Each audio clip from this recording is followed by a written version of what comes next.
against Scotland. It's a big game for Australia as well, of course. But prior to the game, Henry Moran found himself talking to Johnny Bairstow. Well, Johnny, England-Australia is always a bit special, isn't it?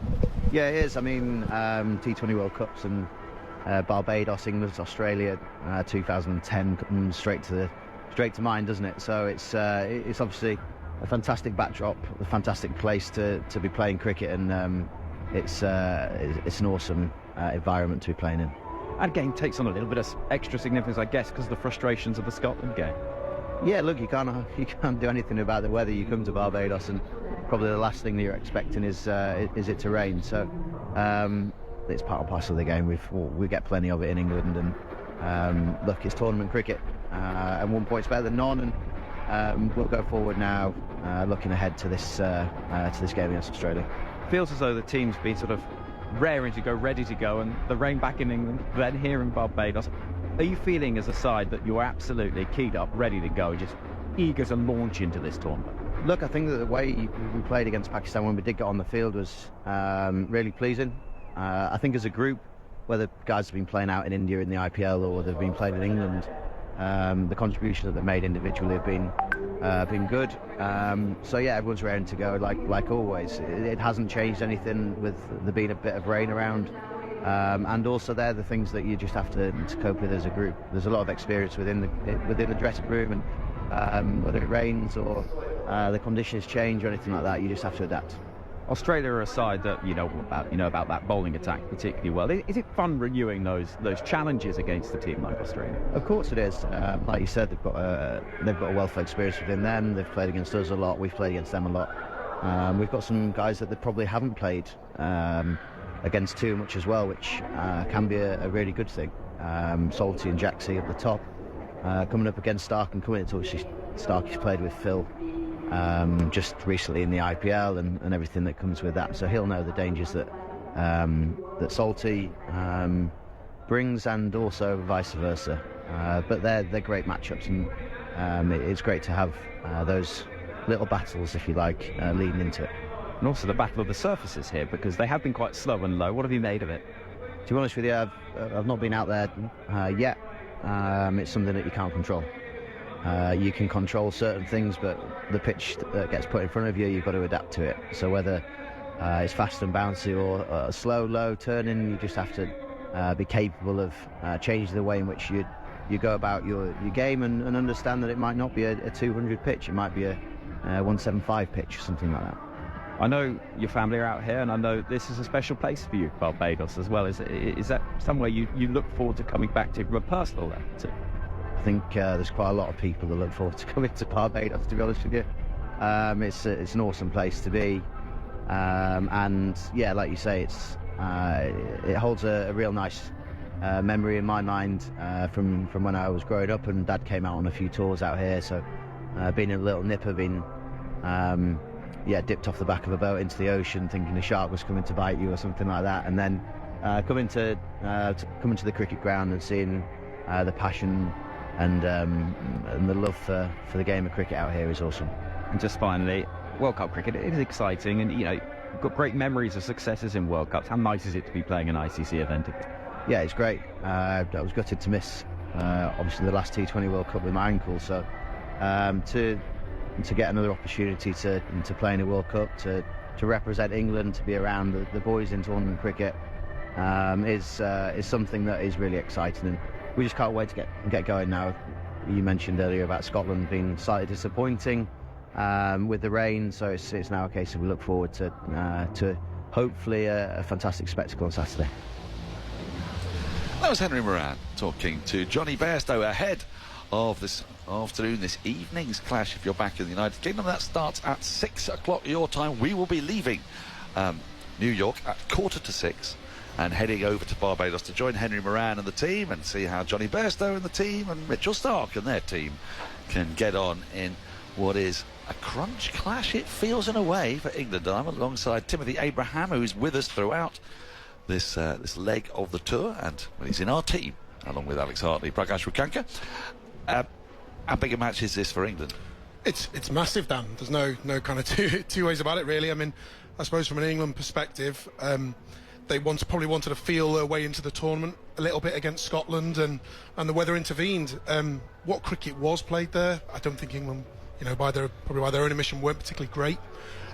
So this match is a huge match, and they've really got to hit their straps immediately in this game. There's no kind of wriggle room really. A defeat to Australia doesn't necessarily end their tournament, but it certainly makes it a little bit tricky. What does it do then? I mean, at that point, I suppose they've got 2 games left in the group against Oman and Namibia. Yep. But if Scotland beat Oman and Namibia, then that would come down to Scotland's game against Australia, assuming that Australia beat Oman and Namibia. And I don't know why we're assuming these things, because let's face it, Timothy, we've seen an awful lot of, I don't want to call them upsets, but where the less fancied side has won. Let's put it that way. Well, in T20 cricket, and there's a world where USA are turning over Pakistan, I think you can't say with certainty that those results will go that way. You would expect on paper England to beat both those teams. Scotland perhaps not necessarily so. So net run rate is something that could kind of come into the mix here. And might Australia just have a think about maybe, if they're playing against Scotland, just winning by a little bit, or maybe just changing their team, because it's a long old tournament and it's a perfectly legitimate thing to do. You can win whenever you want to win, can't you? You can play the game any way you want to play it. If England were to lose today, it'd be out of their hands. Well, that's the issue, isn't it? You're being very mischievous there, Dan, as I know you are. Yeah, listen, Australia might have an eye on that. They would have certainly a get out or an excuse to do that. So let's see where we are by that point. I think there's a lot of cricket to be played before we reach that kind of time. So let's see how that goes first. Let's see how England are doing, up until that point. Are you expecting England to name an unchanged team? It's notable to me that they like to go with Wood and Archer, but that means leaving out Topley, who is an out-and-out T20 bowler. He's got the skills, got the slower ball. England have gone with double pace, and they went with Wood a lot in the 50-over World Cup. It didn't work for them. I think from what my colleague Matt Henry, who's over in Barbados, he wrote an excellent piece yesterday on the BBC Sport website, which looked at that issue, and I think his vibe was that Reece Topley would play ahead of Wood. I think they wanted his that extra option, that extra left arm option that will give them strength against some of the Australian batters. So I think that tends to be the vibe of the selection might go. Listen, when they get a closer look at the pitch and they see what the conditions are in Barbados, they might change their mind. And interesting, isn't it, that the player of the tournament, the last tournament that England won, Sam Curran, who offers a left arm option and left hand bat option, which is what England do lack, he doesn't seem to be in the picture at the moment. Would that be right? Yeah, not for the starting 11 anyway. Yeah, he seems to have kind of dropped out that a little bit, and isn't quite the flavour of the month at the moment, as it were. A player who was obviously one of the most expensive players in the IPL previously. A player that if you speak to kind of a lot of fans I've met here from India, and they're kind of mystified why he's not in the mix sometimes for England. He's a player that's certainly very highly rated outside of England. Now the players are making their way out, so we're going to have to be very quick on this one, but it's a big game tomorrow. It's the biggest game in many ways in world cricket as India take on Pakistan. Have you been got any ideas there about the pitches, or because all eyes have been on the pitch here? Have you got any thoughts on that? Have you heard any rumblings in the background? Well, I have heard some rumblings down. I've followed this story quite closely. Obviously, we're using drop-in pitches here at the in New York. Yeah, the pitch that's being used today for the South Africa Netherlands game, which has been pitch 2 on the list, is I'm told that the pitch that's been earmarked for tomorrow. Now, and I think the scores today made by the Netherlands probably mean that will remain the case. I don't think it's been particularly any huge demons in it compared to the pitches we've used in the earlier games. So I expect that one. I know there's representatives of both India and Pakistan here observing the pitch. So yeah, we'll see how it plays tomorrow for that one. Timothy, thank you so much for joining us. I've got to let you go, but very quick breaks we get here, aren't they? Which sometimes feel merciful, but not right now, because I'd rather talk to you for a bit longer. But the players are out there. The bowlers are warming up. Prakash Wakanka is getting ready to join us, so I'm going to hand over straight to him, and then Alex Hardy's got some crisps in her mouth, so she won't be long. Thank you, Dan. So South Africa all set to get their innings off to a start. 104, remember, is what they need to register their second consecutive win, having already got one under their belt. Required run rate of 5.2. One expects there shouldn't be too much of a problem, but we've seen some really interesting upset games, and who knows what the Dutch, who've done this before more than once, and will be hoping for something similar. Kingma is going to be starting things off. Viv Kingma from the broadcast end, the northern end of the ground, and the first one is a misstep. He's missed his run-up, so he doesn't deliver the ball and will go back to the top of his bowling run. Reza Hendricks and de Kock, the two openers. The right-handed Hendricks on strike, a slip in place, a man down a deep third, backward point, cover, short extra cover, and a mid-off. That's a strong offside field. On the onside then, just the two men, a man at wideish mid-on and one on the 45, backed up by a deep square on the boundary. Here's Kingma in, bowls to Hendricks. Hendricks works it away on the onside. Probably some bad. There could be trouble at the non-striker's end. Surely de Kock is gone. It's a dream start. Is this the start of something remarkable again? The Dutch are absolutely over the moon. They've all converged. Horrible mix-up there between Reza Hendricks and de Kock. The ball went off the pad towards the 45. It was the non-striker's call. De Kock was down the pitch in no time at all. Hendricks was ball watching, and by the time de Kock realized he had to get back, it was simply too late. He was left half pitch, stranded, and all that they had to do, the Netherlands, was to get the ball into the bowler's hand, who knocked off the bails. And this is a dramatic start. The South Africans lost their opener, de Kock, without a run on the board. Alex Hartley. What a start. What a start for the Netherlands, and what a stinker for South Africa. Both batters, so much experience, but a lack of communication there. Quinton de Kock and Reza Hendricks, both yes, no, maybe, sorry, pal. It's actually de Kock's shout. The ball's gone behind squares. De Kock's call. Hendricks was the hesitant one. Well, I think he was ball gazing, really, wasn't he? I mean, he was concerned about the pace at which the ball had probably travelled to the fielder there at 45, and you know, some of these old principles that are in place often get missed out. But as you said, lack of communication. 0 runs on the board, 1 wicket down. Here's Kingma into Hendricks, who this time plays it quietly with the face of the bat out towards short mid-on, and there will be no possibility and no attempt at a run. Both batters standing still in the safety of their creases. But really, I mean, it's amazing. Unlike the last one, standing still in the middle. Isn't it amazing, Alex, that at this level of sport internationally, so much experience, as you said, and yet these kind of very, very silly, and they look really embarrassing when you watch them time and time again.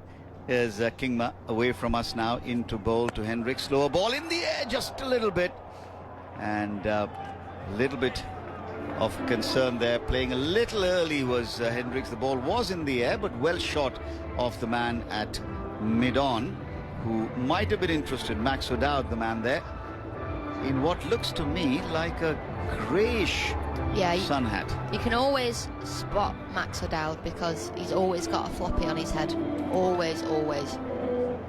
Here's Kingma from the northern end of the ground, up into bowl to Reza Hendricks. Bowls, and Hendricks comes forward and defends. This is that gentle medium pace, 120, 130, that sort of speed, bespectacled, and it's not easy, as we've seen. If you've just come in, I'm sure that Hendricks will look to play some forcing shots once he settles down. But Aiden Markram, the skipper, and one just gets the feeling, looking back on that Netherlands innings, Alex, that amazing run out that Markram effected to get rid of his opposite number may well have been the difference between the 103 and 130. Here's Kingma in, bowls, defended on the offside, straight into cover. There'll be no run. Vikram Singh does the fielding. Score remains not for the loss of de Kock. We know that Hendricks is probably more of an anchor than anyone else in this team, and so he's just being watchful here, especially after that first ball. Watchful is right. That's all he was doing when de Kock was charging down the other end. Well, they've got to put that behind them, and of course these players have so much of experience, they will learn how to do that. Here's Kingma, last ball of his first over, balls to Hendricks. Hendricks cracks it on the back foot. There'll be runs here. Don't think the ball will get to the boundary, but oh, it does. Oh, pulled back just in time. It's always a teaser when the ball goes into the deep field here, and the batters will go back for the third run. So 3-2 to Hendricks, and to South Africa they're now 3 for 1 at the end of the first over. Nice looking shot on the back foot in the gap, chased by the two Netherlands fielders, and just pulled in about 6 inches or so inside the boundary. Yeah, it's Basteleda running out towards that boundary. Good bit of fielding. There's one thing you do need to do as a fielding unit. You need to chase everything to the boundary here. It's so sandy that the ball just slows up. You can see the puff of sand every time the ball bounces on the surface.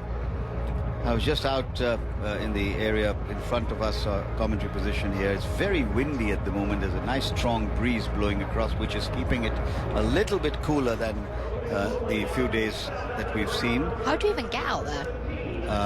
One level down through the media enclosure. Just need to be nice to people, smile. Yeah, okay. They're actually very, very helpful. I mean, one has to say there's been huge amount of security presence, and you and I were just chatting about it this morning. They've been very, very gentle. They've not really been sort of in your face or rude or anything like that. They're just following protocol, I suppose. Apart from one was a Dodgers fan this morning. Start of the second over. Bat hitting ground was the sound. A little bit of excitement from Scott Edwards behind the wickets, but no real intent in that appeal. Score remains 3 for 1. No, he's the captain as well, so it's just an appeal to try and get a wicket. As you say, the bat did hit the ground. Yeah, nice full delivery, looking to play it without too much of foot movement there, Hendricks. Here's Van Beek again, in from the southern end of the ground. Bowls a nice slip forward. Good bit of fielding of his own bowling. Strong man, Van Beek. The orange and blue of the Netherlands. He's a proper character as well, Van Beek. If you go on his social media, it's hilarious. He's just... Do you know everyone's got that, like, Labrador in their team? He's their Labrador. Here's Van Beek in again. Past the umpire, bowls, and this one strikes him on the pad. Muted appeal, looking to work it on the onside. You wonder if Hendricks has still sort of got the run out in the back of his mind. He's looking anything but fluent at the moment. Few plays and misses. He's a better batter than that. Yeah, he is, but if you bowl the right length on this pitch, like we've spoken about for the last few days, it's tough to get away, and the lack of pace might make it more difficult. A bit like Bartman. Oh, he's bowled him! What a terrific delivery that squared up Hendricks, and Van Beek has added to the excitement. The Dutch are celebrating again. And what have we got in store? The 103 suddenly looking like a bigger total than it seemed at the start of the innings. The Dutch supporters in the stands are on their feet, and South Africa find themselves 2 wickets down with 3 runs on the board. Clean bowled by an absolute peach from Van Beek. It's a wonderful delivery. Wonderful delivery. As you say, squares Hendricks up. Just nips and hits the top of off stump. Van Beek. You don't get much better than that as a seamer. I know you want to send the stumps cartwheeling, but just clipping the top of off stump, the other bail still stays on the stumps. Clinical. Don't disturb the other bail. And what's it? That's what coaches always tell you, isn't it? If you're a seamer, top of off, hit the top of off, and he actually did just clip the top of off. It was a beauty. Dream delivery. South Africa, they struggled to chase 77. They did get over the line. It took them 16 and a half overs in their previous game here. They're 3 for 2. They are, and Stubbs is the man out, who's come in to replace Reza Hendricks. Both openers back in the hutch now, and both batters haven't faced a single ball yet. Stubbs ready to now face Van Beek, who's just picked up the wicket of Hendricks with an absolutely brilliant delivery. And a little bit of pressure now on the South African batters. Van Beek runs in, tail up, comes in and bowls to Stubbs, and Stubbs defends on the offside. Nice loud call of no that you probably heard over the FX mic. It's 3 for 2. We're in the second over. Yeah, I like that Tristan Stubbs has been promoted, you know. I mean, bats at number 4 now for South Africa. Did in the previous game, has today. And he had a brilliant IPO, but had more in the middle overs. Here's Van Beek in again to bowl to Stubbs. He bowled and Stubbs defends. There's no run. Just a quick announcement for our 5 Sports Extra listeners. At 5:45 p.m. UK time, listeners on 5 Sports Extra will be heading to Australia versus England. If you want to continue listening to this match, you can do so on the BBC Sport website and app. So excitement building for England as well. Having sort of had the first game rained out, they're going to be playing arch rivals Australia. That should be some game, won't it, Alex? But at the moment, this one's as exciting because the Dutch have made an absolutely brilliant start. At the end of 2 overs, they have the mighty South Africans 3 runs on the board, but 2 wickets down. Well, the Netherlands are South Africa's bogey team. Everyone's got one. The Netherlands are their team. As it was mentioned at the toss to both captains, one captain saying, no, we don't talk about it. One captain, of course we talk about it. All the time. Here's Viv Kingma with his second over. First strike for Markram. Comes in and bowls, and Markram lets this one go outside the off-stump. Bit of shape, and left alone by the South African skipper. You just get the feeling now that Markram might have to just look at curbing just a little bit his natural instinct of attacking and just settle things down a little bit. I just got the feeling that Hendricks was very, very upset after that run out, which was clearly, I think, his mistake, because de Kock would have made his ground. It was his call. The ball had gone to 45 behind square, and that might have played. There wasn't much footwork at all in that short innings of his, but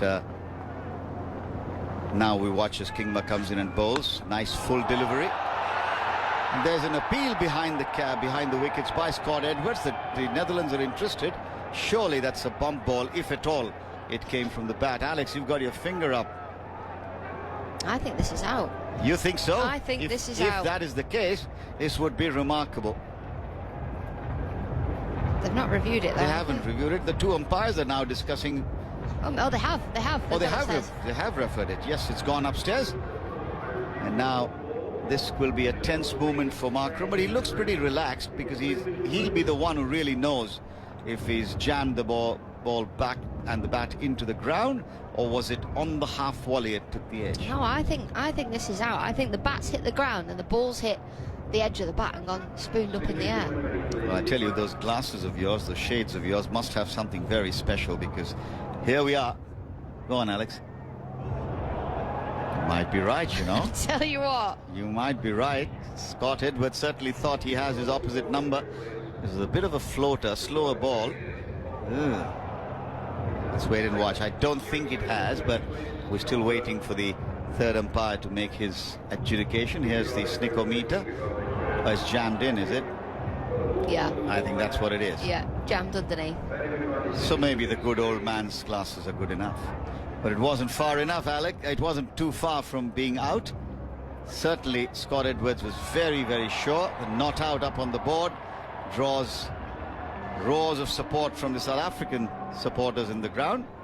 And Markram is very much there, yet to get off the mark. He's faced 2 balls, but there's lots of excitement early here in the 2.5 or so overs we've seen.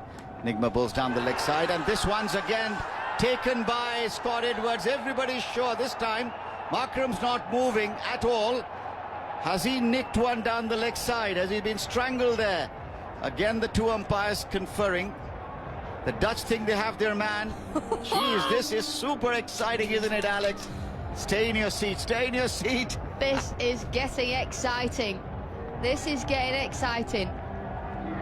Who's reviewed it? I don't even know. Was it given out on field? Was it given not out? But we're going upstairs. I suspect the umpires are just checking to see whether it's a clean catch or not. They're pretty sure it would mean that they're sure he's hit the ball. And this is another slow motion replay. Kettleborough is the 3rd umpire. Ooh, might be pad, might be thigh pad, might be bat. It's taken cleanly in that little webbing between the thumb and the finger. Scott Edwards comes up with it, shows it almost as if to the umpire. Is it the bat? Yes, it is the bat. It is the bat. Now the clean catch is all that remains to be seen. If umpire Kettleborough, watching this on replay, decides that the catch is taken cleanly, that'll mark the end of the South African skipper's innings, and that will be a real blow here Looks clean to us, but our opinion doesn't matter. It will be Richard Kettleborough who will make the call. Scott Edwards watching it again. The more you watch it, the more doubt creeps in. But remember, there wasn't a decision on the field, so I don't know how this works now. Is it conclusively caught, or does it have to have conclusive evidence to say it's not a clean catch? Either way, Kettleborough is the man in charge. Mercifully. Yeah, I'm glad he's the one in charge and not us. To me, I'm giving that out. I'm giving that out, and South Africa are going to be 3 for 3. Well, Dan Norcross just educating me, and he's absolutely right, as he always is, or most often is, that this catch referral is actually the umpire's referral to their colleague up in the box. No decision yet. Decision pending. The ground expectant, pregnant, and it's out. Aiden Markram walks back. The Dutch have rocked the South Africans, and how? 3 for 3 in the middle of the third over. Would you believe it? What is going on in New York? What is happening? South Africa, they're not chasing many at all. 304 to win. They're 3 for 3 halfway through the third over. This is incredible. The Netherlands, can they do it again? Can they do it again? Well, this will be a real test. And if you think about it just for a moment as a neutral, I guess it's a little bit easy to talk about it. But if South Africa can now get over the line, I think it'll actually do them a lot of good, because it is serious pressure. Two strikers, two natural strikers at the crease now, Klaassen and Stubbs. They'll have to probably just wait a little bit, settle down, and then look to play their shots. They need 100 more runs, and those 100 look like 200 now. Do indeed. I mean, these two, if they bat anything like they do in the IPL, this will be over in a flash. This will be over in 7 or 8 overs. But they've got rebuilding to do here, Prag. Kingma from the northern end, wicket under his belt, into bowl to Henrik Klaassen bowls, and Klaassen plays it nicely. Nice sound of the bat as he runs it down to square third for a single. Yeah, you just feel that they still have too much firepower, but we've said that about Pakistan when they were playing the USA. We said that about the Irish when they were playing Canada yesterday, and we've just had too many, and long may they continue, and more may we have. Close games, upsets, tight finishes, super overs. That's what set this World Cup alight, and it's certainly, and look at the expression on Markram's face. He just couldn't believe it. Surely he knew he'd nicked it. He probably thought it wasn't a clean catch, but in the end, that's what was decided by Kettleborough, and that was the end of the South African skipper's innings. 4 for 3 now, and Stubbs on strike to Kingma. Kingma's in, bowls to Stubbs. He plays a nice looking shot off his toes out towards deep mid wicket. There'll be a couple at least here. They might even look for the third. They decide against it, quite rightly so. And the return is fairly poor, but Scott Edwards does well. There'll be no overthrows. 6 for 3 with one ball of the third to come. Alex Hartley, are you going to call it this early, or are you going to play safe? South Africa are still winning. All right, there you have it. I don't play safe. You're just stating the obvious, then. Yeah. You think it's obvious? 6 for 3? Yeah. In the third over. Heard here first. All right, maybe you're right. Here's Kingma. Outside the off stump, wide signal, too wide. Left alone. He's trying to entice young Stubbs to play a big shot on the offside. Stubbs deciding that he wasn't going to be enticed.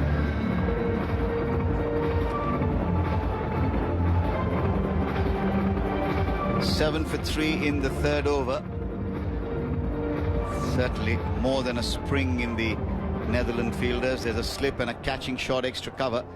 2 men, besides, of course, the skipper Scott Edwards behind the wickets. He crouches now as Kingma is up, bowls, and Stubbs is playing it on the onside. Not, I think, making contact. We'll wait for the umpire signal. Leg by, probably. Yes, leg by signal. That's the end of the third over. And South Africa are now 7 for 3. And that scorecard for South Africa doesn't make for very pretty reading at all. At the moment, de Kock the first to go, run out without scoring and without facing the ball. Thereafter, Reza Hendricks bowled by an absolute beach of a delivery, hitting top of off, bowled by Van Beek, and then Aiden Markram strangled down the leg side to a brilliant diving catch by the Netherlands skipper Scott Edwards to his left, again without scoring. Tristan Stubbs is now on 2, Klaassen is on 1. South Africa are 8 for the loss of 3 wickets at the end of 3 overs. Well, this World Cup just keeps producing entertainment after entertainment. Does, doesn't it? Van Beek is in from the far end of the ground. It's worked away back to the square for a single. And one more to the total. So Stubbs will move up to 3, and the total will go up to 9. 9 for the loss of 3 wickets. Yes, you're hearing me right. I'm not dreaming. It is 9 for 3. South Africa chasing 104 to win. Early blows in the first 15 deliveries. They'd lost 3 wickets. And right now, Klaasen and Stubbs in the middle, looking to do a repair job for South Africa. Bowles driven on the offside powerfully between the 2 fielders in the ring, chased by the Netherlands fielders, but there will be 2 comfortable runs to be had. And just different class at the moment. You see the confidence that Klaasen has brought from that IPL, and just the self-belief. He's played a few shots, he's played them very well, very confident, middling the ball. Yeah, these two are, they're not key for South Africa at all. They've got plenty of batting there, but these two have been in fine form recently. There's one back to Klaasen, plays it on the offside this time. Running in from backward point, it's fielded very comfortably by Engelbrecht, who was the star with the bat for South Africa. Oh, sorry, for Netherlands, I beg your pardon. That 40 of his, and that late charge is what got them over the 100. I am looking after my hat really carefully because someone had made a comment about doing something to it. Here's oh, lovely shot again, but no real timing. There's a shy at the non-striker's end. We don't know whether Klaasen would have made it. He looked comfortable in the end. Ball was fielded at the edge of the circle. Left-handed throw at the non-striker's end might just have caused some anxiety to Klaasen, but in the end, all's well. 12 for 3.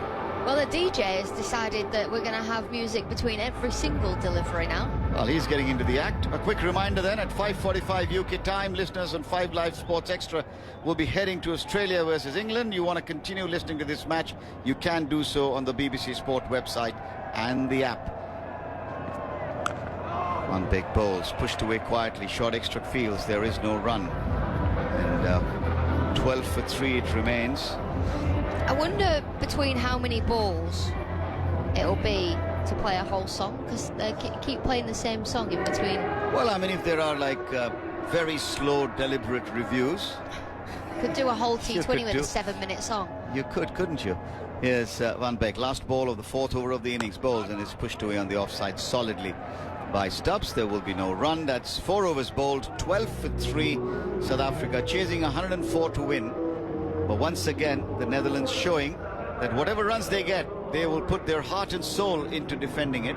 They are that kind of a side. They've got some terrific spirit, and they really don't let a game go. I remember that inconsequential game, I think, towards the end of the World Cup in India, when India were playing them in Bangalore. The result wouldn't have mattered, nothing would have mattered, but the way they played that game really did themselves proud. That's just the way they are. Kingma continues his 3rd over on the trot, the 5th of the innings. He's in, he bowls to leading edge there.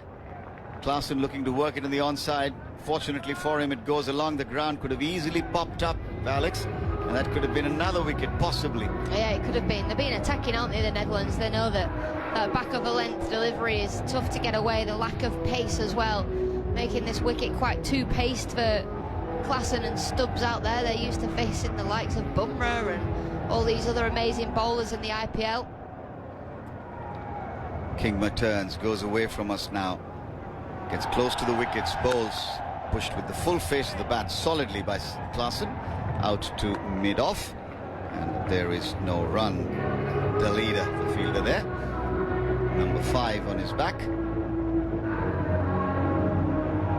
Because of this very large glass that is in front of us, I think the heat just radiating from the ground into the comm box here.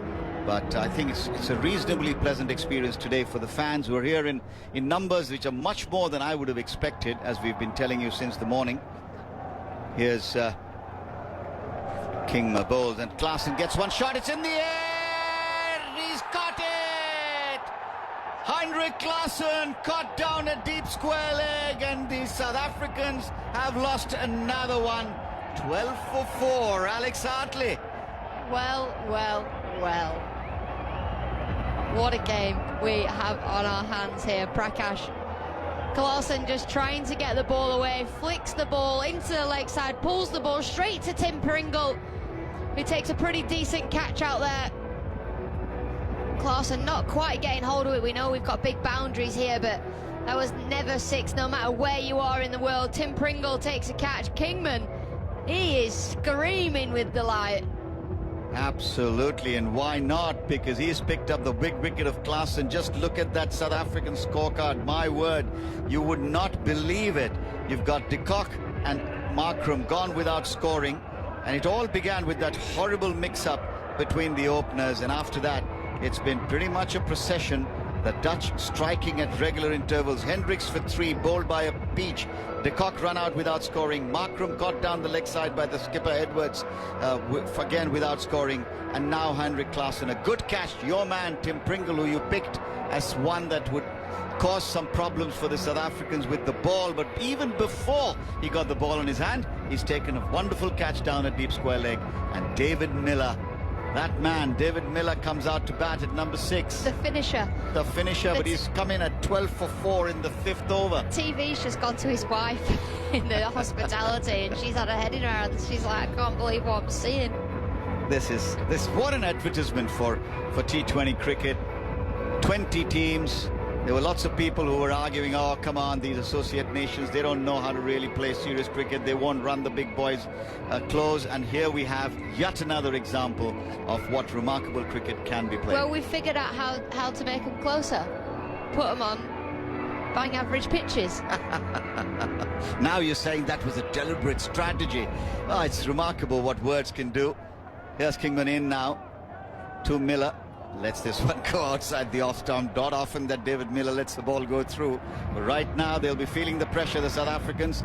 The Springboks will have to find some new energy, some new momentum, and some cool heads.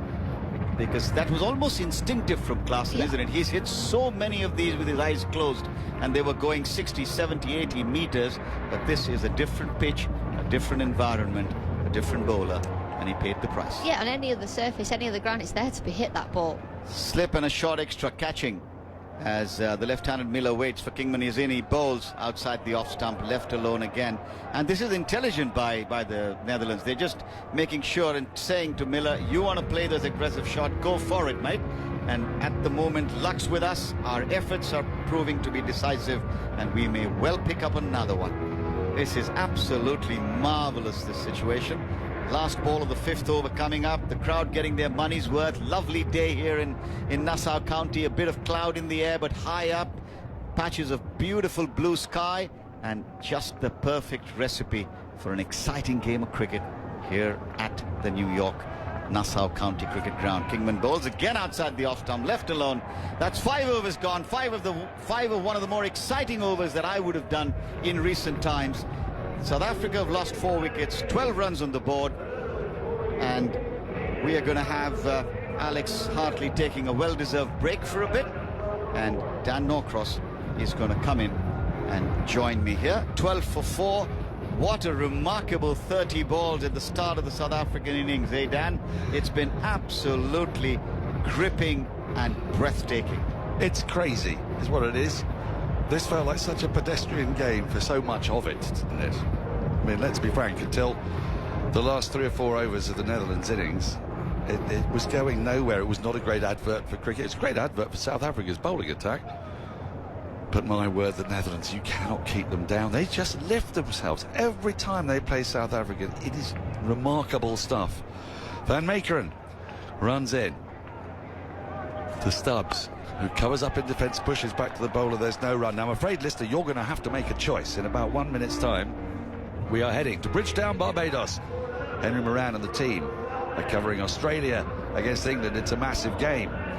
If you want to stay with us with the score 12 for 4, and I can understand why you might, then you'll have to follow us online. We're available online on the BBC Sport website and app.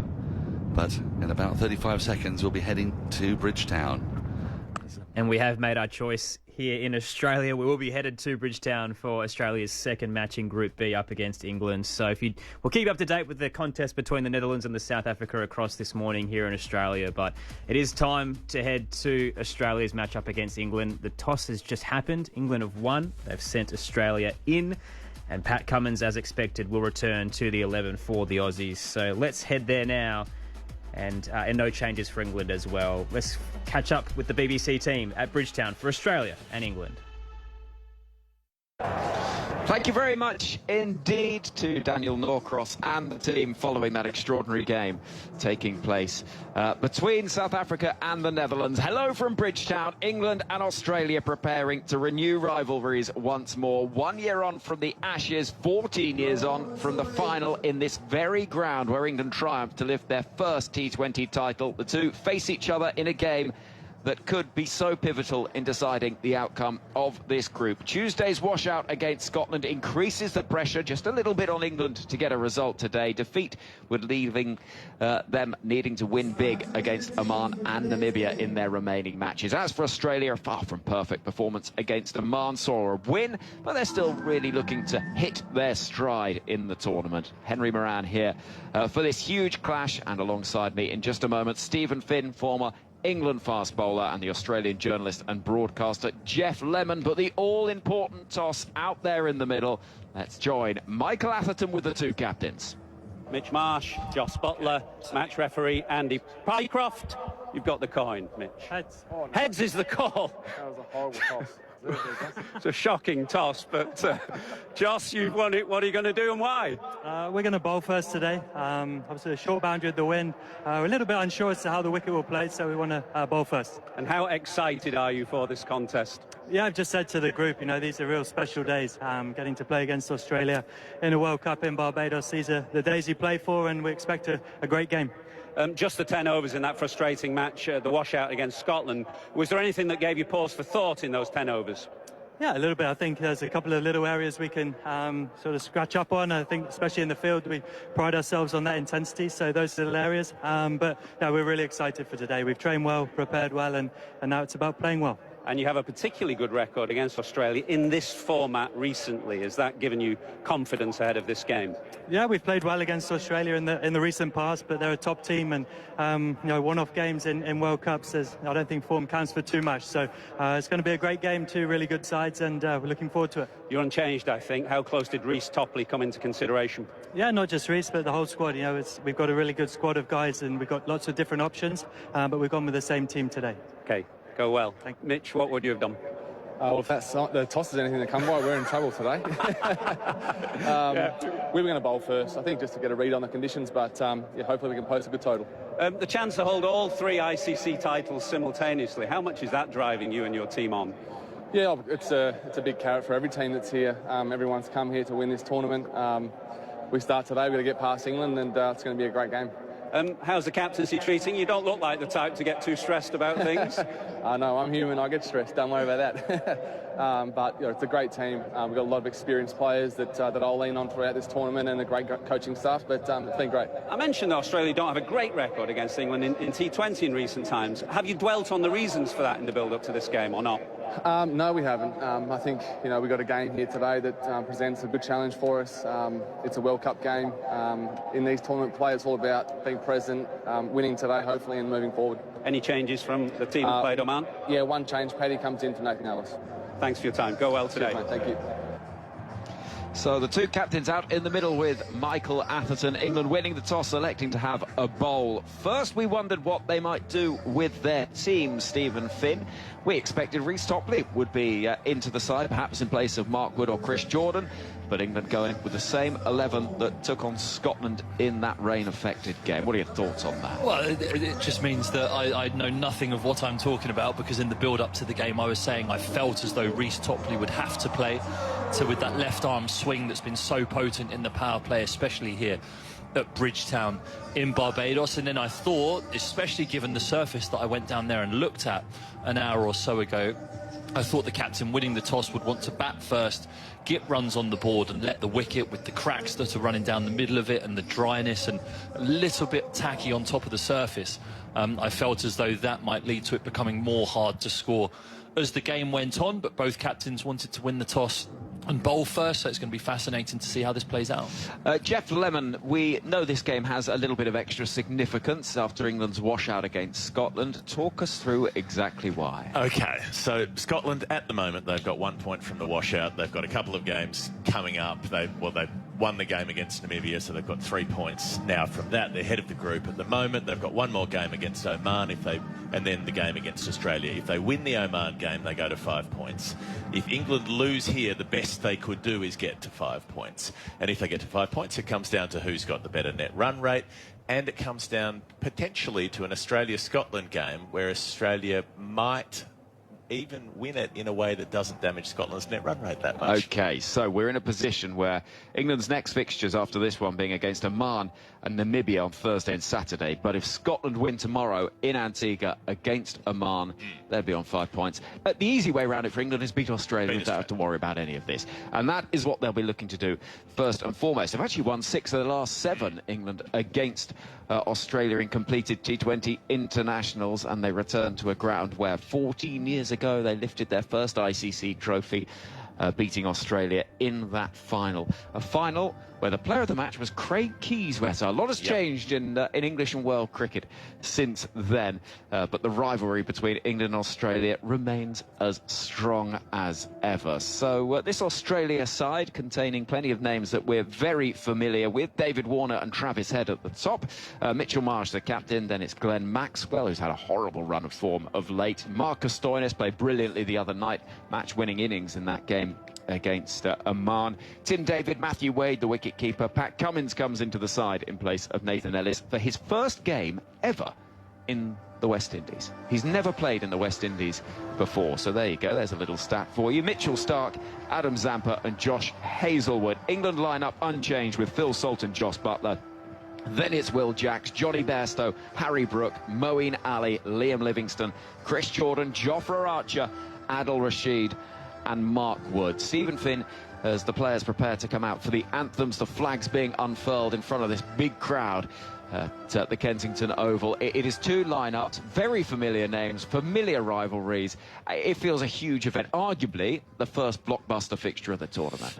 Yeah, it kind of feels that way, doesn't it? And I think the jeopardy for England there adds an added bit of spice to the contest as well. This is the most populated that we've seen the ground here. As we've been wandering around Barbados for the last couple of days, you felt more and more English fans making their way over to the island in order to watch, in particular, this game. And it's just going to be fascinating to see what the surface is going to do. The pitches haven't been beautiful batting surfaces here so far in this World Cup. England opting to bowl first, hoping to restrict Australia to something that then the power of their batting lineup can chase down. But again, I think there's going to be a lot of caveats throughout this game that will provide entertainment. Could be the final time that David Warner faces England as well. His long and storied international career coming to an end, and he is next in line behind the captain Mitchell Marsh as the two teams wander out towards us. England in the red of their T20 uniform, Australia in the rather fetching bottle green with the yellow trim. Under not entirely cloudless skies, but there isn't the threat of rain. Lots of blue sky overhead. It is really warm for 30 degrees, humid as well as you might expect. And those in the crowd, well, I hope they're hydrated. Plenty of water. I can certainly expect there'll be plenty of that rum punch over in the beach area of this ground over to our right, the party stand. It's going to be some atmosphere. It's going to be some game of cricket. We don't know how it'll play out. If this World Cup's taught us anything, expect the unexpected. 2 teams out there, and it's time now for the national anthems of both Australia and England.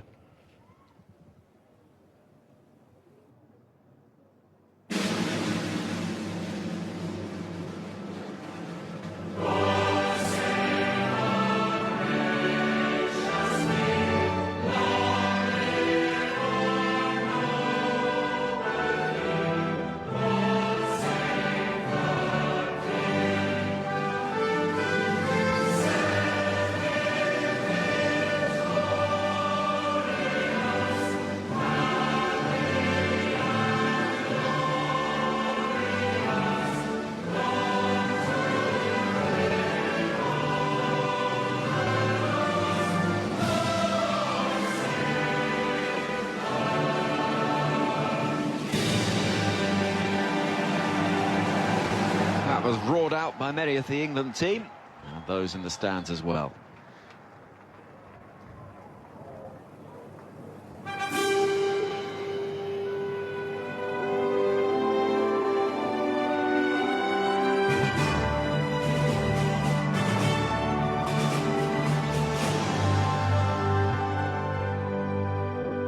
Australians, oh, let us rejoice, for we are one and free, with golden soiling wealth and toil. Our home is good by sea. Our land abounds in nature's gifts of beauty, rich and rare. In history's page, let every stage of birds Australia fair. In joyful strains, and let us sing of birds Australia fair.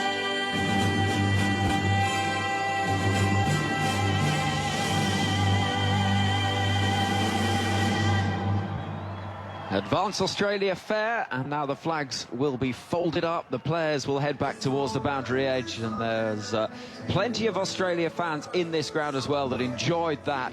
The yellow of the Australian supporters, you can normally spot them around a cricket ground. There's a fair few of them here today. And Stephen Finn has already had his fun with an Australia fan who asked him to sign his shirt early on today. Finney signed it with 6 for 79. Stephen Finn, your figures when England beat Australia in the Ashes at Edgbaston in 2015. Yeah, I felt it was pertinent. I was egged on by Geoff Lemon, I think it was, saying put your figures on there. So, yeah, I felt as though it was pertinent to put that on the sleeve, just as a little reminder that that we've got a rich Ashes history in England. But it's going to be fascinating to watch this game today. It's going to be an opportunity for someone to write their name into the folklore of England versus Australia. And in England, the jeopardy that they face now throughout the rest of this group phase because of that washout against Scotland makes this game extra important. So Garfield Sobers is here in the ground overlooking what is a spectacular scene, I have to say. The beach over to our right with the jet skis on it. There's swimming pools out there as well. The huge temporary stand, which is around about half full. This is going to be the venue for the final on June 29th as well. And as England head to the middle, having won the toss, electing to bowl first. We're not far away from the start of play. And now here's a little stat to leave you with as Stephen and Geoff prepare to begin commentary here on 5 Sports Extra and across BBC Sounds. Australia have won their last 4 T20s, having lost the toss on each occasion. And in 8 of their last 9, the team that has lost the toss has gone on to win the game. We said the toss would be important. Perhaps it will be, just in the other direction. Right okay. Then, Geoff, over to you, and Finney for the opening stages. Thank you, Henry. Just about to get underway here. The team's taking their positions. England out there drifting around, figuring out who's fielding where. Looks like Moeen Ali will open the bowling. Interesting move here from England. Get the off-spinner involved. See if you can find something, find a bit of purchase in this surface. It's been all about purchase in the surface. South Africa at the moment, 22 for 4 in the 8th over of their run chase, trying to get 104 against the Dutch. So run scoring has not been easy for anybody through this tournament, aside maybe from Aaron Jones of the USA, who's belted the ball around in a couple of innings. Marcus Stoinis found a way against Oman the other night.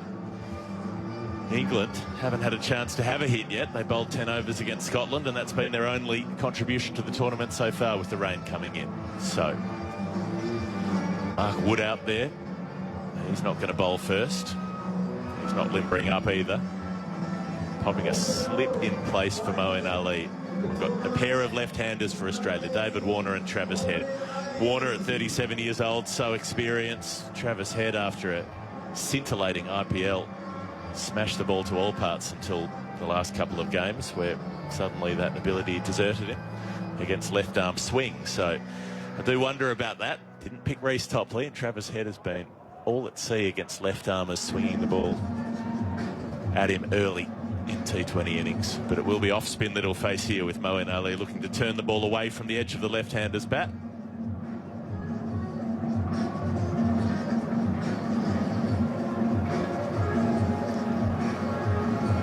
waiting for the go-ahead from the umpires, probably television related, one can only assume.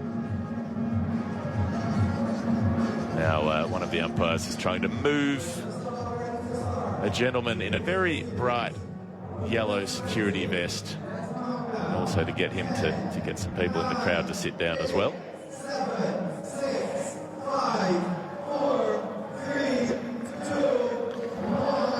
You can hear the countdown. Reaches 0, and we are ready to play. Chris Jordan at slip. Joss Buttler behind the stumps, captaining this side, and Moeen Ali will bowl around the wicket. An off break that Travis Head pushes to cover point, and it's an uneventful start to the innings. There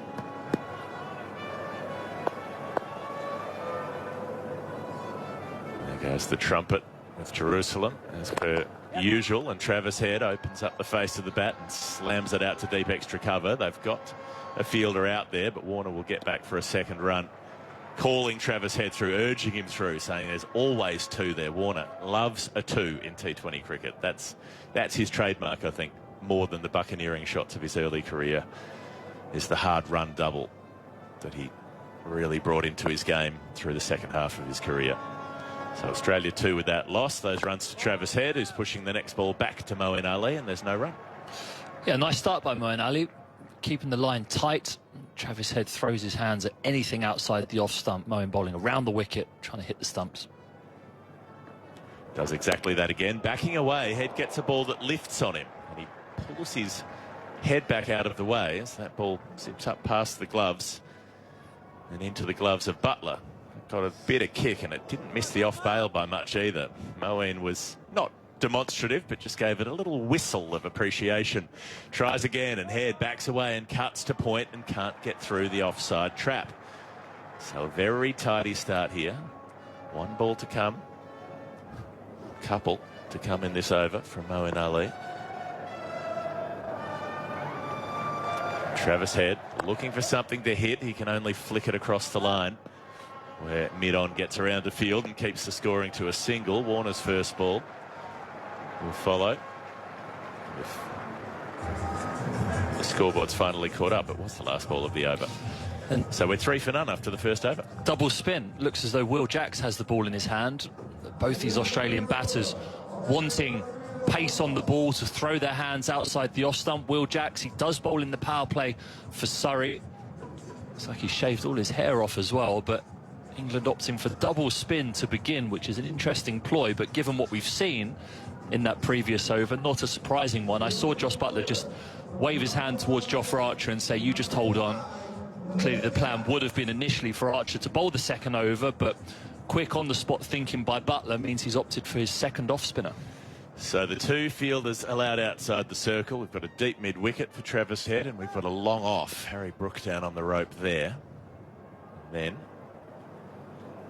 going around the clock face, a slip, a short third, a cover, a square cover. Travis Head goes over the top, over the leg side. It's carried for 6 and bashed into the boundary fence on the full. There's a metal fence down there that might have taken a piece out of the ball. As Travis Head says, I've had enough of pushing off spin around after 6 balls of it. The 7th one is going the journey. Got enough of it. Yeah, very flighted from Jacks, giving Head the opportunity to play that shot. Jacks round the wicket, and Head goes again. That's even bigger. That's soaring high in the air. It might be on the roof. It smashed one of the solar panels. Well, how about that for sustainable energy? Travis Head has volleyed it out of the ground. It's landed on the solar panel on the roof of the stand towards the port side of the ground over a deep mid-wicket, and it's from there vaulted over the roof, over the back of the stand, and I'm not sure where that ball's ended up, and I don't know if it'll be coming back. That might be on the bus. I think that's in the direction of our team bus that Matt Henry cramps himself into the boot of every day to bring us to the ground. But that was huge. That's the biggest one we've seen so far here at this ground. The pitch is over that side of the ground and the wind is blowing that way, but to hit it out of the ground is a good effort. And Will Jacks, 6-6, he's under pressure. There's a field change. Long on goes back. Australia 15 for none. Travis Head wants to go again, backs away, slashes a thick outside edge. It's racing towards the boundary. It's just slowing up, and Mark Wood slides across the ground, taps it back. Was he in contact with the rope? We're not sure. Rashid's got around from fine leg. And they've got the ball back in, but the umpires might want to have a look. Mark Wood with a big smile on his face. Did he get that back cleanly? Oh, he's done very well. Excellent. Very well. He's just tipped it inside before his knee strikes the boundary cushion. So it just makes me nervous. Yeah. When I see Mark Wood diving towards the boundary like that, I'm like, come on. Not worth it for 2 runs, you reckon? Well, he saved one, hasn't he? Warner's on strike. Saved 1 run, but as we've seen 2 games go to super overs so far this tournament, so every run does count. It is Warner on strike. The scoreboard has Travis Head still on strike. And Warner, slog sweep over deep backward square. There's another 6. Well, the on-the-spot thinking from Josh Buttler might not have been the right rain to pull in the end. Will Jacks has been punted out of the ground 3 times out of 4. And Warner, that signature shot of his later career, gets down low. He's kneeling by the time he strikes the ball. And he looks to lift it behind square rather than hit powerfully in front of square like Travis Head. Go with the direction of the ball and sends it sailing away into one of the balconies in the Hall and Griffiths stand. Dynamic stuff from Australia. 24 for none. Jacks tries again. Reverse sweep from Warner. Lobs it over the keeper's head off the top edge. Bit of glove, bit of forearm perhaps. They get through for a run. The umpire says that was glove involved there, so it will go to the batter. 25 for none. Head's on 18. Warner's on 7. 18 from 9 balls, Travis Head, and Warner 7 off 2. So this is a rocketing start from Australia on a ground where they really struggled to score quickly the other night against Oman.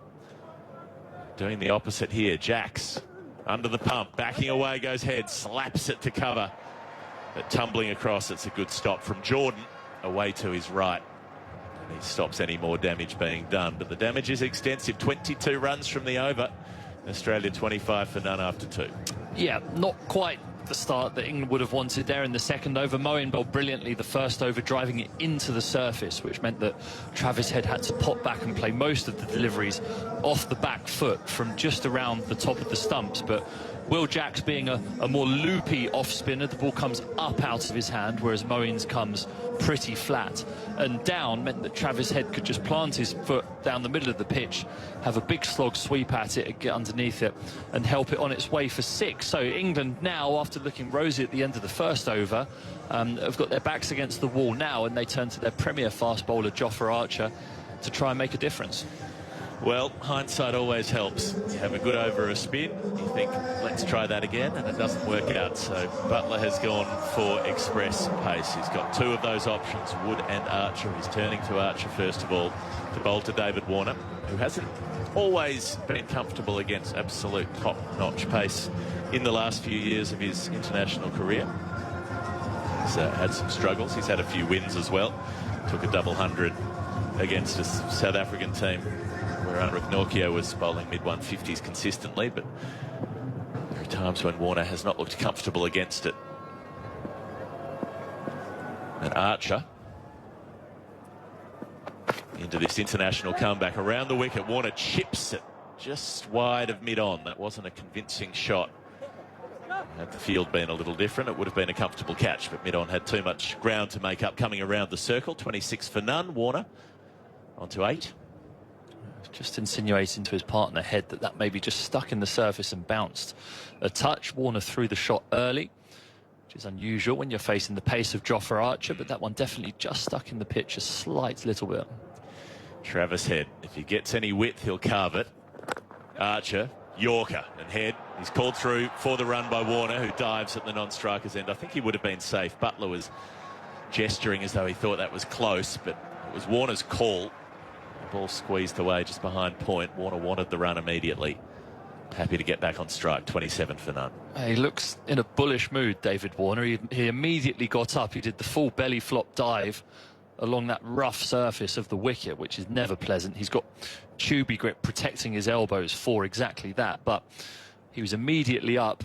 It's like a down up, as if he was a rugby player and was ready to take the second run if there was an overthrow. Archer. Try again. Warner's backing away, calling wait as he punches the ball to cover. Can't get it past the fielder there.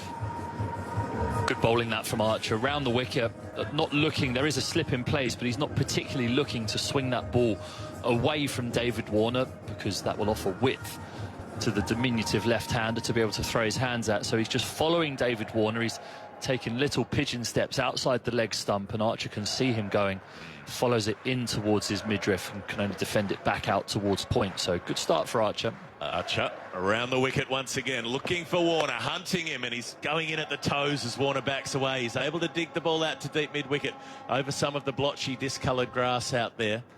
And he gets back for a very comfortable second in the end. Doesn't have to race for that one. 29 for none. They do have a fielder in the deep on the leg side. But squarer than that ball, so the two results.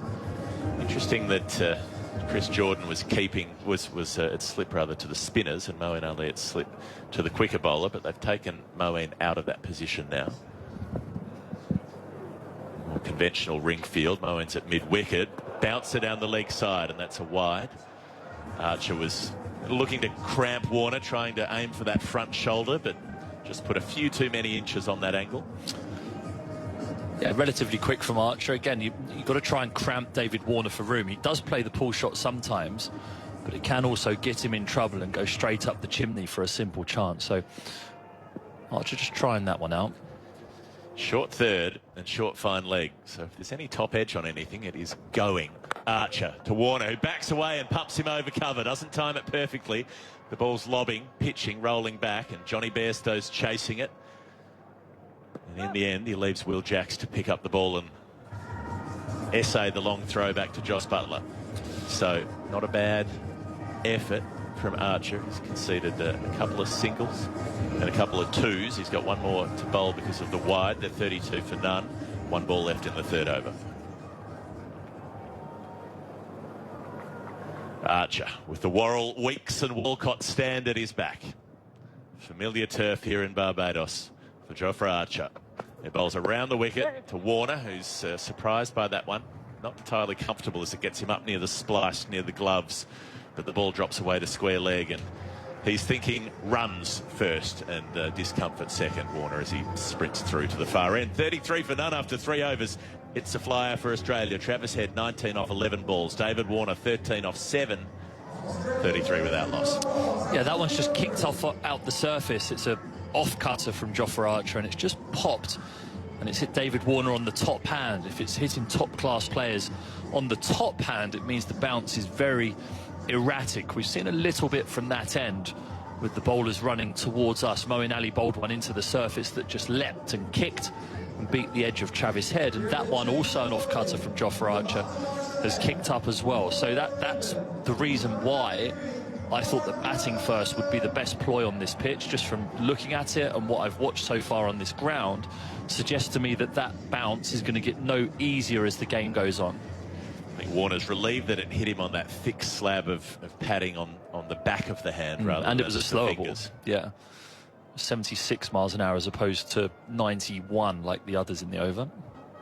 South Africa recovering a bit. If you're keeping an eye on that game, they're 42 for 4 at the moment. They need 62 more runs off 55 balls with Miller and Stubbs at the crease. And here we've got Mark Wood ready to unleash. Double pace as he runs all the way in and bowls to Warner, who hits him for 6. A beautiful arc on that ball as it soars into the crowd over deep square leg. That was effortless. Out the ground. Effortless. It's done the solar panels again. I'm going to send a bill to David Warner for these now. It's clipped the top of the solar panel and disappeared out the ground. Those balls are about £60 each, so that's £120 down for the ICC.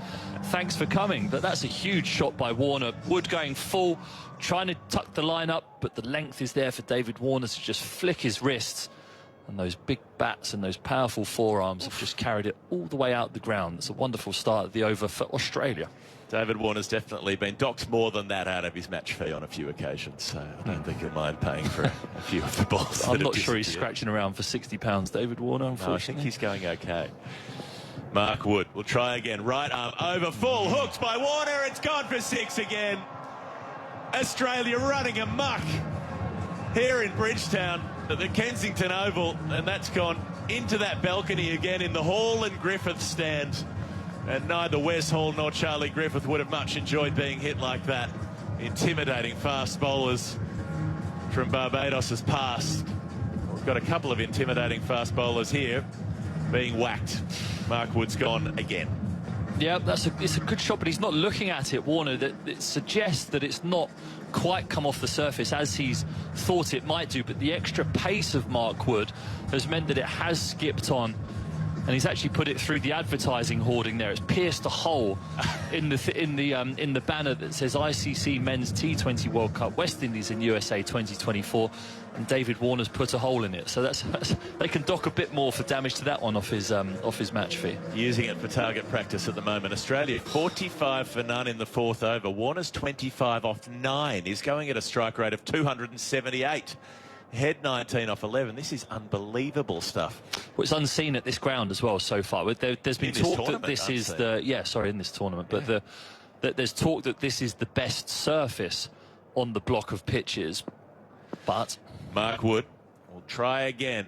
He's got Warner in his sights. He bowls full, and Warner defends back to the bowler. That's a better length, better line. Yeah, that's the length, isn't it? It's the splice length, top of the stumps length that is the most tricky one to hit. Fuller than that, the batter can just step forward and flick it. These guys aren't worried by express pace too much when it's a white ball coming down at them. And then anything shorter than that just looks as though it might be sitting up a little bit out of the surface. So that length that Mark Wood hit there, it's imperative that he keeps going.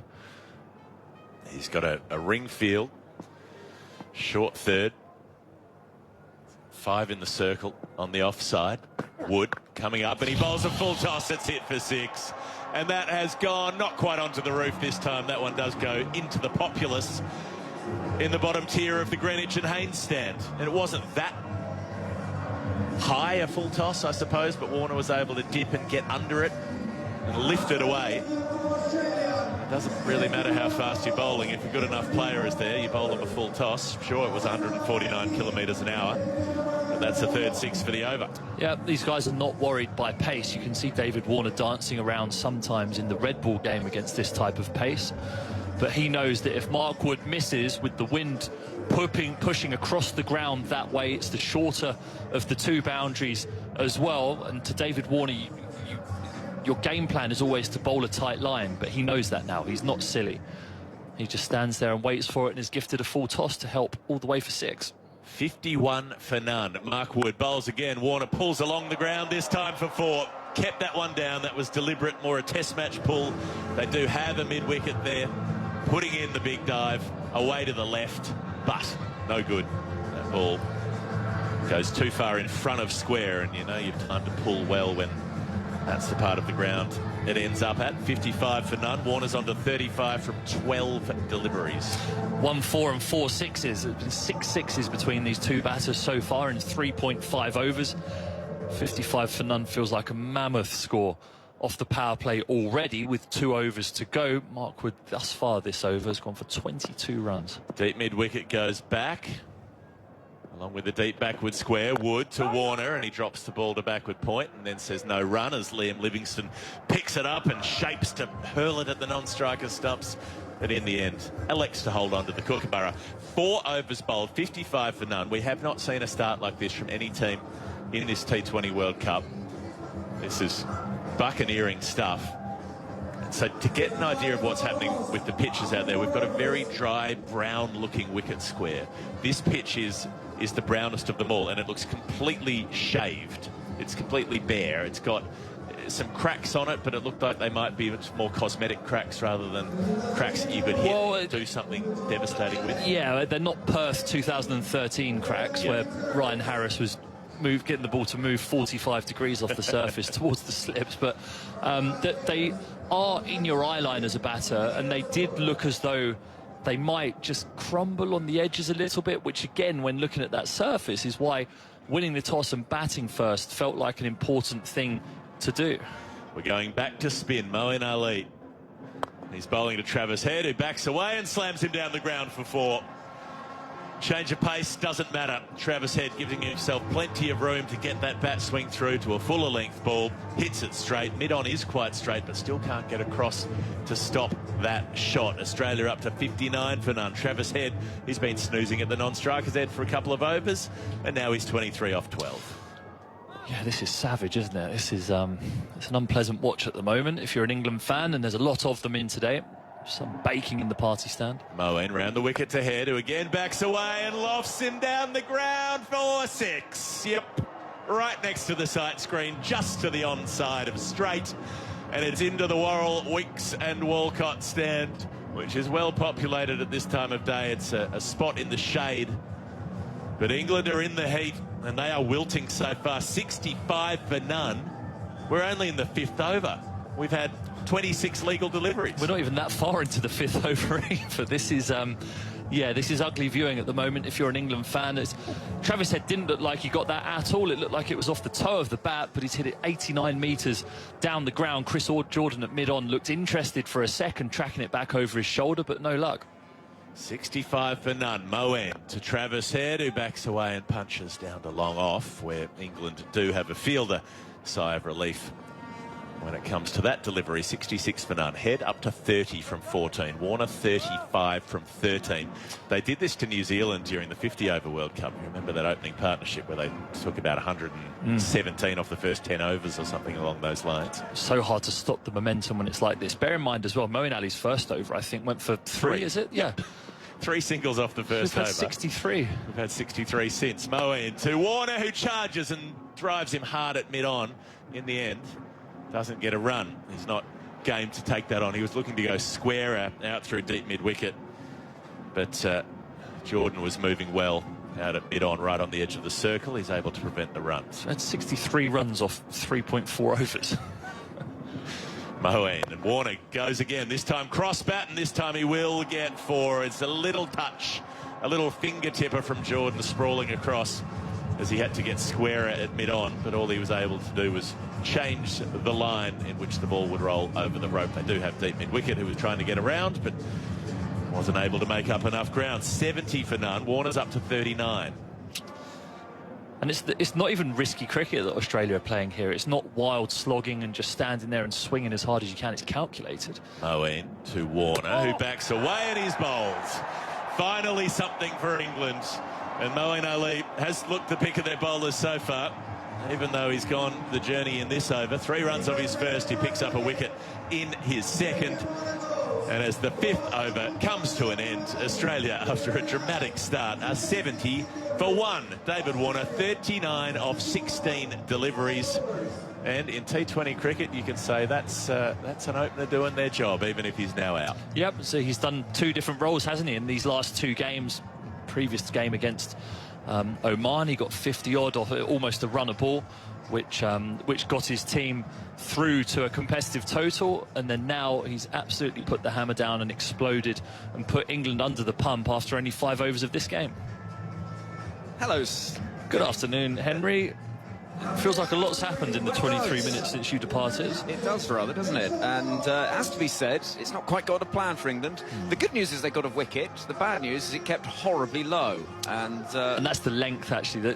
So the time where the batters have looked in trouble have been when they've been on the back foot to the spinners trying to play cut shots. That has looked the most threatening delivery. England just haven't managed to find that length enough. And then from a seam perspective, it's that length at the top of the stumps or around the thigh pad region that you want to be hovering around. And again, apart from Geoff, who actually did bowl a very good over in the 3rd over, England haven't found that length either. So that's the reason why they're so far under the pump at 70 for 1 after 5 overs. Both Will Jacks and Mark Wood's overs going for 22 apiece. This is a massive test for Jos Buttler's captaincy. He's got to get every decision right from here on in, and I'm not convinced. We both said it, and everybody we've spoken to said it. Just a moment. Here comes Jofra Archer. This is whacked away into the offside, stopped by Moeen Ali. The left-hand seam against this Australian left-handed duo at the top of the order has historically proved the way to go. England have got Reece Topley, who takes a lot of wickets early on, and they haven't gone with him. And it's not just Jos Buttler. No. Hindsight is easy. Yeah, it is easy, absolutely. And it's easier as well when you're detached from the group and the situation to see things. Mid-on, mid-off are up. Here comes Archer around the wicket. Oh, inside edge, very nearly onto the stumps from Travis Head. And Archer looks a class apart at the moment. He's nearly getting England's second breakthrough. 70 for 1 with 4 balls left of a gruesome power play from England's perspective. Superb for Australia and our listeners on the ABC. Very nice to be with you. Yep, hope you're all very happy down in Australia with what your team are up to. Geoff Archer, though, just showing he's got the intuition. Archer again round the wicket to the left-handed Travis Head, who hits the ball aerially, but through the gap between cover and backward point for 4. Out towards the beach. And more punishment for a beleaguered England bowling attack. It's 74 for 1, midway through the 6th over. Yeah, that's 3 slow balls in a row from Archer, and the previous 2 did just hold in the surface off a fullish length, and Travis Head couldn't quite rock back and pierce that offside field. This one was a touch shorter, and Head, removing that right foot from the equation as he does so many times, finds the gap between point for 4 more runs. In comes Archer once again. Round the wicket, pace on and bowls him. Beauty! Travis Head goes, stumps played, and Geoff Archer gets the acclaim of his home nation, playing for England in Barbados. And he smashes those stumps apart. 74 for 2. Yep, 4th slower ball of the over from Geoff Archer. He's recognised that the ball coming onto the bat is exactly what these Australian batters want. It's an off-cutter. Doesn't necessarily spin off the surface, but it just holds that tiny fraction of a second, which means that Travis Head is through the shot before he has an opportunity to connect properly. It tickles the inside edge. It knocks middle stump out the ground. The zinger bails and the lit-up stumps light up, and England have their second breakthrough. And this is really the moment that England have to squeeze and try and put these 2 fresh Australian batters, who have neither faced the ball, under pressure. England getting 2 quick wickets, and goodness me did they need them. Australia started with 70 runs from the first 5 overs. The power play is going to be comfortably the most run-heavy of the tournament. And Australia, if they keep going at their current run rate, in theory, will get to 261, the sort of total we were seeing in the IPL. They will surely slow up from that. But England have had a horror start that is being slightly recovered, having seen a couple of wickets. Glenn Maxwell comes to the middle. He's been in a poor run of form. And Geoff Archer, with the sun beating down, is running in over the wicket to the right-hander. Slip in place, and one hand off the bat as it's defended by Maxwell. He has a little look at the surface, takes a step towards the leg side. That was pace on, and it was pace in a big way, 93 miles an hour. And this is in the build-up to the game. Geoff Archer did a really nice interview with you, Henry, and I've spoke at length about what makes him special, and it's that intuition to understand what's necessary in any moment. He's bowled 4 slow balls and got the wicket of Travis Head, immediately back up to 94 miles an hour.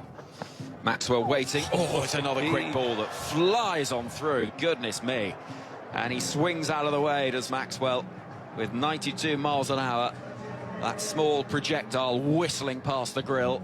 And the power play comes to an end with 4 from it. A wicket. It's Australia's power play, no question. But 74 for 2 is an awful lot better than 70 without loss, as it was, what, 5-10 minutes ago. We're going to see Adil Rashid into the attack. Let me give you some Glenn Maxwell stats, just to really demonstrate the run of form he's been in. He's scored, across his last 14 T20 innings, an average of 8.2, and only 115 runs in that time. They're S-Fin numbers, though. Stick me at number 4 for Australia. I reckon I might produce something similar, but you know how dangerous he is. He's got those big, strong forearms, those whippy wrists, and if he gets in, can be so dangerous. That's why teams persist with him. He's also got his off-spin and his fielding that he brings, all 3 facets of the game. But this now is a very, very important passage of play for England. Adil Rashid, their premier leg spinner, bowling to 2 right-handers who would prefer pace on the ball in this situation. And England, now in the position they find themselves, have to hunt wickets to stem the flow of runs. Wickets the key. Adil Rashid is a man that normally provides. He's going to bowl with a slip in place. His great friend Moeen Ali crouches with his hands on his knees. In comes Rashid over the wicket. Marsh driving into the deep and the offside, out towards Harry Brook fielding in front of the party stand. England making the decision to bowl with spin from both ends. Early on, Moeen went for 3 from his first over, but Will Jacks got taken apart, 22 from the second. And Innovative thinking can go both ways, and sometimes it can reap rewards. Sometimes, though, an opposition can really get hold of a team. And that's what happened today with Australia. Well, it was a last-minute decision by Butler. You saw him wave towards Jofra Archer just before he nodded to Will Jacks to say, "You're on." He said, "Jofra, just hold it there for a moment." After what he'd seen in the first over from Moeen Ali, that ball just holding in the surface from the off-spin.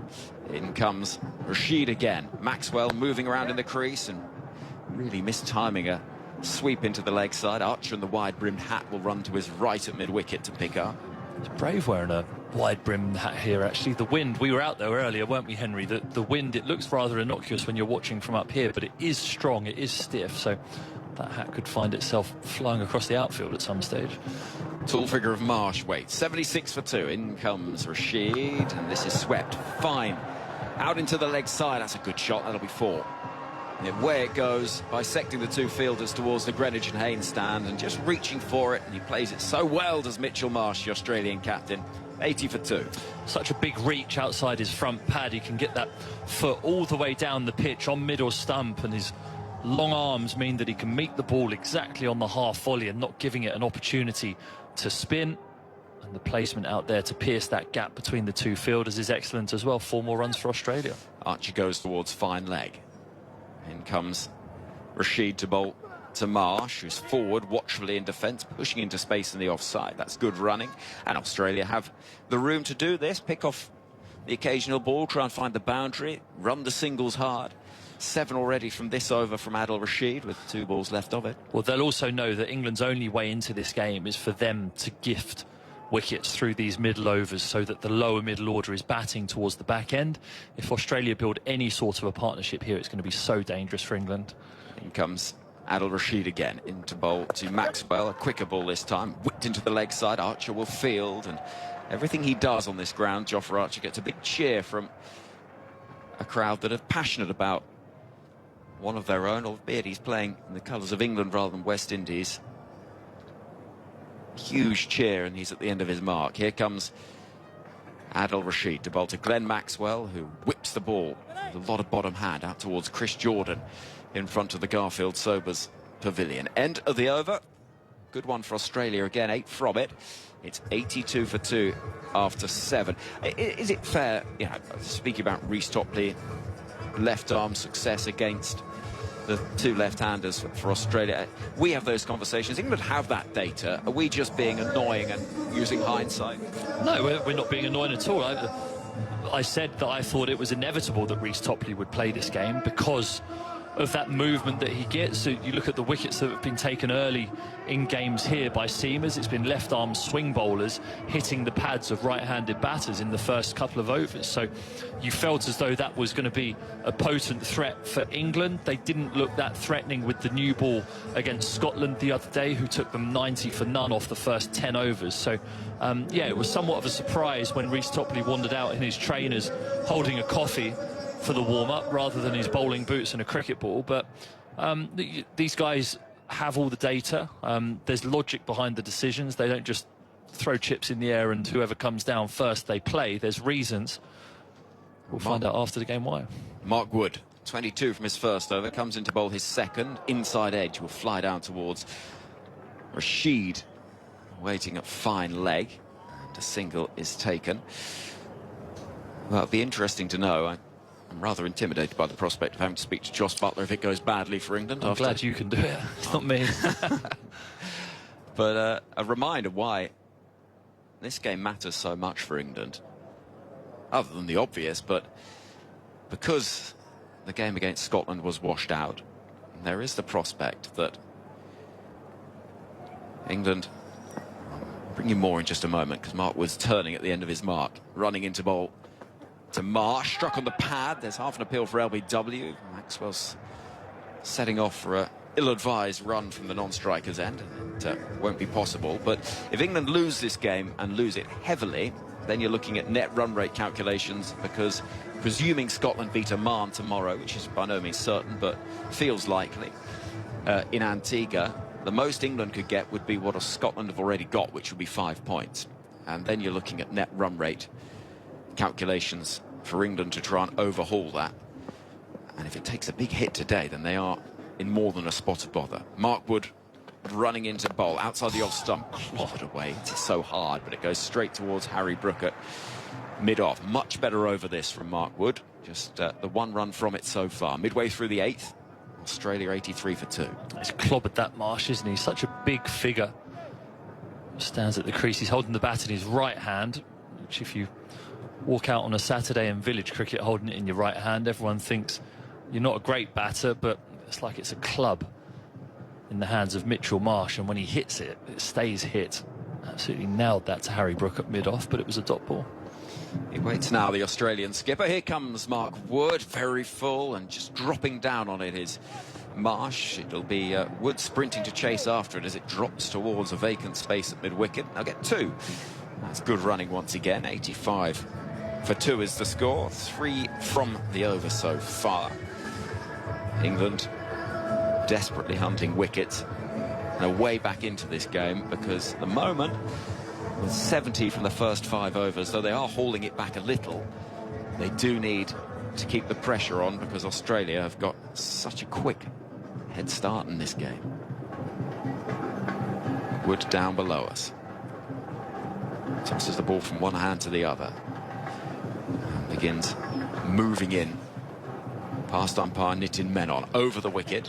It's a back of a length delivery that rises rather uncomfortably towards Marsh. This is excellent from Mark Wood, I have to say. 22 from his first over, just 3 from this one. 1 ball left of the 8th. Yeah, I think the way that Wood's bowled in this over signifies how hard this surface is going to be to just stand there and whack it. He's been more disciplined with the lengths that he's bowled. Clearly you have the protection of all of the fielders outside of the circle now that you don't inside those first 6 overs, but bowling a good length over the top of the stumps is very hard to just swing away on this pitch, and that's where England went wrong in those first 6 overs. They didn't hit that length often enough. Every ball of every game for you from this ICC Men's T20 World Cup.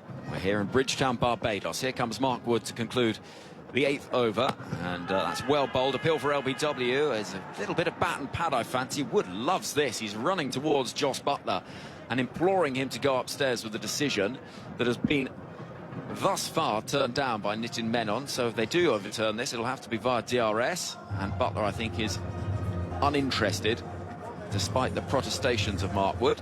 England will not be going upstairs, but it is a really good over. That 3 from it, 85 for 2 after 8. Yep, good over from Wood. Just the ball just angling back into the right-handed batters as well, meaning that they can't throw their hands at anything whatsoever. A couple of slower balls in there, which again Jofra Archer would have communicated that those off-cutting slower balls are just not coming off the surface at the same pace each time, so that can be a good weapon for you as a bowler. The trouble is for England, with this many runs on the board, the Australian bowlers, who are very intelligent themselves, will be watching, processing that information and understanding what they have to do in the second half of the game, which again is the reason why I think batting first felt right on this wicket, even though both captains were insistent that they wanted to bowl.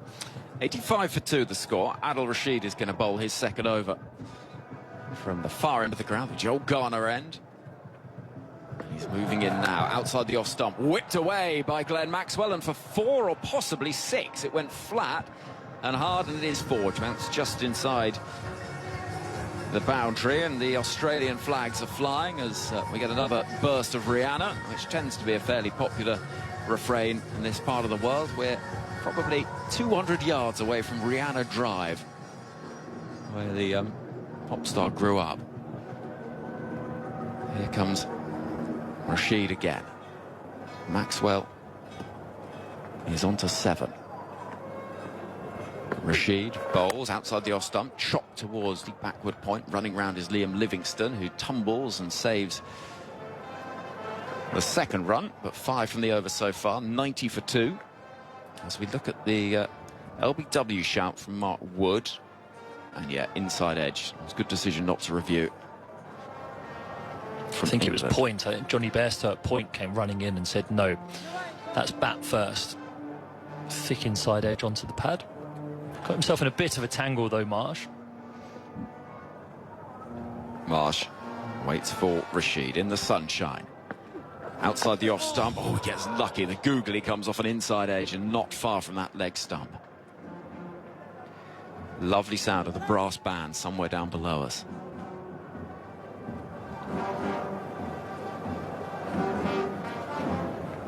Seeing a replay of that, yeah, it was inside edge onto the foot, actually, and then not far from that leg stump. Rashid again. Again, he does the same thing. It flies towards Archer at fine leg. And a bit of pressure being built here, not least because he's just not picking that googly from Adil Rashid. 90 for 2. Yeah, that was much flatter and quicker from Adil Rashid, 83 kilometres an hour. The previous 3 deliveries, that one 95, pushed out of the front of the hand, wide outside the off stump. Marsh just thrashing around, trying to find a boundary. You can see the frustration, even though his team are in a fantastic position. Marsh waits for Rashid. He's in once again. It's been swung away for 6 into the leg side and sailing away into the top tier of the Hall and Griffith stand. That is massive. It's out the ground. Again? Out the ground, off the solar panels, out the ground. Yeah, that's 60 more pounds for the ICC. Oh, it's another one. Look at that. Yeah, 180 quid out in the car park. Oh, he's absolutely ruined the solar panel as well. That can't be cheap. They're racking up a decent bill here, the Australians. 95 metres. That has gone a long way. He's pounced on the length there, Marsh. The previous deliveries, he's tried to go back and work it off the back foot. He's tried to sweep. This one was just dug into the pitch that little bit more, maybe only half a yard or so, but giving Marsh the opportunity to get right back on his stumps, open up his stance and absolutely nail that over deep mid-wicket and ruin a solar panel. Australia 96 for 2. 1 ball left of the 9th over. Rashid has gone for 11 from this over so far. There's a ball left of it. Slip comes out and Marsh goes hard again into the leg side, but straight to the hands of mid-wicket on the ground. And so it'll be just a single. Marsh is on 15. Maxwell 8. And Australia 97 for 2 after 9. So in the other game taking place at the moment over in Group D in New York, not quite the same vibe as this one in terms of run scoring. Netherlands were 103 for 9 from their 20 overs. We thought surely that's a foregone conclusion. Well, South Africa found themselves at 12 for 4. Then came a big partnership. The 16th over was a maiden. And then there was a wicket. And with 3 overs remaining, they need 25 runs in 18 balls, and that is no certainty. A reminder, India-Pakistan, another blockbuster fixture tomorrow, 3:15 p.m. And after that, Oman-Scotland, which could prove to be a vital game from England's perspective. And while I'm here, let me remind you, you can actually access our commentary and choose which game you want to listen to via your smart speaker. Just ask for BBC Sounds to play 5 Sports Extra or Test Match Special. And we beam to you wherever you might be. 97 for 2. Chris Jordan's going to have a go from the Malcolm Marshall end below us. He runs in and has to wait for a ball with the pace taken off it. Does Marsh. Chopped out towards deep backward point and Phil Salt for a single. 98 for 2. Australia creeping towards the 100 mark. There have been 3 maidens bowled by the Netherlands in that. Wonder how many maidens. There'll be someone listening who knows. What's the most maidens ever bowled in a T20 innings? You'd think 3 is a very high number. You would have thought that's got to be up there, haven't you? Just looking, I can see that Bazda Leader has bowled 3 overs. He's got 1 left. The question is, who's going to follow the leader, I suppose? 98 for 2. Here comes Chris Jordan in the sunshine and tucking the ball into the leg side without any timing, really, is Maxwell. No is the cry as he thinks about a second run collected by Chris Jordan. 99 for 2. I spoke to Mark Wood a couple of days ago at the team hotel, and he was saying that very early in the morning on the beach there were some horses that were led to have a swim from the nearby racetracks. And as he had his coffee first thing in the morning, you could just watch them being led around, swimming way out to sea as well. That's amazing here. I think that's not too far from where we're staying as well. I was here in January with some friends, and some who like horse riding went down and trot through the sea on the horses. Look wonderful. Here comes Chris Jordan over the wicket to bowl to Mitch Marsh. Very full ball, which is dug out into the onside. Harry Brook is sprinting for all he's worth to stop the second run. He does that, but the 100 is up, and it's come quickly to to say the least. 100 for 2 after 9.3 overs. But, Stephen Finn, bearing in mind it was 70 without loss after 5, it's actually been a reasonable recovery from England. It has. The concern is how hard it looks to hit boundaries now after that new ball has disappeared. It's very hard to just hit through the line. England mixing their pace up, mixing their lengths up, bowling nicely, but Australia have a head start. Here comes Jordan, very full, again pushed into the offside, and there is no run. Moeen will crouch in those red boots to stop it at cover. 100 for 2 is the score. Just looking over to those solar panels, they're a patchwork of... Well, it looks as though a bit like when you hit one of those reinforced glass windows and you get that sort of massive splintering in a big circle. And there's a series of them on that roof above the Greenwich and Haynes stand. They've been peppered today. 100 for 2. 2 balls left of the 10th. Here comes Chris Jordan over the wicket and worked into the onside behind square by Maxwell, who at the moment is just playing a controlled, eased innings where he can quite happily just keep that scoreboard ticking over. 101 for 2 with 9.5 overs gone. If you're wondering about where this ground ranked historically in terms of run scoring, because we know this tournament has not provided big runs and it's been quite hard to get big scores away. Well, only twice in the history of T20s here has 200 been passed. Here comes Chris Jordan, punched into the offside, and that'll just be a single. So 5 from the over, pretty good going from England's perspective. 102 for 2 is the score at the halfway stage, with Australia in command, but England doing their best to fight back in this game. Drinks are going to be taken. The rate that Australia are going at the moment, 10.2. And in a very healthy position indeed. So yeah, only on 2 occasions in the history of matches played T20 internationals here, 25 of them have been played. 200 has been breached just twice, but Australia at this stage, Stephen Finn, will be fancying that and perhaps a few more. Feels that way, doesn't it? They've got power in the ranks to come as well, which is a worry. Marcus Stoinis, who played so well the other evening to drag his team out of trouble against Oman, is yet to come. Tim David, Matthew Wade, then you're into the bowlers, but those bowlers will be who England want to get to as soon as possible with the ball in hand. They're having a proper huddle there, England, arms around each other to say, let's not let this derail us too much, let's try and drag our way back into the game, but it's going to be some ask from here at 102 for 2 after 10 overs. Well, drinks are being taken as a conference amongst the England side out there, no doubt looking to try and find a way of getting things back together and recover the situation. Before handing over to Geoff Lemon, let me just say good luck to all of those volunteers working on the big help out this weekend. We're expecting around about 7 million people to get involved across the country, including a number of cricket-related projects. To find out more, check out the Big Help Out website and app to discover how you can get involved. England need to find some way of, not the big help out, it's get the middle order out, I think, at the moment, because Australia in a strong position. Stephen Finn, some more from you, and then Geoff Lemon. Yeah, the yellow shirts of Australia fans are just becoming more prominent around the ground that I can see. It looks as though there might even be a tall group of them on the far side, and they'll be very happy with their team's work. That power play was savage.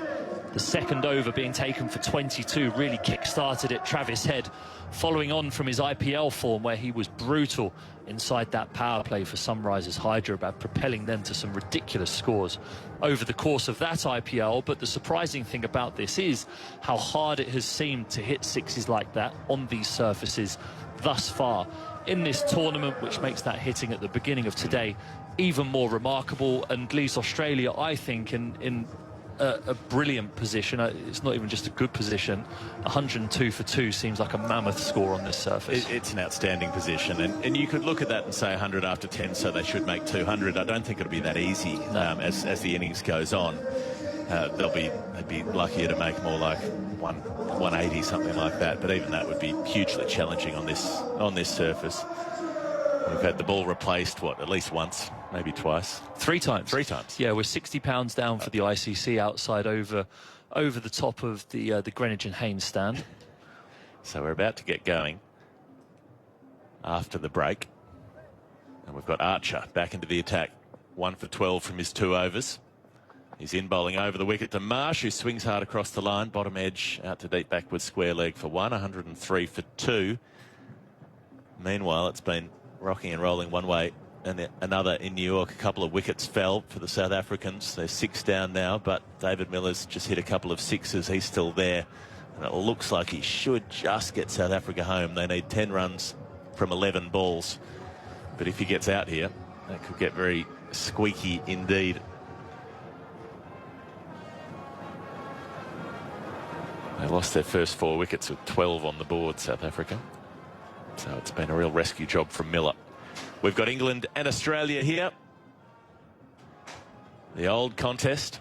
Archer up to Maxwell. Short ball, digs it into the pitch. Maxwell gets up high on his toes and pulls it out to deep mid-wicket for 1. They've got a sweeper back there, 104 for 2. Not the oldest rivalry, of course, England and Australia. If you've been paying attention through this World Cup, you'd know that's Canada and the USA, who first played in 1844 and last played about 10 days ago in Dallas. You know, an absolute rip snorter. But Australia-England, it's up there. Here goes Archer again to Marsh, who's trying to belt him through mid-wicket, and in the end gets it off the toe of the bat on the bounce back into the bowler's right hand. That's quite impressive when you're looking to cart it somewhere way over the leg side and you hit it back to the bowler off the cue. Yeah, like Ronnie O'Sullivan there. Straight towards the black for an 8, but he's right off the toe of the bat there, like a snooker player. But Geoff Archer bowling lovely leg cutter, slower ball. Archer up to Marsh, who gets a full ball and flicks this out through deep mid-wicket. It's gone for 6. That is an absolutely outrageous shot. That was a decent enough delivery. It was full. Maybe it was just too full. But Marsh, with a little flick, little casual bit of timing is what it looked like from up here, sends that ball soaring over the leg side. He just missed the Yorker, Archie. Was just short of that Yorker length. And it's the first pace-on delivery he's bowled this over. 120, 117, 119 kilometres an hour. Marsh is really thrashing around, struggling to pick up the pace of those. The first time Geoff Archer has tried a pace-on delivery, Mitchell Marsh manages to get underneath that and send it for 6. A good shot. 147 k's an hour, that last one. Brisk. 110 for 2, the score. Archer to Marsh, who backs away and cuts. They've got a deep point out there. He'll jog through for 1. 111 for 2. But, sorry, Geoff, it just shows how hard I do think the Australian bowlers will be sat there watching this. And I always liked, on surfaces like this, my team batting first, because I'm watching all the time. What is Geoff Archer doing here that's working? He's bowled a leg cutter that's hit the toe end of Mitchell Marsh's bat. The off cutters to the left-handers have been very difficult to hit, and you're just getting information the whole time. Archer to finish the over to Maxwell, who reaches outside the off stump and misses. Joss Buttler applauds his bowler, who, by the standards of the others today, is going along pretty well at the moment. Archer at 1 for 21 from his 3. Australia 111 for 2 from 11 overs. Marsh on 26, Maxwell on 11. I guess that's something that Pat Cummins has been doing a lot of, that bowling cutters, driving it into the pitch. Yeah, he more just bowls an off cutter, doesn't he? Which actually, the great skill about Geoff Archer is his ability to bowl both.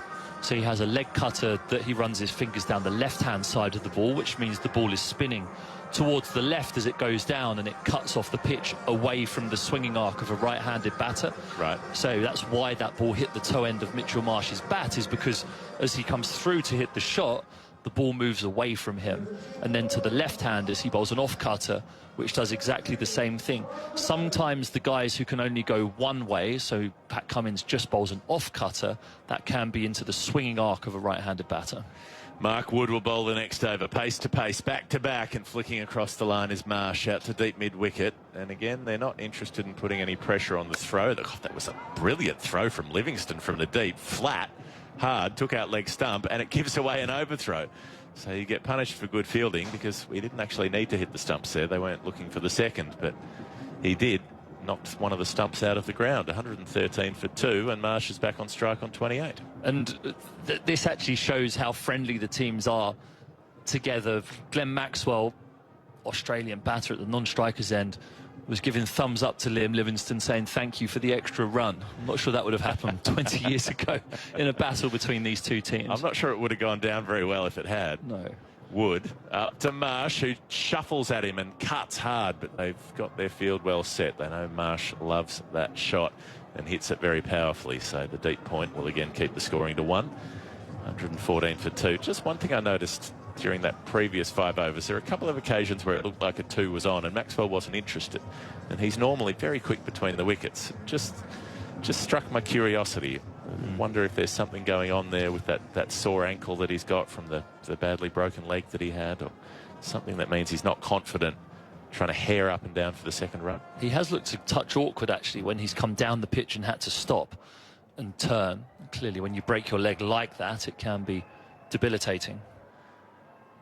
Wood up to bowl to Maxwell, who digs out the Yorker out over deep mid-wicket. 1 bounce, 4. Classic Maxwell shot. He has this snap of the wrists that he uses to full deliveries where he whips them across the line, a little bit like the way Virat Kohli does, and gets all of the pace out of that whip. And he's able to send that ball bouncing away. 118 for 2. Maxwell up to 15. It means he hits that gap between deep mid-wicket and wide long on very well. Sometimes guys play that with stiff wrists and it goes straight towards long on the 1 bounce, but because he whips across the ball with those hands, he finds that gap really well, and at the moment there is no man out at deep mid-wicket. Wood tries again to Maxwell at the stumps. Similar sort of shot, but he doesn't get enough of it, and this time Livingstone's inside the circle and he's able to tumble across to his left and stop the ball, and doesn't throw it at any stumps on this occasion. And deciding to change the field here. You sort of dicing with danger there a touch when Mark Wood's trying to bowl full to Maxwell with no deep mid-wicket out there on the boundary. Means that Adil Rashid, who was at fine leg, now comes inside the circle and Liam Livingstone goes out to deep mid-wicket. If I was him, he's very square at the moment, almost in line with the stumps out at deep mid-wicket. I'd want him 20 yards further in front of square for Glenn Maxwell. Wood bowls to Maxwell short, and Maxwell backs away and tries to swing across the line and doesn't lay anything on it. So they've got a deep third there for that kind of reverse pull shot that Maxwell sometimes plays to the faster bowlers, but playing that against Mark Wood is a little different. Yeah, although if he does get hold of that, that's another lost ball, I think, up over the Garfield Sobers pavilion. See if you could hit the solar panels on top of the Worrell, Wicks and Walcott stand. That would be a good effort. It's a very environmentally aware cricket ground here. Wood, a long charging run in, full at the stumps, flicks it a short fine Maxwell and can't get a run, and he's drifting out of his crease as the throw comes in. He might have been in some strife if Rashid had hit the stumps there. But that does not take place. 12 overs gone, 118 for 2. Marsh 29 off 21. And Maxwell 15 off 17, an unusual sort of strike rate for him in T20 cricket. But he's found it difficult out there after Head and Warner sacked the bowling in those opening few overs. The first over was quiet. Everything after that was very, very loud. Just a report in from New York, South Africa have survived their scare. They managed to win 6 wickets down with David Miller. The reason they got their 59 not out off 51 balls. So a sigh of relief for the South Africans as they get away from their bogey team. The Dutch beat them in the 50-over World Cup last year and the 20-over World Cup in Australia before that. But they've pulled that one out of the fire. Here in our game, 118 for 2 after 12 overs.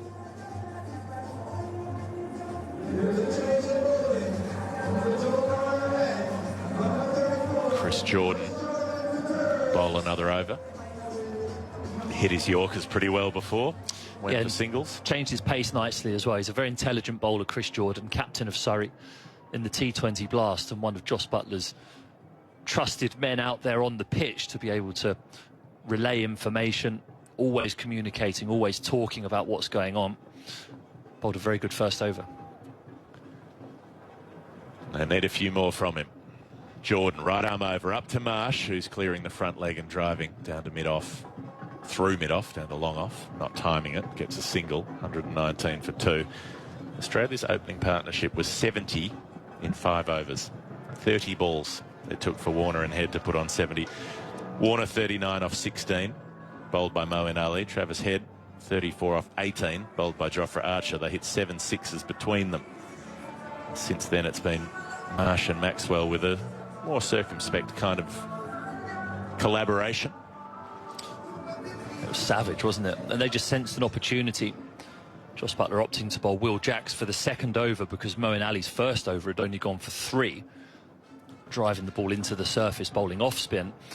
Was hoping for more of the same from Will Jacks, but Will Jacks is a loopy off spinner, and Travis Head, the first delivery, wasn't perturbed by the fact that there was spin from the other end. Slogged a big slog sweep over mid-wicket, and immediately as a bowler you're on the back foot, and Head took advantage of that. Jordan come up to bowl to Maxwell now. He's stepped right across and tries to lift it over short. Fine, he might be out here. He's not quite. The catch doesn't quite carry. It was looping towards mid-wicket in the end. It was Johnny Bairstow moving across there to try to take that catch. So Maxwell was trying to play that pickup shot behind square over short fine and ends up top edging it to a fairly square mid-wicket. And Bairstow just couldn't quite get around. Another man with a badly broken leg in the past couple of years. They're linked in that way by fate. 119 for 2 is the score. They didn't get a run from that mistimed shot. Might have been able to. Seems like a missed opportunity too. So Jordan will bowl to Maxwell, who backs away and slams him for 6 over deep third. That is an outrageous shot. Outrageous. I don't know how he did that. I'm not sure how the physics of that works. Opened the face of the bat, got down low, and backed away to give himself a bit of room, and carves it up and over. They have a deep third back there, and the ball flies over his head for 6. Yeah. How on earth does that happen, Steve? It's just a slice. It's not an edge at all. He's completely opened the face as if he's got a frying pan in his hands. He's just whipped it up over deep third, and because he's got those quick wrists that he snaps across the ball with that we spoke about earlier, means that you can get so much more momentum on that delivery from Chris Jordan. 142 kilometres an hour, just below 90, all the way for 6. 125 for 2. Jordan to Maxwell, who misses outside the off stump. It's a wide. I don't know about that. That didn't seem particularly wide. But come on, Nitin. Maxwell was leaning away from it. But going back to that previous shot, when you watch cricket, you understand things by the shape that players make. You know, you see the shape of a shot. You have a feeling about what's going to happen next. You have an understanding of what should happen next. That shot from Maxwell, at first I thought he's carving 2 through deep backward point along the ground. Then I thought, oh, he's going to be caught at deep third. And then it flies over for 6 runs. Against the wind as well, actually, which is a significant factor here as well in Bridgetown. 126 for 2 with the wide. 3 balls to come in the over. Jordan to Maxwell, who reaches for a slower ball bouncer outside the off stump and cuts it for 4. Well, he picked that, Maxwell. He waited for it. He was in position but wasn't going into the shot, just held back the shot, and in the end just places it rather than smashes it on the loop away behind point, and he's able to get it just far enough behind point to beat the deep point fielder. That is another very impressive shot and bit of touch. 130 for 2. Maxwell's up to 25. Jordan, some thinking to do. Started well. He's now gone for a dozen from the over. He's got a couple of balls to go. What can he produce? Jordan to Maxwell, who's driving it back past the bowler for 1. Not a bad result for Jordan there. And Marsh to face the last ball.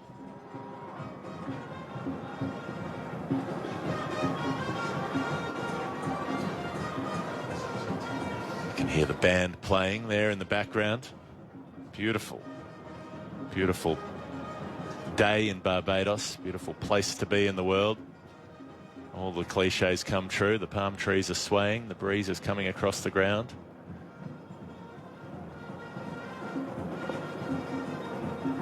Chris Jordan is in and bowling. Right arm over. Wide outside the off stump. Called wide. It won't be the last ball of the over. 132 for 2. You can see what Jordan's trying to do. He's trying to keep it away from the swinging arc of Mitchell Marsh outside the off stump. The wind does carry the ball towards that leg side. We are also playing over that side of the square towards the shorter boundary, although some of the 6s we've seen hit that way would be 6 almost anywhere, disappearing out the ground. But Jordan just trying to keep it outside of that big-shouldered swinging arc of Mitchell Marsh. Mitchell Marsh pulls away at the last minute. Well, Jordan will be annoyed now. He's already bowling an 8-ball over, and now it's, in physical terms, a 9-ball over because he's got to walk all the way back and come in again. Something was distracting Mitchell Marsh behind the bowler's arm. There is a very big black painted sight screen and many, many panels of the grandstand, the 3W stand down there that's all completely blacked out. So I don't know what bothered him, but there's one camera operator down there who's all dressed in black to blend in to the background. Quite theatrical. Jordan trying to escape this purgatory of an over.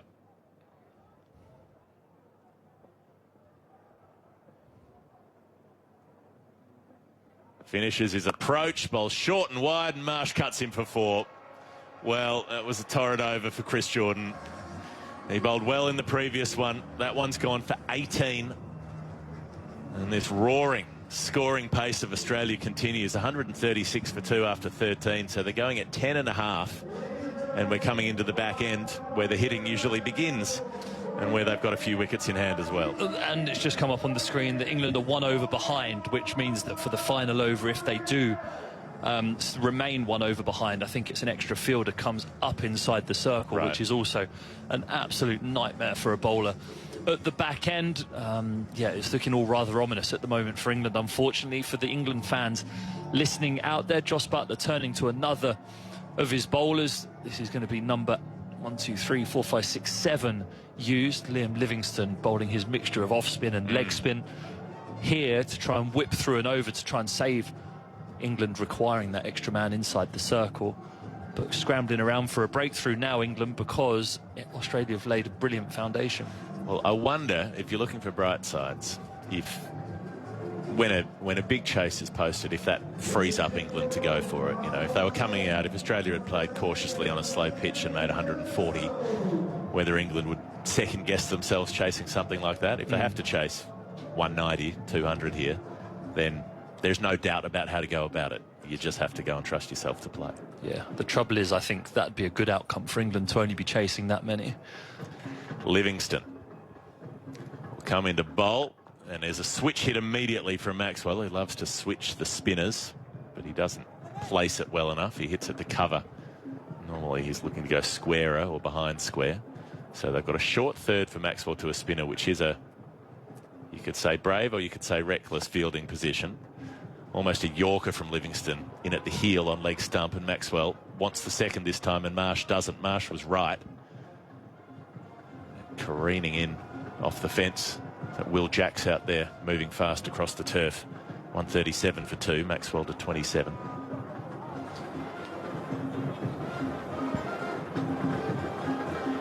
So Marsh has a less complicated approach to spin. Tends to be foot down the pitch and hit it over deep mid-wicket or straight. Waits for Livingstone and just plays from the crease. Dabs it out to cover for 1.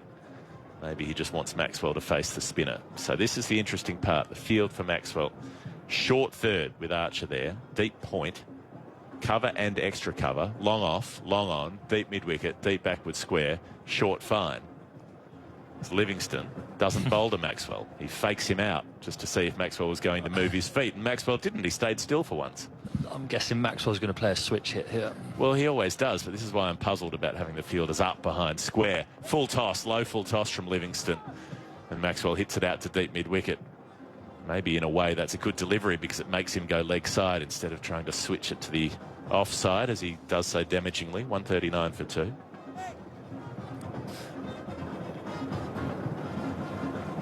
Livingstone up and bowling to Marsh and beating him, goes past the outside edge. Butler's appealing for something. He's got the bails off, but I think Marsh was pretty well set.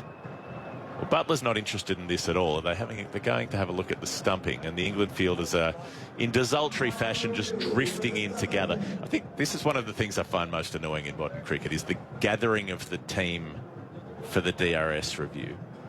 If you think they shouldn't, if your keeper's not interested in it. Have an umpire review for Marsh, I thought, started walking, which was strange. He started walking towards the pavilion. Can you show me the best side angle, please? I think he's clearly not out. I think Marsh did drag initially.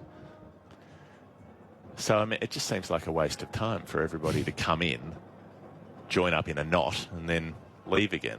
But if they get a wicket... Well, Butler missed on his first attempt. We might have him here. Pull it back one more time, please. Butler was not interested, but I think he's got him. One more frame.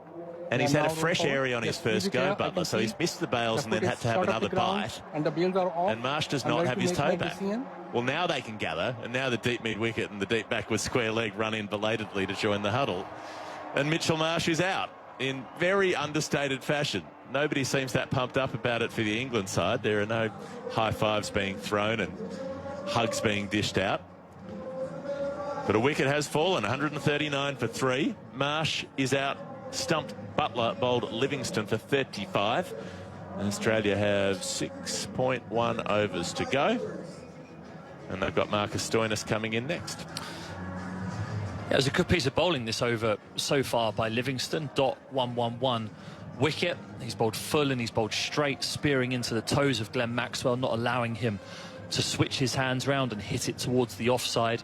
And then to Mitchell Marsh, dragging his length back, but still bowling it flat, knowing that Marsh either wants to rock back onto the back foot and pull him over deep mid-wicket, or stand there and try and biff him straight up towards our commentary box, which is directly behind the bowler, running away from us now. So it's been a good over by Livingston, introduced into the attack in the 14th over. He has 1 for 3. He's got 1 ball to go here. He's got off breaks and leg breaks at his disposal. Kindred spirit with Akib Ilyas of Oman, who bowled the same way the other night to great effect. Had Marcus Stoinis all at sea before Stoinis started hitting sixes off the medium paces. Couldn't lay bat on the leg spinner. So this will be an interesting matchup. Only 1 ball of it. Presumably Livingston will get another over at some point. He bowls now. It is a leg break, and Stoinis opens his shoulders and drives it with power down to Brook at long off. He'll only get a single 4 at 140 for 3. Marcus Stoinis off the mark with 1. Maxwell 28 off 24. Australia 140 for 3. They've got 6 overs to go. So Adil Rashid's going to be introduced again into the attack. I like it. So Marcus Stoinis, not the greatest starter against leg spin. Adil Rashid, he struggles to pick, actually. I imagine we'll see a few googlies here by Rashid to try and sneak one back between the gate and hit the stumps of Stoinis, because we know how dangerous he can be against seamers towards the back end of the innings. If he gets going and manages to open those arms up, it can be mighty problematic for the team bowling at him. Australia going at exactly 10 and over, 140 for 3 from 14. They're 70 for none off 5, Geoff. So they've slowed down considerably since then, which again I think shows how problematic this second innings may be for England through those middle overs. So Stoinis with leg spin to face, potentially from both ends if Livingston continues. Adil Rashid to bowl now. 2 overs, none for 20. And he's getting a sweep shot from Stoinis for 1 out to deep mid-wicket first ball. That's what Australia will want. Let Maxwell face the leg spinner and try to improvise. It's interesting with Stoinis. He's opened the batting a bunch in T20 domestic cricket and been damaging there. He's often a slow starter in the middle order. It takes a while to get going. So coming in with 6 overs to go is almost not enough time for Stoinis. I do wonder if they might have floated David or Wade ahead of him. Rashid in, and Maxwell going back and pulling, and he's caught it deep mid-wicket. Well, David or Wade will have their chance now because Glenn Maxwell's out. It was far from his most fluent innings and far from his most destructive. 28 from 25 balls. An unusually subdued strike rate for Maxwell. He tries to get onto one here. It was Rashid fizzing it through at him. And it was the leg break. He was pulling it. The length was probably there. The spin away from him drew the error.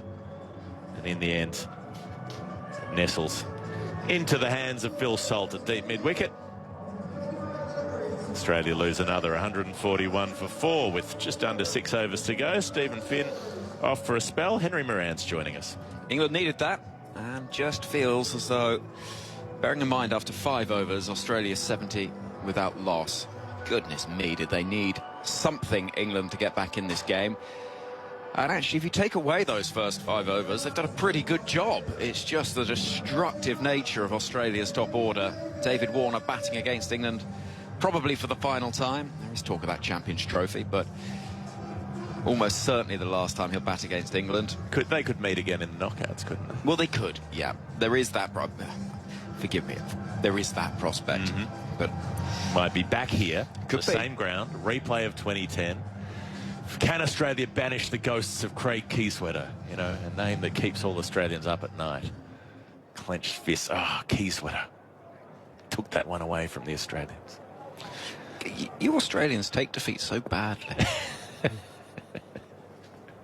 Here goes Rashid, and backing away from it here.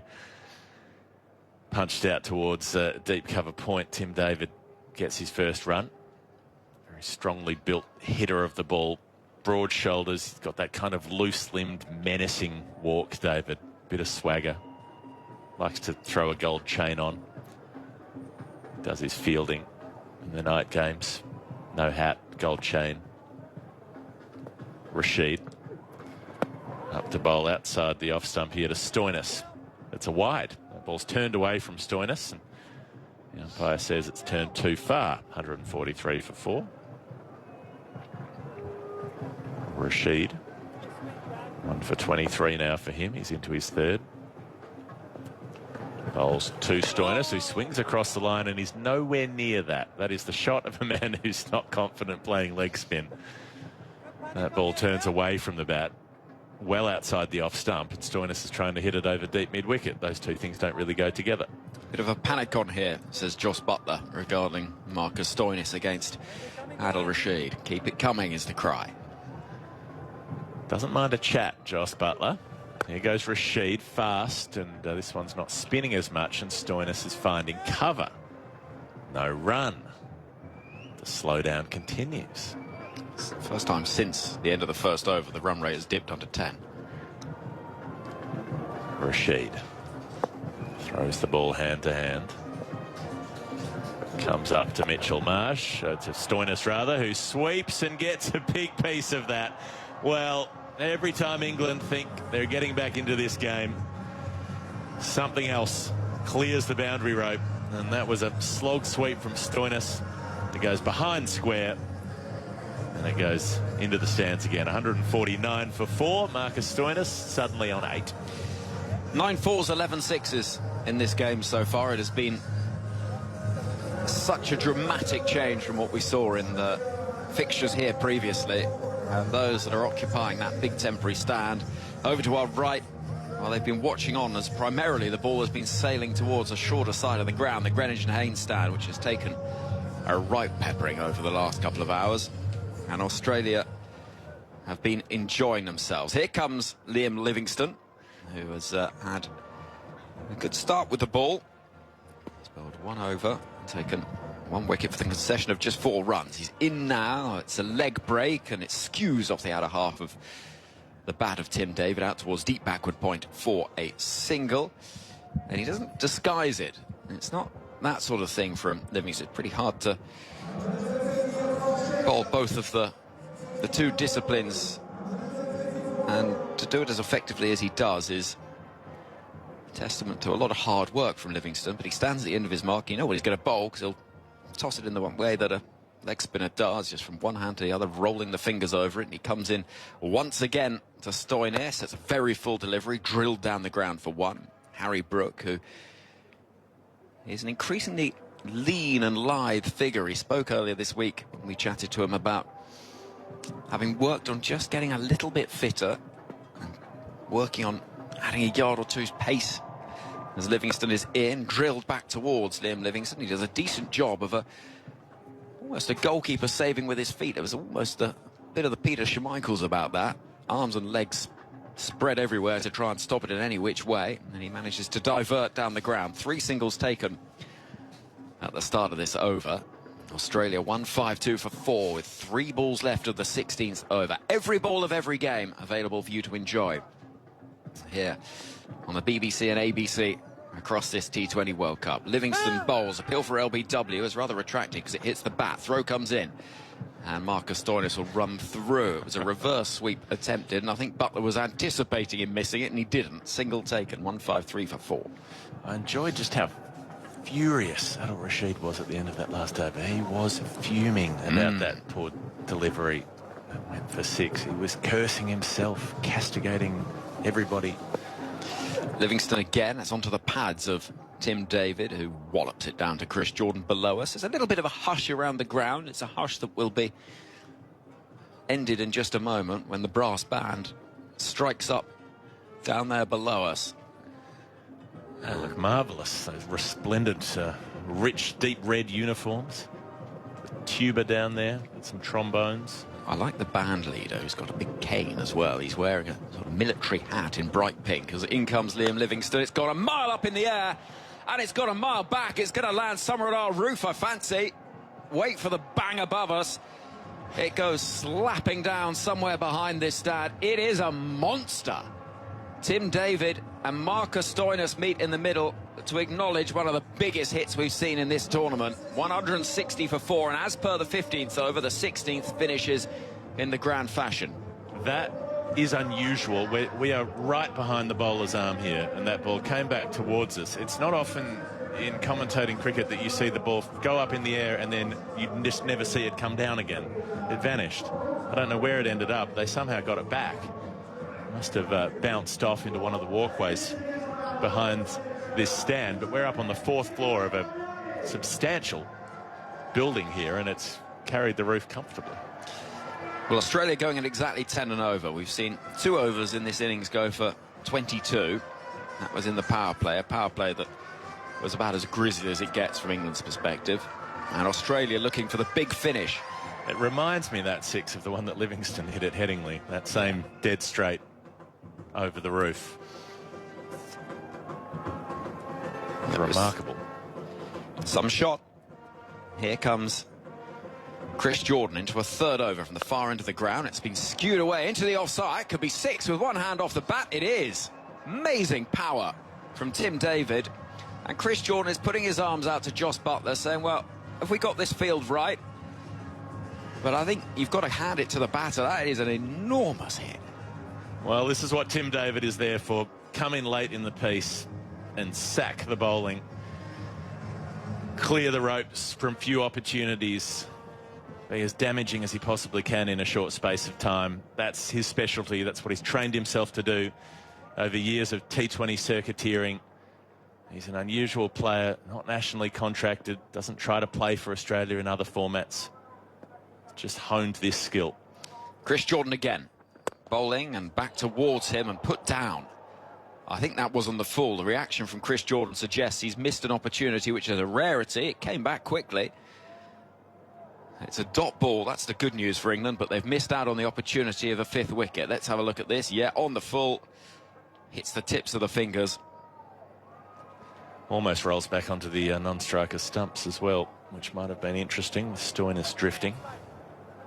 Field changes with Adil Rashid going down towards square leg inside the circle. England don't want to do too much of this because they're behind the rate in terms of how quickly they're bowling their overs, and they can't afford really too much chopping and changing because they have to have an extra fielder inside the circle for the final over. It could be damaging. 166 for 4.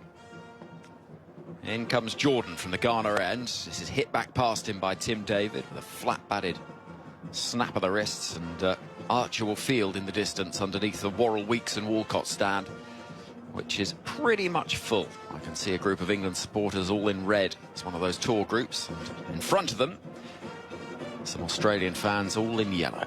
167 for 4. They'll be the happier. There's the difficulty of timing. The last 2 deliveries that David's really struggled to connect with. You could hear the sound in your stump microphones of the strike on that bat not being clean. David just forcing it first back at the bowler and dropped, and then back under the bowler. Compare that to the couple that he got onto. So even someone who's hitting it as well as Tim David can't time everything on this pitch. In comes Jordan once again, past the umpire and outside the off stump, and a little dabbed edge towards Mark Wood, who dives to his left at short 3rd to pick up, but a single is taken. 168 for 4, 13 sixes in the innings, 9 fours. It has been a display of immense power in every sense from Australia, this so far. Interesting field. They had Mark Wood very fine at short third, almost a kind of fly slip. Stoinis found him perfectly. You can hear the band down below us. And they're making very slow progress, walking below this stand, all in red. Here comes Jordan. Hit away again into the offside. Field awaits underneath it. Catch should be taken, and it is. Liam Livingstone with the safe hands in front of the beach, in front of the swimming pool, which has England fans dancing with delight. 168 for 5, a timely wicket with the dangerous David going 11 from 8. Livingstone catches safely out there in the distance. Australia 168 for 5 with a ball left of the 17th over. Well, Tim David doing the job that he was here to do. Try to hit every ball for 6, if not 6-4. And then downgrade your expectations after that. He's there to attack.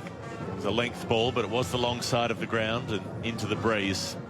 And held it up just enough to be caught just inside the rope. So that was Jordan's tactics working, I suppose. Bowl that side of the wicket and make them hit in that direction. And it is a longer side of the ground, and it has to be said, the one earlier in the over was a rather worrying sign for England in terms of how Tim David was seeing it. But after that, the pitch seemed to help England quite a lot, actually. He was struggling to time it, as you say, and that final one, Jordan getting his man.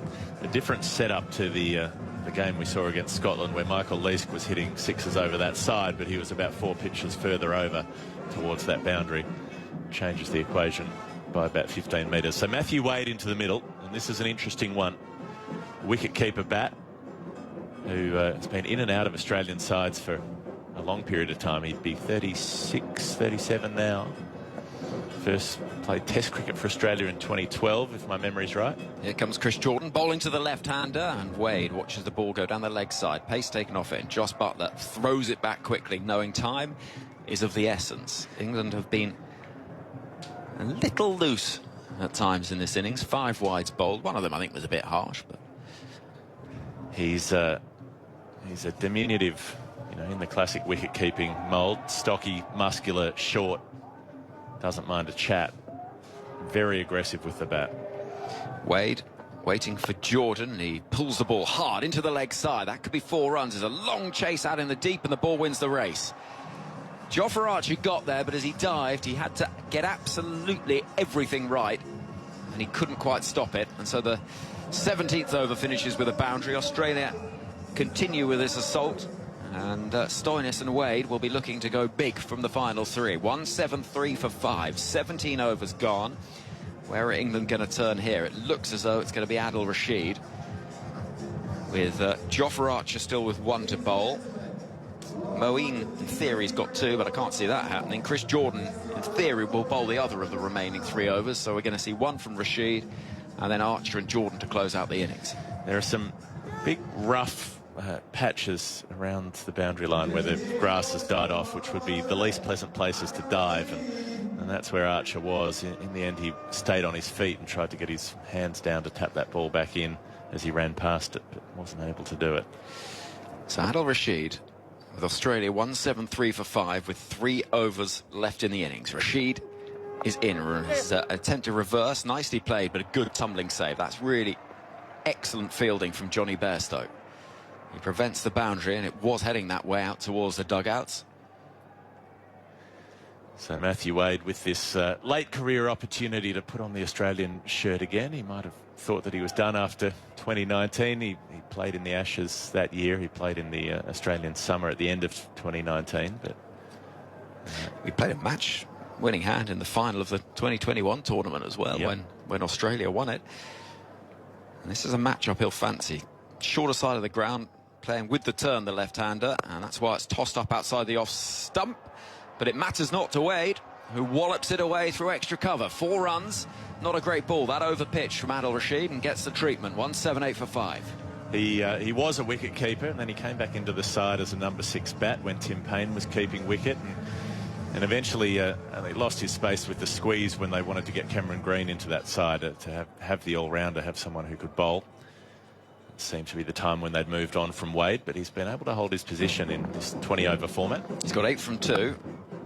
And the next ball, is that a dead ball? Well, he wanted it to be, but he's started pulling out very late, Matthew Wade. Something happened down the ground, I think. And he stepped away, but he stepped away as the ball had already left the bowler's hand. So in the end, he just blocks it away from his stumps and then asks the umpire what's happening here. And the umpire says, well, you faced the ball and you played it, so that's a delivery. Well, he's not terribly happy, is Matthew Wade, who is, I think it's fair to say, one of the more abrasive in this side. And he blocked it back in the manner of someone who does expect it to be a dead ball and looks to the square leg umpire and then looks back up the track to Nitin Menon, who says, well, nothing doing. So it's a dot ball. 178 for 5. In comes Rashid, and he hits that one away behind square on the offside without timing.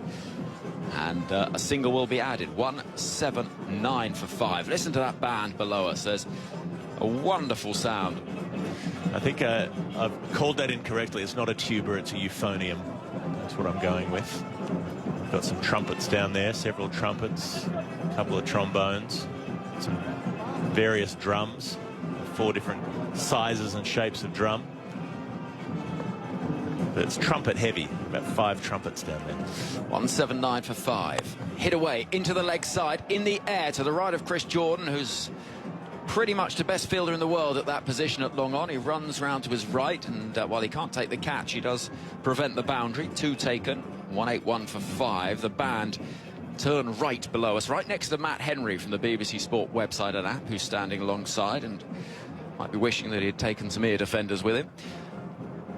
181 for 5. Final ball of the 18th over. A reverse sweep is attempted. It'll go through the gap somehow between Archer and Bairstow, and that's so sloppy from England.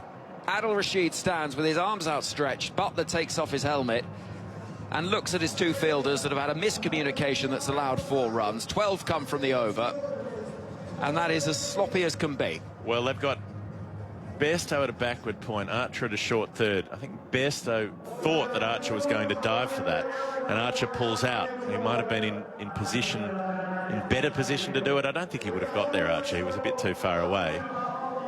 And Bairstow, I don't know really why he's blaming Geoff Archer for that. He was probably 6 or 7 metres away from it when the ball went past him. Well, 185 for 5, and if he wasn't happy at the end of the previous over when he was hit for 6, he's even less so now, Adil Rashid, who finishes his 4-over spell 1 for 41, unusually expensive. Australia currently 185 for 5. I think England, we can safely say, will be chasing north of 200 here, and only twice in the history of T20 internationals on this ground has a side hit more than 200 in a first innings, let alone chasing. It is a big job for England today as Stephen Finn joins us once again. Here comes Geoff Archer from the far end, round the wicket to Matthew Wade, and Wade is edging through what would have been a second slip and down towards the boundary for 4 runs. Archer turns, looks at the ground, and England have to rue their misfortune. Australia have earned the luck, though. They've played so well. 189 for 5, Stephen Finn. What do you make of the situation? Ominous for England. A brilliant position for Australia to be into. Obviously propped up by that brilliant opening partnership between Warner and Head, who really took the attack to the England bowlers early. Geoff Archer has bowled well, bowled excellently actually for his 3.1 overs. In comes Archer and bowls to Wade, who's struck with a thud on the pads, run through for a leg by. And Archer with those figures of 3.2 overs, 1 for 26. Or 1 for 25, I should say, with the leg by signal. 190 for 5. The Australia score with 10 balls left in the innings. So ominous is where you're putting this. Yeah, well, this looks like an absolutely mammoth score on this pitch, especially from what I've seen. There's a bit of turn there for the spinners. There's a bit of variable bounce. If you drive the ball into the surface as a spinner, the leg cutters and the off cutters from the England bowlers have held. They've just not found the right line and length. And as soon as Australia had that momentum inside the first few overs, it's been hard to stop it. In comes Archer. sprinting towards us over the wicket to the right-handed Stoinis, is chasing a wide delivery, and oh no is the cry as it goes to Moeen Ali rather tamely at extra cover. Dot ball. It feels, and again, it's easy from here and it's easy in hindsight, but the decision to bowl Will Jack's second over feels like a honking decision, given that he went for 22. Yeah, well, yeah, I mean, when you sit here and say it like that, then yes, so the logic was there. In comes Archer, outside the off stump, and hit in the air, just out of the reach of the fielder, Harry Brook at mid-off, who does very well to stop it going to the ropes for 4. And a single is taken. I think Stoinis might have broken his bat. That sounded rather unpleasant off the toe end. 191 for 5. Yeah, Archer bowling leg cutter slow balls outside the off stump to Stoinis. Intelligent again from Archer, that ability to bowl cutters both ways. So important at this stage of the innings. Here comes Archer round the wicket to bowl to Wade, who hits the ball aerially off the splice of the bat. It'll land safely towards the edge of the circle where no England fielder is waiting. Throw comes in, and it's Liam Livingstone dashing in from the deep mid-wicket boundary. 8 from the over thus far. It's 193 for 5. 7 balls left in the innings. Well, we saw Moeen go for 3 from the first over, but the part-timer, maybe he's not quite that, but he's... He opens the bowls inside the power play for Surrey. The difference was that Moeen bowled flat and into the surface, and Will Jacks looped it up. Here comes Archer. A reverse is attempted, and Matthew Wade ends up in a heap on the ground. He looks up at the umpire, hauls himself to his feet, and England think they've got a wicket. And yeah, there we go. The decision is made, and Matthew Wade immediately reviews it to say, well, I haven't hit that. And he's not just reviewing the decision, he's tapping the end of his bat relentlessly, as if to underline the fact he doesn't think he's hit it. It was ugly, whatever it was, and we're going to go upstairs to have a little look. Josh Butler saying he's run him out if he's not anyway, because TV umpire to director. We have a player review for caught behind. The on-field decision is out. I have checked the feed. It's a fair delivery. Can you show me the front on first, please? Well, he's still chuntering away, Matthew Wade, out there. Well, it's hit his elbow. That's why it's hit, well, not quite. It's a little higher than that. It's... Ball is close to the arm. Can I confirm with ultras, please? By close to the arm, we mean it's hit it. Keep rolling, keep rolling, keep rolling. It missed the gloves and kissed the arm. Go back to on-field umpire. Well, they're going to check this run out. To reverse your decision. No, they won't. Stand by, you are on screen. Please signal. So you don't think there was a run out in there? No, I think that was more tongue-in-cheek from Butler. I think as he was given out, Wade walked out the crease. I see, sorry. So it wasn't when he was on the ground? No, okay. Right. 193 for 5. 19 overs gone. And Archer finishes with 1 for 28 from 4 overs. Comfortably the best figures from an England bowler on a day that has been run heavy thus far. Chris Jordan has bowled 3 overs so far, 1 for 36. He's got Marcus Stoinis at the far end of the ground, tapping away at a surface that looks cracked and spongy and a little unusual, and has so far in this tournament proved hard to score on, except for Australia today, who have been dominant with the bat, and England are going to have a very special time of it if they're going to get something from this game. Just sense final overs can be so important for momentum and belief. What can England do here? What can Australia do? 13 fours, 13 sixes. And there were 70 runs in the first 5 overs. 193 for 5. Here's Chris Jordan below us, as he runs into bowl to Stoinis, who's hitting the ball down the ground. Has he got enough for 6? Not quite, but it will be 4. Harry Brook ends up in a heap below us. And the problem also for England here is they have got that extra fielder inside the circle, so there is extra freedom for Australia to swing at the ball and get reward for it. 197 for 5. Down the ground, 4 runs. Yep, Stoinis just eking outside leg stump there, giving himself room, knowing that all the fielders are up inside the circle on the offside. Chris Jordan follows him, bowls an off cutter, actually trying to follow him, but because Harry Brook is quite wide at long on, it means that it can beat him to his left-hand side, and Australia get 4 from the first delivery. Jordan in again, 197 for 5. And he targets the leg side of Stoinis and bowling towards the hips, and he'll give nothing outside that off stump here, Jordan, because the field being up inside the circle. A single is taken, 198 for 5. Yeah, now they've got a problem because of the extra man inside the circle. England would love Wade to be hitting out towards the offside. The smaller boundary is towards the leg side for the left-handed Wade here. The wind is also pumping that way. So England aren't able to hedge their bets both ways because of that extra man inside the circle. So they're going to have to telegraph exactly what Chris Jordan is going to try and bowl here, which can make it a touch easier for the batter who's on strike. Well, Jordan and Buttler are deep in conversation. They've got time to do that now because the punishment has been meted out. So they're not going to have to bring anyone else in. But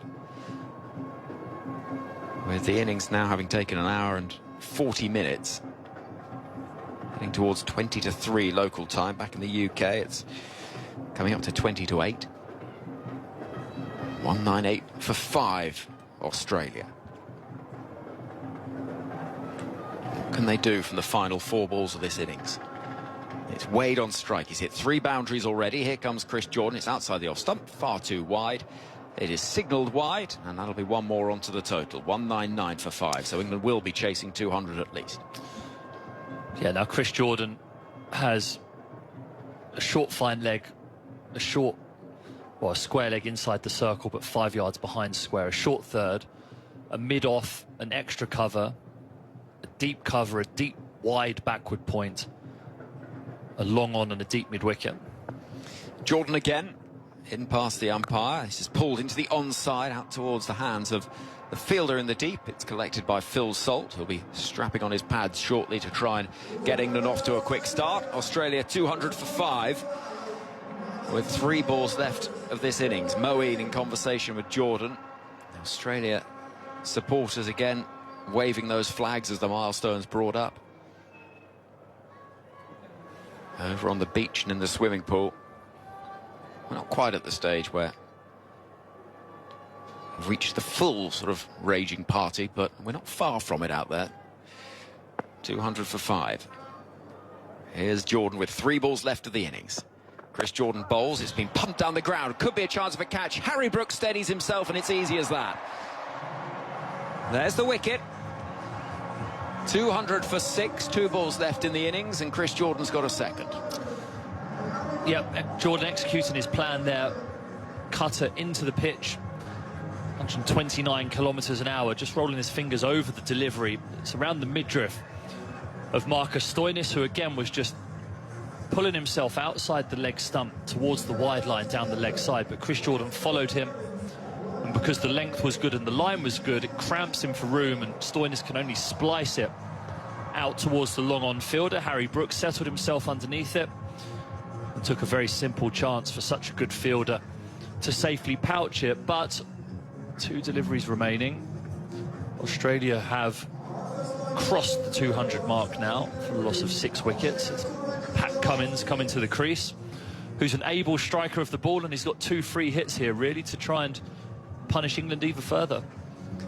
He's not captain in this format, Pat Cummins, but he does have the potential of one of the marquee years in the history of any cricketer, having lifted the Test Championship a year ago, retained the Ashes, won the 50-over World Cup, and he's now in an Australia side looking to complete the cricketing Grand Slam, if you like.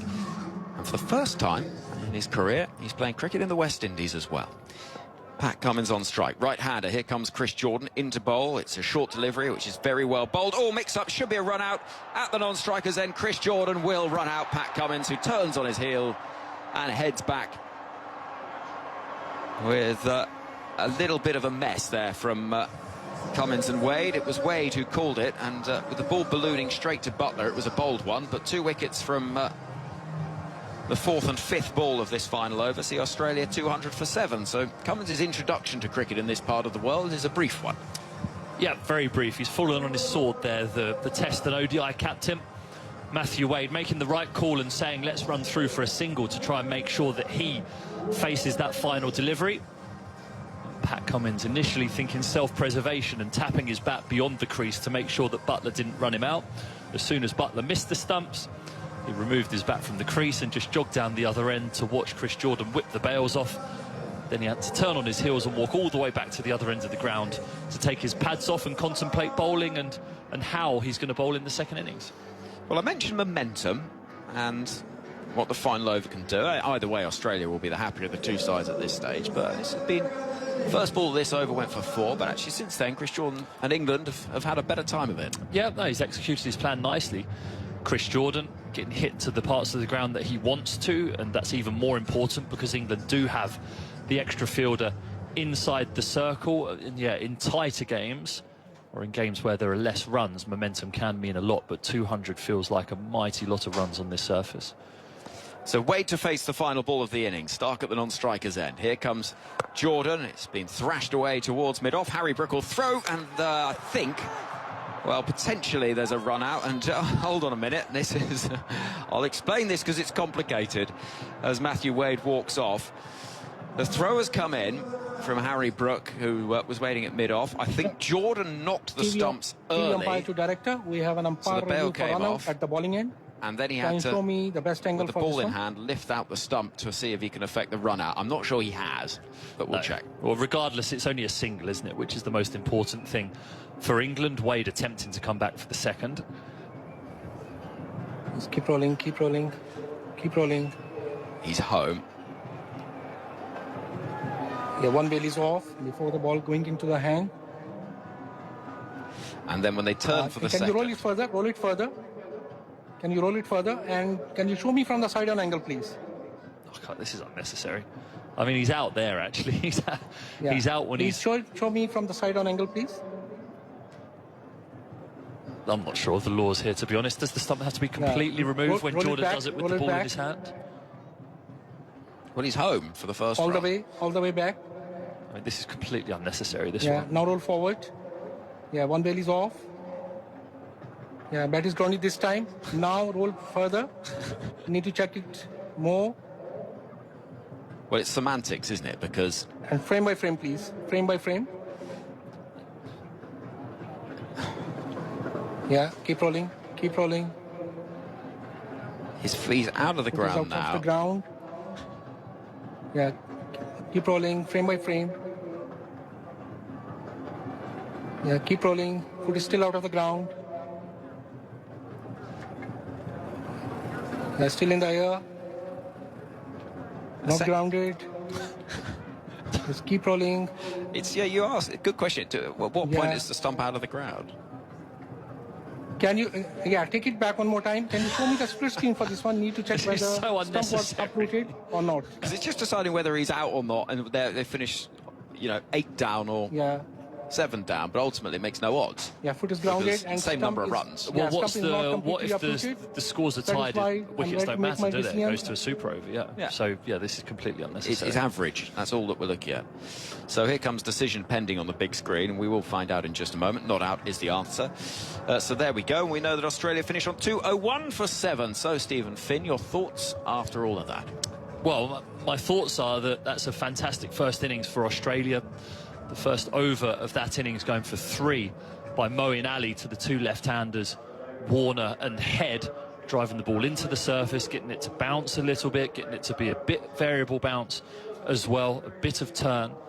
So in the second over, rather than bowling Geoff or Archer, Jos Buttler opted to bowl Will Jacks, but Will Jacks is a more loopy off-spinner. The ball comes up out of his hand rather than the flat trajectory of Moeen Ali. It meant that Travis Head took a risk first ball, played a big slog sweep, got him.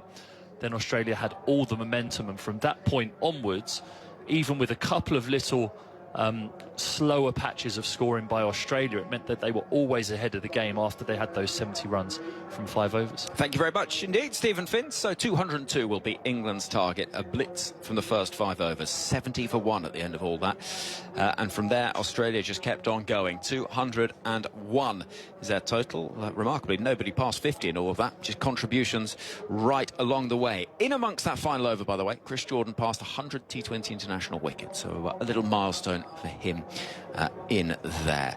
Of course, this weekend is a busy weekend in this T20 World Cup with some really big matches to enjoy. Tomorrow, we've got that big anticipated sellout game between India and Pakistan in New York. Of course, ball-by-ball commentary on 5 Sports Extra comes from 3:15. Our team in the Big Apple have been previewing the game. Here's Daniel Norcross. So Alex Harley and Prakash Rakanka are sitting alongside me as we look forward to the big one, India versus Pakistan, and it's been made that much more spicy by the fact that Pakistan have lost their first match. They have to win this game. So many times in World Cups, India play Pakistan, and actually it doesn't really matter initially because you can still get through the group stage whoever loses, but this time there's a lot riding on it. And Prakash, Pakistan have only ever beaten India in a World Cup once ever. That was in the COVID T20 World Cup 2021. This time they really need it, or they could be out at the earliest possible stage. That's true, and yet, you know, wounded tiger is what I think Pakistan will come out here as on Sunday. They will be smarting under that defeat. There will be lots of criticism. Babar Azam and his team will want to come out and prove that that was an aberration. They hadn't beaten India in World Cups, all forms of World Cups, for such a long time that having broken that voodoo, they now know it can be done. We also know the famous game in Melbourne the last time around in the T20 World Cup. It was touch and go. It was Virat Kohli's heroics in that last over that actually won the game.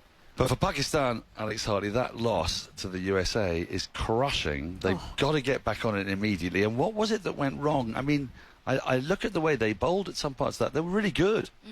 So is it their batting? Is it that they're playing a kind of old form of T20 cricket? Yeah, well, their average score across T20 cricket is 160. And they're a better team than that, but their middle order isn't firing. So there's so much pressure on Babar and Rizwan at the top of the order. And we all know how they play.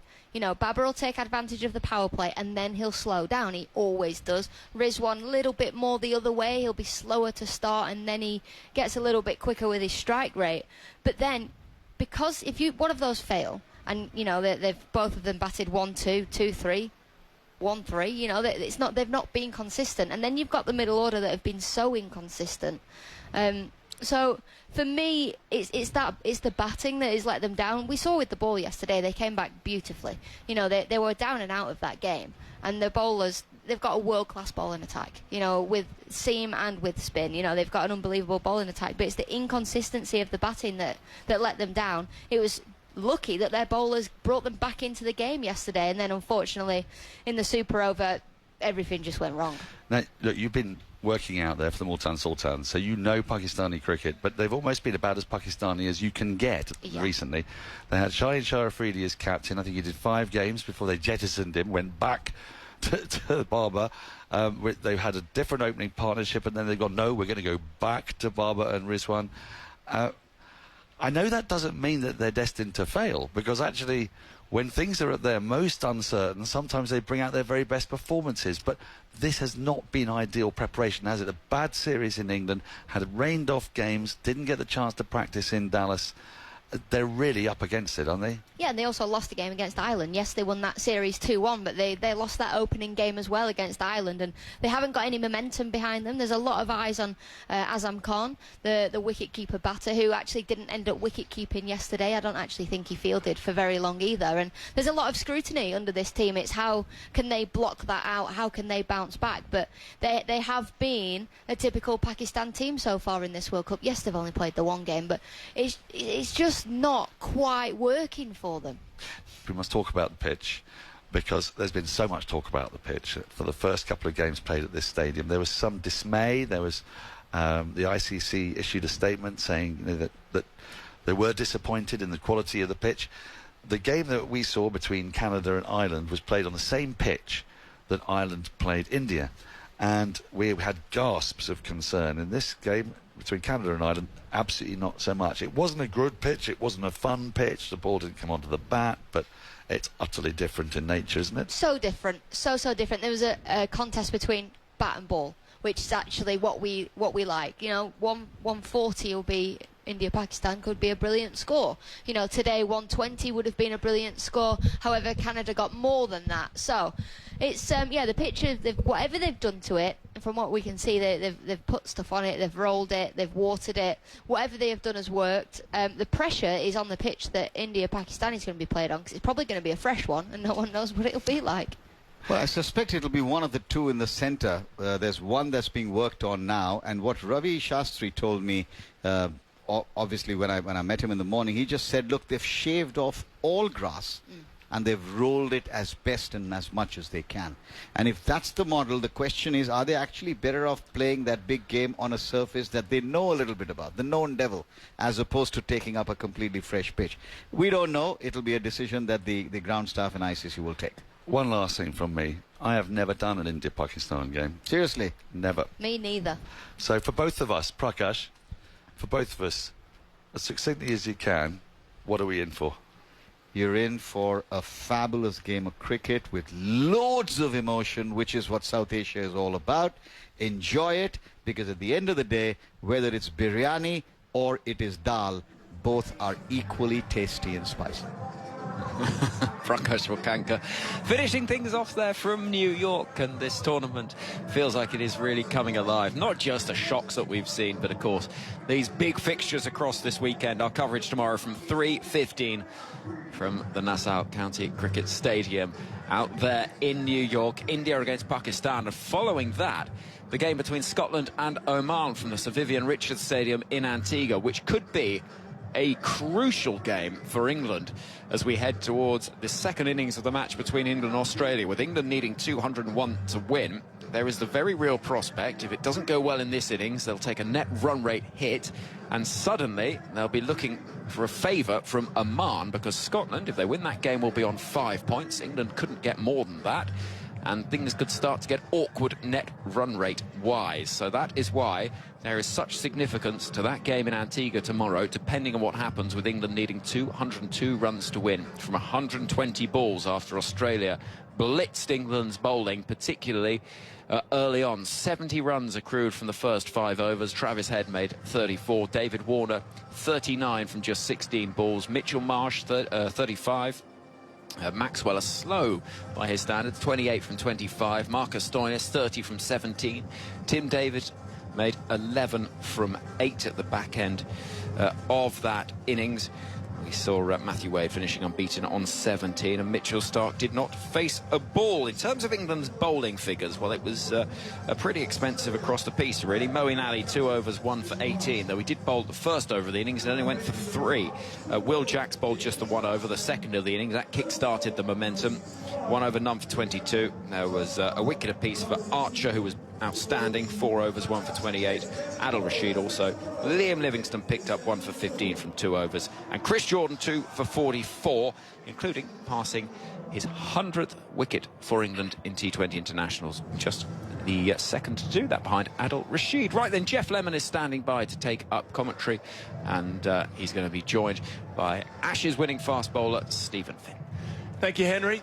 England about to get underway. They've got Jos Buttler and Phil Salt to open the formalities, and Jos Buttler peeled off some 50-ball hundreds in the IPL. England need one of those from him today to challenge this. It's not your usual 200-run chase, as they became through that last Indian Premier League season on some pretty friendly pitches with some small boundaries. The long side of the ground here is a big hit. The pitch is not the easiest. It's playing a few tricks. There's balls keeping low, some difficulties reading the pace, balls stopping in the surface, occasionally one that jumps through a little bit as well. So it won't just be a stand there and hit through the line kind of case. It's going to take all of the skill, all of the adaptability that Jos Buttler has shown over the years as one of the premier white ball openers in the modern era. Phil Salt out there with him, who also had a terrific IPL, scored at a massive tempo at times. Eventually was pulled out just before the end of the tournament, didn't get to play in Kolkata Knight Riders' winning side. He had to go off to England camp, but he's here now, and he'll be on strike for the first ball. And it will be, unsurprisingly, Mitchell Starc to bowl it. He's recovered from that minor cramp he had the other night, had a 60-hour plane journey over here, and went off the field against Oman with some cramp in his calf. But he's back and ready to go here, Mitchell Starc. The tall left armour coming up to the right-handed Salt and bowling full and flicked away, and it'll be 4. That's a good start for England. It goes through a long leg kind of position. The fielder they have in the deep is a deep backward square. Tim David comes around to collect the ball for none. He's on the money there, though, Starc, and there's that shape back in. Salt got himself actually in a bit of a tangle trying to dig that one out. Ended up hitting it between his legs like Nat Sivabrant used to do more frequently than maybe she does now. It was the Natmeg, wasn't it? Phil Salt has just performed the Natmeg, first ball of England's reply. Mitchell Starc aiming at those stumps, and he's almost drawing the outside edge, just outside the off stump. The ball goes across with some pretty serious pace on it. He's into the 140 km/h range already, and Salt drives at it, misses it.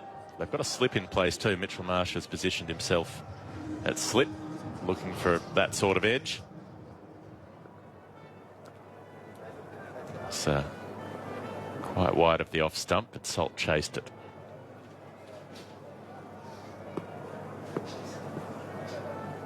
Starc. Ringfield. In and bowls at the stumps, and Salt flicks it. But this time he finds David at deep backward square. The ball staying along the ground, 5 without loss. I'll change things up a little for Jos Buttler. Everybody making sure that they're in their exact positions. We have a slip, the deep third, backward point, cover point, regulation cover, mid-off, mid-on, mid-wicket. And the deep backward square leg is coming much finer for Jos Buttler. So 2 in the circle on the leg side, plus 1 back. 5 in the circle on the offside, plus 1 back, given you've got Mitchell Starc's left arm angle across the right-hander, predominantly. But if Buttler can flick anything off his legs, square of the wicket, boundaries on offer. Starc bowls outside off, and again it draws a push and a miss. Matthew Wade takes the ball behind the stumps. Nice start by Starc. First ball swung back in. The others now have angled across the right-handed batters. Buttler just hanging his bat out there outside the off stump a little bit. But it's a strong positive start for Australia so far. 4 balls bowled. No wides as yet. That's often one of Starc's weaknesses early, is if the ball swings, it can go down the leg side. Bowls again to Buttler, who's driving the ball back to the bowler, slaps it down with his left hand in his follow-through. No run there. Moeen Ali went for only 3 from the first over of Australia's innings, and they then proceeded to add 70 by the end of the 5th over. So a further 67 in the next 24 balls. Legal deliveries, that is. England might need to engineer a way to do something similar. 1 ball to come from Mitchell Starc's opening salvo. And it's down the leg side. There is that wide that we see so often. Loses the line with the swing back into the right-hander, and an extra to England's score. They're 6 without loss. It was quite late swing. He's bowling very full here.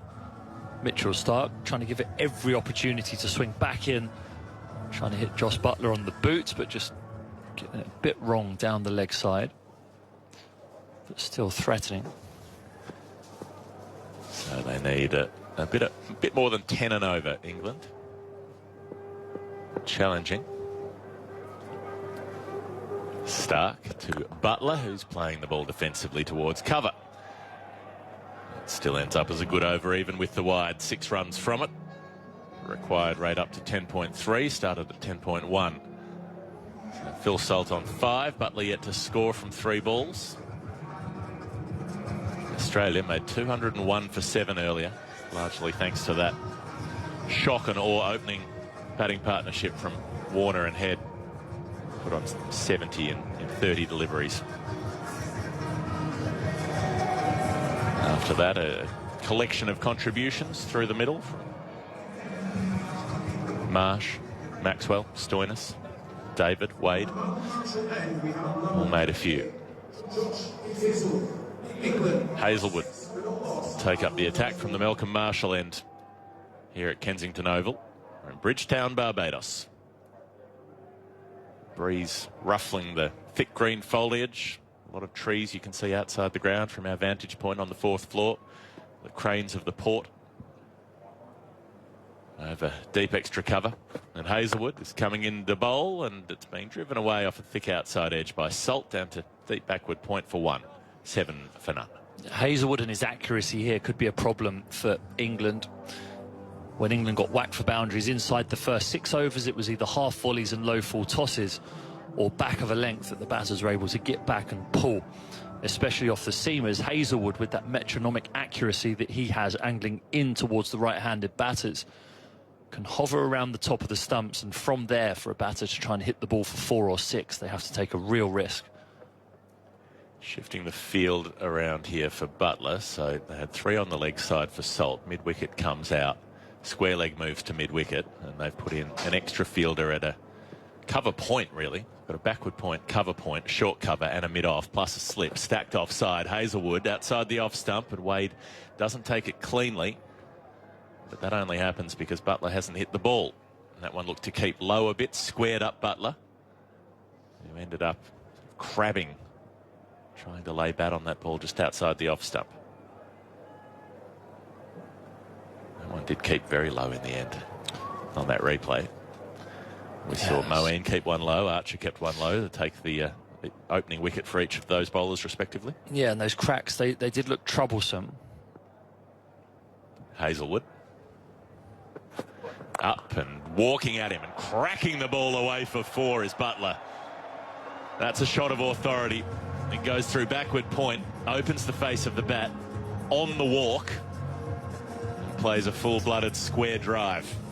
Impressive. Yeah, and Butler advancing down the pitch towards Hazelwood there, forcing, I think Hazelwood wants to change the field, the deep third, to go back to a backward point kind of area. Yeah, the deep third comes up inside the circle. The square point goes out to the cover boundary, but by advancing down the pitch, Butler is trying to put Hazelwood off bowling that line and length where those cracks are and where that variable bounce is. 11 for none. Butler off the mark with that 4. Hazelwood bowling to him, full at the stumps, whips it through the leg side. Doesn't have much protection there, but doesn't time it well. So Tim David's able to stop it for the cost of 2 runs. Running back from mid-on. So they've got this completely stacked offside field with a short third and a backward point inside the circle, plus a cover point, plus a short cover, plus a mid-off, and a boundary rider out at deep backward point. And then Hazelwood bowls one in at the pads, which I'm not sure was the plan. 13 for none. Butler and Salt 6 apiece. 1 wide from Mitchell Stark. Hazelwood bowls and walking at him. Butler pulls him. This should be 4. David's in pursuit. Can't catch that one. Butler times that better. Cross-batted stroke has more power. And he lumps it away. 17 for none with Butler up to 10. Yeah, advancing down the pitch again, Butler, a little pigeon step down towards Josh Hazelwood. It means that in his delivery stride, Hazelwood's natural reaction is to just drop that ball slightly shorter, therefore giving Butler the opportunity to play a cross-batted shot towards the onside. Pierces that gap between mid-wicket and mid-on, who are inside the circle. It forces another field change. It is the way they've approached Hazelwood, England's batters, is to be aggressive and to use feet. If you know someone's bowling a pretty consistent length, you can do that. And Hazelwood, there aren't many more consistent than him. Up and bowling to Butler. Fuller, and Butler's driving a run to mid-on. David comes in quickly. He's had a fair bit of work to do in this over, which comes to an end now. So 18 for none. Relatively costly one from Hazelwood. It's gone for 12, which keeps England in touch with the run rate. They need 202 to win here, England, so a further 184 from 108 balls. It feels a long way off at the moment, doesn't it? 184 runs. Henry Moran saying earlier, only 2 times before have people scored 200 at this ground in the first innings. I presume they won both those games as well. Henry consults his laptop. as if he's Andy Zaltzman, but it feels like a lot of runs on this surface. It's very dry. It's cracked. There's some sort of consultation between Pat Cummins, who's not actually the captain, and Josh Butler and the umpire Nitin Menon there, so I'm not entirely sure what that might have been about. Mitchell Marsh just loitering around at mid-off, not getting involved in that conversation. Is there a problem with equipment? Butler's talking to the umpire and hands him something. Might have been borrowing his scissors to... I thought it might have been a back gauge at one stage. Yeah. Nitin Menon pulled the back gauge out on it. Just for a second. Well, Butler did seem to be sort of showing the umpire the bat, but maybe there was a problem with the bat that he was trying to remedy. Get a little splinter off it or something. Anyway, 18 for none. Stark about to start the third over. So does Butler go after him here? Might need to. Stark in full, and it's a dot ball as Butler drives and misses outside the off stump. The ball swings back in towards the right-hander. He can't make contact. Both those 200 scores came in the same game between the West Indies and England in 2022. Oh, that tour, yes. 25, yeah. There's only been two 200-plus scores in 25 completed T20 internationals. 224 for 5 by the West Indies. Rothman Powell scoring 107 from 53, and England replied with 204 for 9, so losing the game. Stark. Left arm over, up to Butler, who's reaching and squeezing a ball down to deep third for 1. Butler runs the first hard. Phil Salt was running towards the striker's end and had no interest in looking to go back. 19 for none. Butler up to 12. Chasing 202 here. So 10 and over required. They just about got that. 18 off the first 2. But it might be easier at the start when the ball's newer and harder and can go the distance. After it's been whacked a few times through those middle overs, less pace to work with. That's when Australia found it a bit more difficult. Stark up to Salt, who drives him over the onside for 6. The solar panel's in danger again, but in the end it drops just short into the top tier of the Hall and Griffith stand. And that was a top tier shot, lofted on drive, that went high into the afternoon sky, and eventually goes a good 20 metres past the boundary rope. Huge shot over wide long on from Salt. Beautiful timing. Yeah, he knows almost exactly what Stark's trying to do to him. He's trying to bowl full. He's trying to swing that ball back into him and wrap him on the pads or bowling through the gate. But Phil Salt stayed very still, waited for the ball to come to him, whipped those wrists through the ball and hit it high. The Hall and Griffith stand is a long way set back from the playing surface, but it still went to the top tier. 25 for none. Stark bowls to Salt, who's just squeezing this ball away towards short fine. Pad was involved, a little bit of inside edge, it sounded like, from behind the batter here. They get a run. The umpire says leg by, though. 26 for none. KKR teammates, of course, those two, Stark and Salt. Not sure how many times Salt would have faced him in the nets. Yeah. Doesn't strike me as the sort of bowler that you'd want to face in the nets, Mitchell Stark. Unless he was doing a pre-World Cup recce and thought, I want to face him as much as possible. That could have been the case. I wouldn't be facing him, that's for sure. Stark comes up to Butler, who's squeezing out another full delivery to Maxwell at backward point. Can't beat the fielder. 26 for none still to score. Salt and Butler 12 apiece. It used to be a thing, Andy Flower, when we were when I played under Andy Flower in that era in the early 2010s. He used to get the bowlers to bat first in the nets, almost as net testers. He'd always have me, Bresnan, Broad, and someone else. But there'd always be one of the bowlers bowling unit would have to bowl against your bowling mates. It was always disgusting. Right. Stark. Long run in, bowls to Butler, who reaches for a wide ball. It's called wide by the umpire. Just outside the blue guideline. 27 for none. So you'd have someone like Chris Tremlett, who's trying to get into the team on an Ashes tour, and I'm walking down there at the Wacker to face him in the nets. knowing that if I get clobbered in the head or something, I'm out. And he's in. It wasn't a pleasant experience. Not saying Trent would ever do that. He's so gentle and nice. He only ever pitched them up to me. But yeah, facing Mitchell Starc in that scenario would be disgusting. Starc up to Butler, who slots him across the line, and it's just carried. I think it might have half volleyed the rope out at deep mid-wicket. I think it's just carried out there. It's either gone for 4 or 6. The umpire's not sure. Waiting for a replay here. And it's just half volleyed the rope by about 2 inches inside. So a 4 that could have been a 6 if the people laying out the ropes had distributed them slightly differently. 27 for none is the score. Nonetheless, it's a good result for England. 31 for none as the scoreboard ticks over, and they confirm that was 4 runs. Salt to 12, Butler to 16, and England broadly on pace. Australia were 33 for none after 3 overs. England 31 for none. Yeah, England up with the pace here. A couple of nice shots from these two batters in that last over. Hazelwood. Into bowl now to Salt, who's swinging across the line and can't make contact. Still, this England pair will be feeling a bit better about things. You need 10 and over. You come out, you've ticked off the first 3.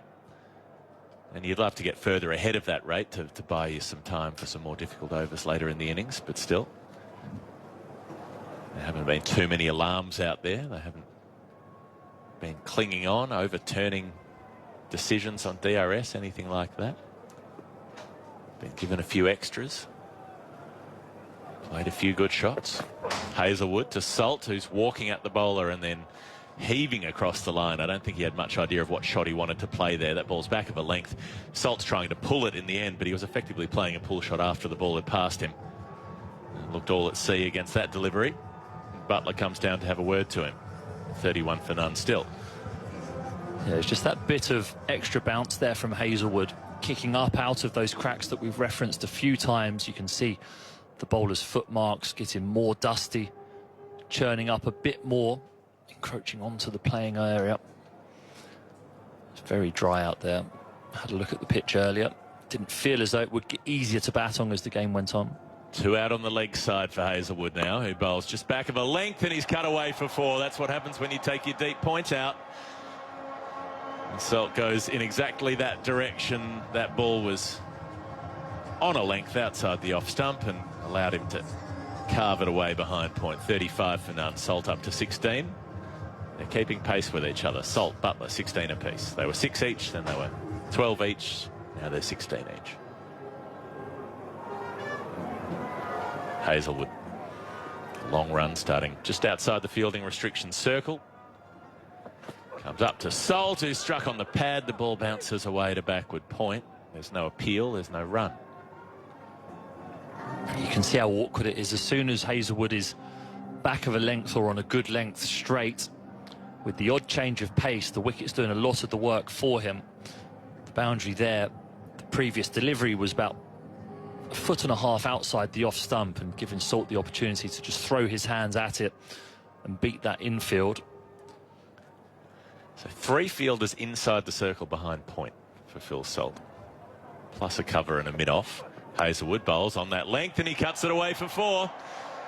Well, you can stack them all in the circle if you want, but if he keeps finding the gap, it's not going to help.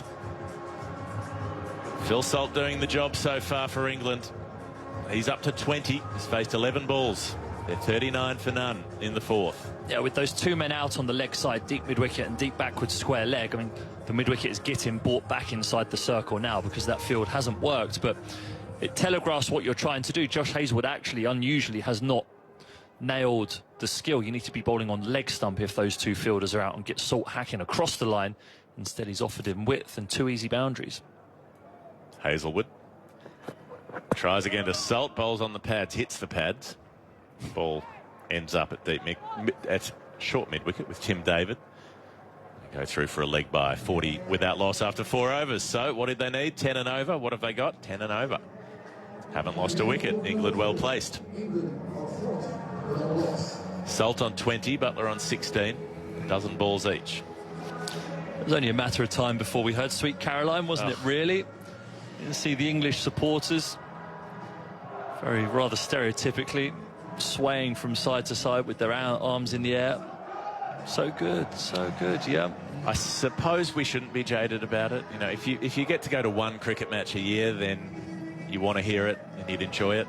If you're in our position and you go to a lot of cricket matches a year, it's less exciting, but it becomes rather tiresome. They're not playing it for us. No, absolutely no, and everyone's having a good time, and that's it. And this is the biggest crowd that we've had here so far. We anticipated that. This was always going to be the biggest game of this group stage here. Clearly, the India versus Pakistan game tomorrow is going to be absolutely electric in New York. We hope that the surface holds up for a game of such magnitude, but whilst here in Bridgetown, the Brits and the Aussies are creating a great atmosphere for both teams, and it's neck and neck at the moment. It's Cummins with the ball to bowl his first delivery in the Caribbean for Australia, and his first ball is driven out to deep cover for a couple of runs. David Warner out there slides across on his left thigh to get in the way of that ball. Throw it back in, 2 more to the score. Phil Salt up to 22. Butler on 16. That India-Pakistan game I was having a little browse of the ticket sales. There are still tickets available in the premium sections. How much are those? $10,000 US. Excuse me? $10,000 US on the ICC website. Cummins up and outside the off stump. He's hacked away for 4. Well, that's a good shot in the end. He's cut it into the ground, and in the end it's saved on the boundary by a great bit of work from Warner, who makes up a lot of ground coming around. That looked like 4 all the way, but Salt had hit it on the bounce over the cover fielder, so that took some pace off it. And Warner's able to keep him to 2, 44 for none.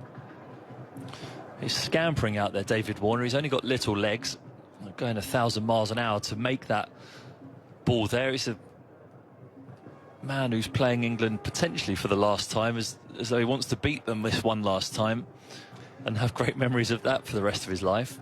Might play them again in a semi-final. Could potentially, yeah. Could pan out that way. Yeah, but that was a dive of a man who may never get the opportunity to play England again. 44 for none. Cummins up to Salt, who flicks it, but straight to Zampa at short fine. Can't beat him there. So yes, they've got all these VIP sections where you have some little, pedestal tables, and they bring you around some dodgy canapes or whatever it is. And well, you'd hope they're not dodgy for $10,000 well, US. Apparently they're pretty ordinary. On the reporting that I've been getting, it's so it's the ICC that are selling them for $10,000 US. Yes, then it's not on a resale site. Nope. Or this is on the official website. There are some in for less than that, for a couple of thousand or 800 or something. Phil Salt plays a cut shot, misses outside the off stump. But there's something called, it's got some cheesy name like an airline point system, like Diamond Club or something like that. 10 grand US for a maybe 3-hour cricket game. Yeah, well, it's not all that surprising that they've not sold, is it really? Well, it's not sure anything. Not sure any game of cricket is worth $10,000 US. No. Although, if you could go back in time, I feel like you could find a game from the early 1900s that you'd pay $10,000 US to watch. If you could time travel me to the Tide Test in 1960-61 at the Gabba, say, Australia-West Indies, Joe Solomon with the run out, maybe I'd consider it. Cummins in and bowls full, and it's slashed away for 4. Opens the face a little, Salt, and steers it down through deep third. And England whisper it. They're doing this easily so far. They're up with the rate. They're 48 for none in the 5th. 1 ball to come. Yeah, it's not sure. I mean, we spoke in the first half of the game that the Australians would learn from what worked for England, especially Jofra Archer rolling his fingers over the deliveries, bowling within the width of the stumps, making it very difficult for batters to use the pace. Australia have offered some gifts to England here, and they've accepted. Cummins runs up to Salt, who cuts, and Maxwell at backward point dives across and fields the ball. Still, England need 202 to win. They need about 10 and over. They've got 48 off the first 5, which is, broadly speaking, 10 and over. The required rate is not much higher than it was when they started. And at 48 for none, they're well placed. Salt on 28, Butler on 16. Stephen Finn enjoying what he's watching. Henry Moran about to come in. Very much so. We wanted a contest between these two teams, and you felt at the halfway stage as if Australia had propelled themselves to a position that would be unassailable, but the power and the skill and the confidence of this England batting lineup, Phil Salt, a very confident man, fresh off the back of being named in the ICC's T20 International Team of the Year, partnered by Jos Buttler, one of the most sought-after and destructive opening batters in world international T20 cricket, at the moment are up with the pace. They are. 48 without loss. Here comes Marcus Stoinis, medium pace into the attack, and the first ball is punched towards cover, where the ball will be fielded by Pat Cummins, and there is no run. It's worth pointing out that at this stage, Australia was 70 without loss, and that was, or 70 for one. They just lost their first wicket. I mean, it was extraordinary blitz. And the fact that England are up with the rate tells you how much they slowed down, actually, and how well England did to fight back. Yeah, and that's going to be the challenge for England, is, outside of these first 6, how are they going to stay up with the rate then? Stoinis bowling, and this is slashed away over cover. It'll be 4 runs. Couple of bounces out towards a Manchester United flag that's draped over the blue barrier at the front of the Greenwich and Haynes stand. 50 up for England, 52 without loss. England need 150 from 88 balls, but they're going okay at the moment. And Jos Buttler not timing it perfectly, but enough.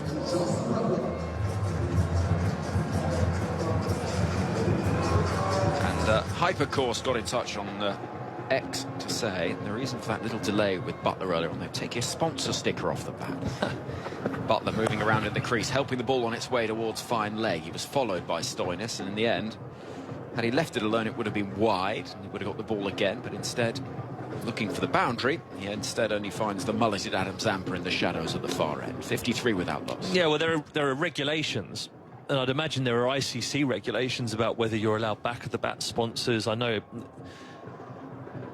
there were certainly things that you got run through before big tournaments like this about what you could and couldn't do. Clearly, Jos Buttler was not allowed to have whatever he had on the back of his bat there, and the umpire knitted men on, ripped it off. Here comes Stoinis over the wicket to bowl to Salt. He just drops into the onside, looking for 2 runs, but Maxwell is so quick they won't get them. Moves quickly to his right at mid-on. Well, there's certain things that aren't allowed on bats, aren't there? Some certain sponsorships, political statements. There's all sorts of things that they're very careful about. And I know that there was a sort of flash of pink on the back of Buttler's bat. And I think it's a sponsor that he's had for a long time, actually, on his bat. Yep. So that gets changed. And he has a little look around now, Buttler, wielding that unquestionably supreme piece of bat craftsmanship. 54 without loss. Stoinis bowls full outside the off stump. Oh, mix up. Salt could be in trouble. Throw comes in at the non-striker's end and misses. Buttler raises a hand in apology. They almost met halfway. 54 without loss.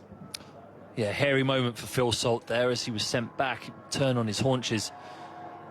It seemed like it took him an age to turn there, and time stood still. Travis Head, the fielder, collecting the ball and having an almighty shy at the stumps. He missed. Thankfully, I think Salt would have been back, because once he was into his stride, he was quick, but moment of scare. Buttler waiting for Stoinis. Final ball of the power play. Edged and taken. But what's it come off? Buttler isn't moving. Some Australians celebrate, and Matthew Wade, who got airborne, did really well to take it, but I think it's come off the helmet from Jos Buttler, and so that's why there's a physio being signalled who will do a quick concussion check. But it was more of a glancing blow. It was a little flick on at the near post, if you like. And though it was spectacular, it's a dot ball instead. Yeah, a little flick off the side of the head. And the over yields just 6 runs. So England 54 without loss after 6 overs, Finney. And the required rate stands at 10.57. So they're in touch, but they can't let it drop. No, and that's going to be the real challenge.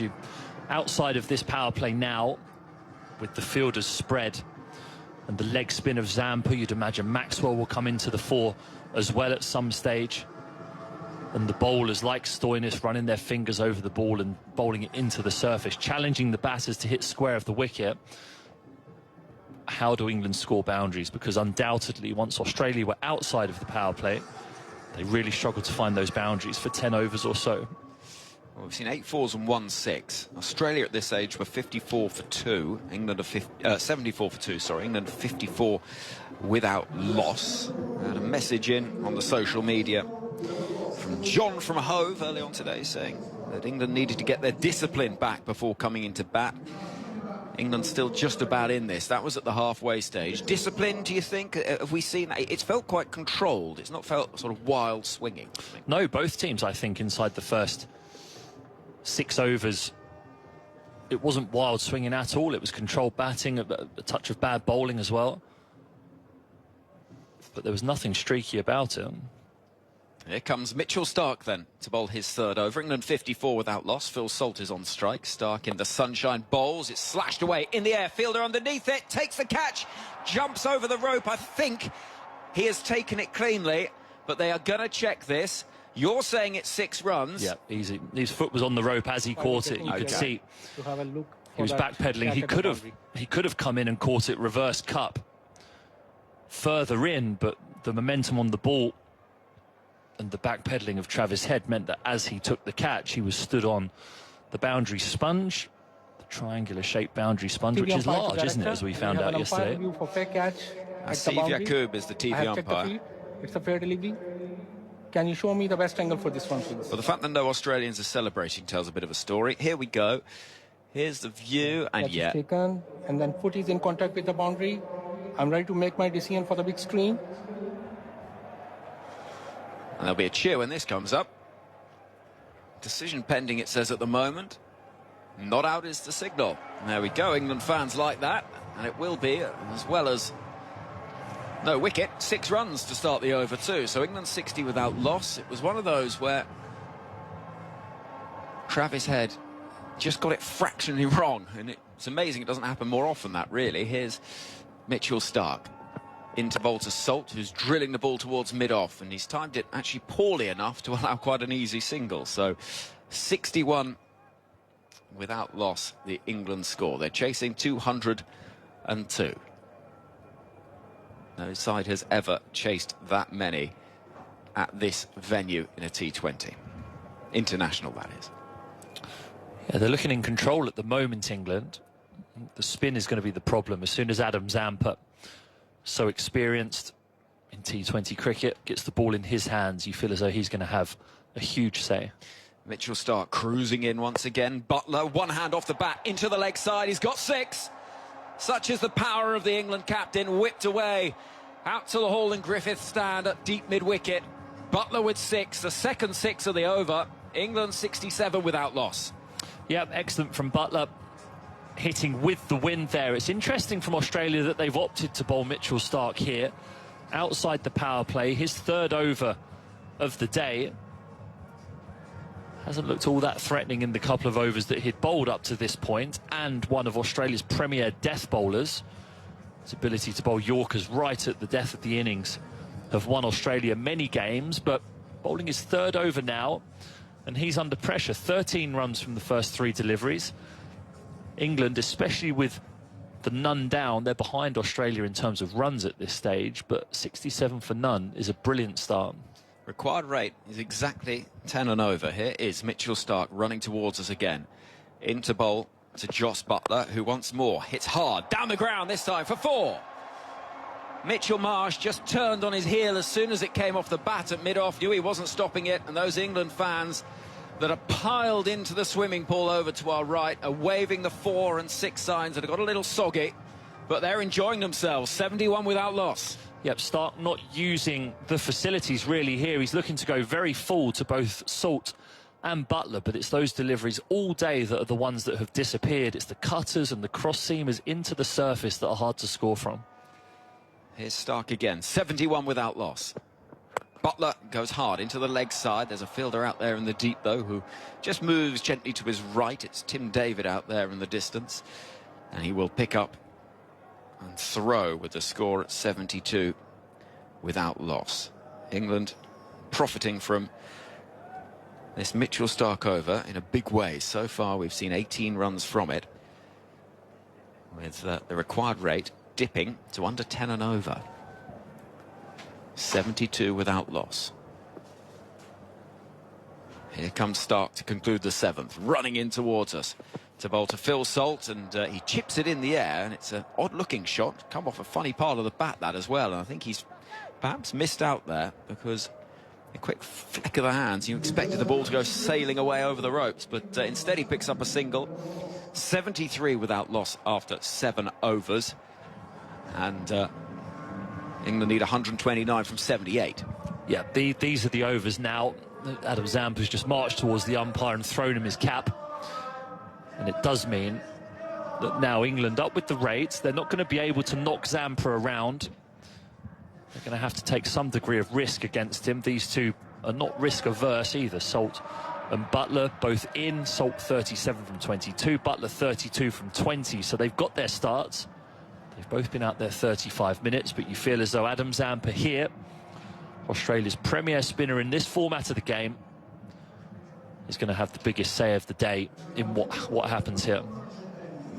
Adam Zampa then. Hello to Mike in St Helens who's listening. If you want to get in touch, join the conversation. tms@bbc.co.uk. Here comes Adam Zampa with his leg spin. Salt waiting and is bowled immediately. There's the breakthrough. And Phil Salt stands, turns on his heel, and has to head back to the dugout straight away. Spin does the trick. Australia get there first, 73 for 1. Yeah, excellent delivery from Zampa, pushed through, forcing Salt to play with a cross bat. That was what was so dangerous in the first innings. Salt looking to dab that away towards short third, and it's just flicked the top of the bail. There was a minute or a second where Phil Salt felt as though it might have bounced out of the gloves of Matthew Wade and onto the stumps, but it just flicked that bail on the way through. And Australia have that breakthrough, and as expected, Adam Zampa, the leg spinner, with 94 T20 international wickets and an economy rate of 7.26, you just felt as though he was going to have a massive say in what happens in the rest of this game. Well, Will Jacks will come to the middle, England's number 3, who has, I think it's fair to say, good potential in this position given his recent experience. He's been batting at 3 for RCB in the IPL, and he's been batting on surfaces that, yeah, they've been run heavy, but in India you'll be facing tracks that are a lot more like this than, say, if you've been playing an English summer. So he's fresh from turning tracks and facing some of the world's best spin bowling as well. Yeah, and just confident. Confidence is such a huge factor in this game. In T20, RCB had a torrid start to the tournament. Then actually Jacks was introduced into the team, wasn't he? And the fortunes appeared to change. But he's going to have his work cut out here, because there's no time like the present to get off and running, to get off to a quick start, because that run rate does escalate very quickly at this stage with so many runs on the board. Required rate 10.05. Zampa to the right-handed Will Jacks, who's deep in the crease. One keeps ominously low, and he whips it down the ground towards Tim David for a single. So 74 for 1. Hello to Jim in Derbyshire, who's listening from the campsite where he's based in the Derbyshire Hills, which sounds very pleasant. What time? Sounds cold? No. No. This time of year, you'd be all right. 8:30 UK time. You'd probably be okay, I should think. The hills of Derbyshire. It sounds like it's cold all year round. Confirm, please, Jim. Zampa over the wicket to Jos Buttler. And Buttler deep in the crease, watches that so carefully. Drops into the offside. Zampa is a very wily operator. He's got the sunglasses on. He turns below us. He's quite a diminutive figure. Something's happening down below. Someone's in front of the sight screen. It's a gentleman in a very bright blue T-shirt. And he's now hidden away. And he's just, I can see him. He's right below us. He's just desperate to poke his head round the corner of it and have a look at the game. In comes Adam Zampa again. Past Nitin Menon. And that's onto the pads of Buttler, who's looking to try and work it into space for 2. And Matthew Wade is alive to the danger and will limit it to 1. England 75 for 1, chasing a further 127 from 74 deliveries.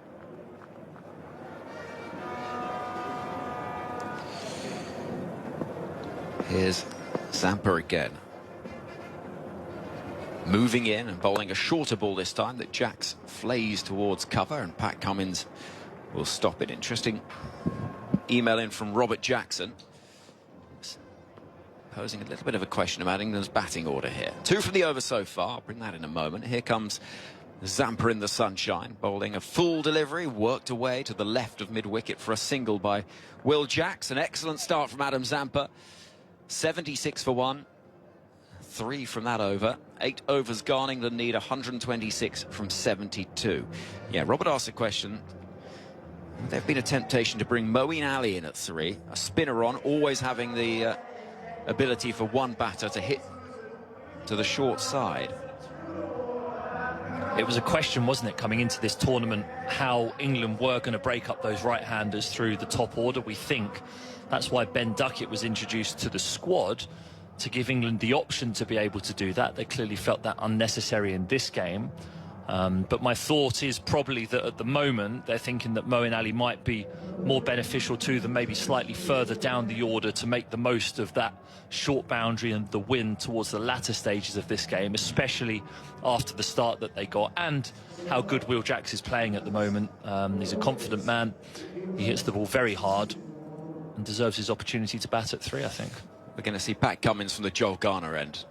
One great fast bowler bowling from the end named after another. Here's Cummins sprinting in towards us with Jacks on strike. He's going to punch down the ground for a single. And England move forward to 77 for 1. Jim in Derbyshire confirms it is cold. There we go. I thought it might be. Sat by the fire pit, still cold. Yeah. Well, he's got a couple of marshmallows. Maybe a hot chocolate. Get the sugar levels nice and high before you go to sleep. And how about this? Jack and Laura are listening from a train between Bologna and Florence. Tunnels aren't helping with the signal. Sounds idyllic. Pat Cummins into bowl to Joss Buttler, who waits and sees a ball outside the off stump. Could have left it alone. It probably would have been called a wide, but chases it, gets a single to Warner at backward point. England need 124 from 70.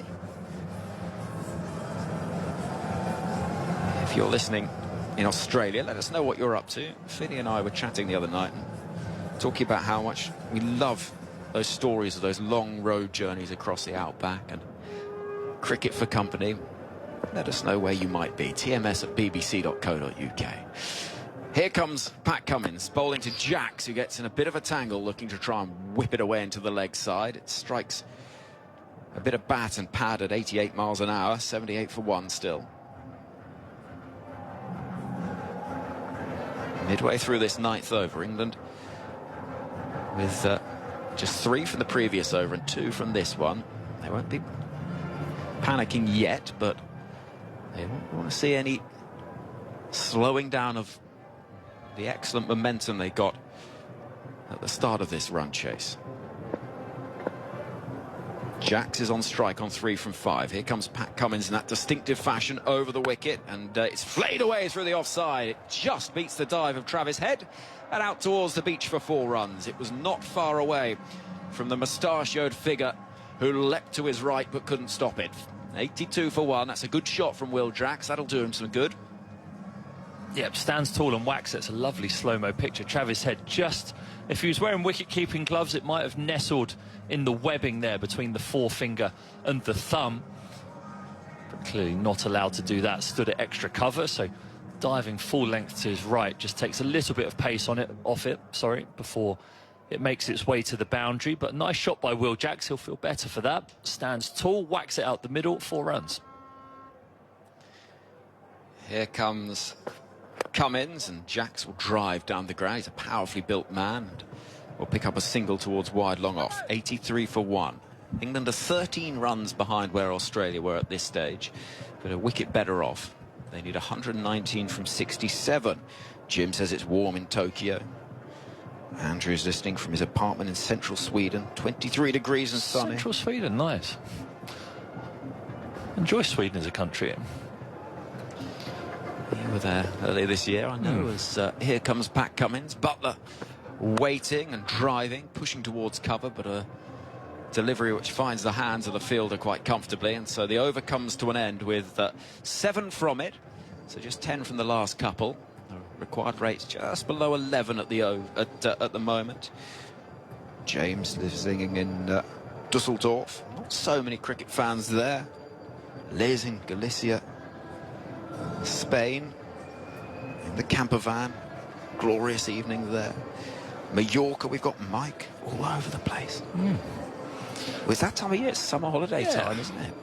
Yeah, and a lot of people have chosen to have their summer holiday in Barbados this year, haven't they? It's heavily populated with an English contingent of fans here, all around the ground.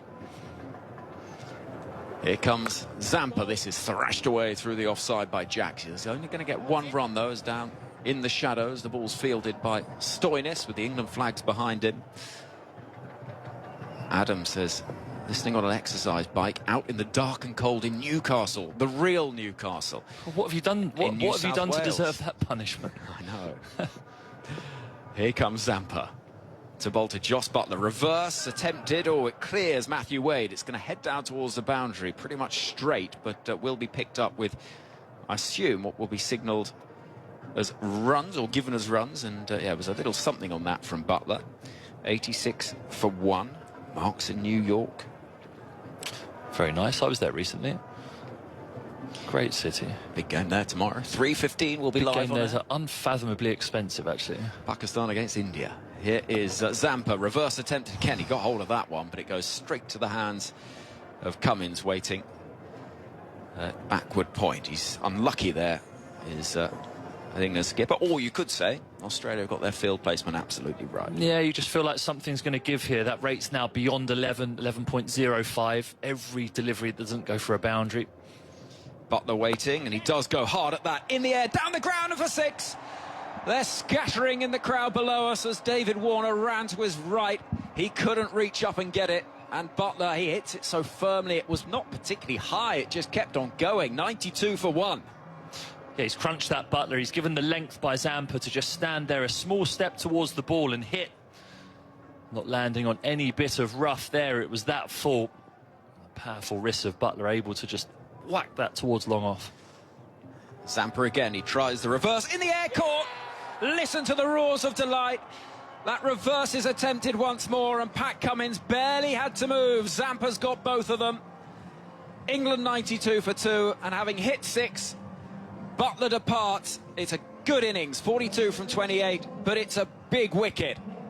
Australia just on the cusp of the halfway stage. Get their man. 92 for 2, 110 needed from 61. Yeah, you can hear a screaming Matthew Wade there as Jos Buttler hit that towards Pat Cummins, who manages to steady his feet and take a nice catch above his head, because that was travelling a little bit from the England captain's bat. You just felt as though something was going to give that over between those two. Buttler had tried the reverse sweep 2 times, had hit it straight at the fielder along the ground. This time his hands went from low to high to try and elevate it over the fielder, Pat Cummins there, but he couldn't get all of it, and Pat Cummins takes the catch, and Australia will see that as the biggest wicket so far. Or to be fair, it's the biggest wicket of the innings that they can take, because Jos Buttler is the rock and the glue that holds this entire England batting lineup together. And with him gone now, Johnny Bairstow comes to the crease.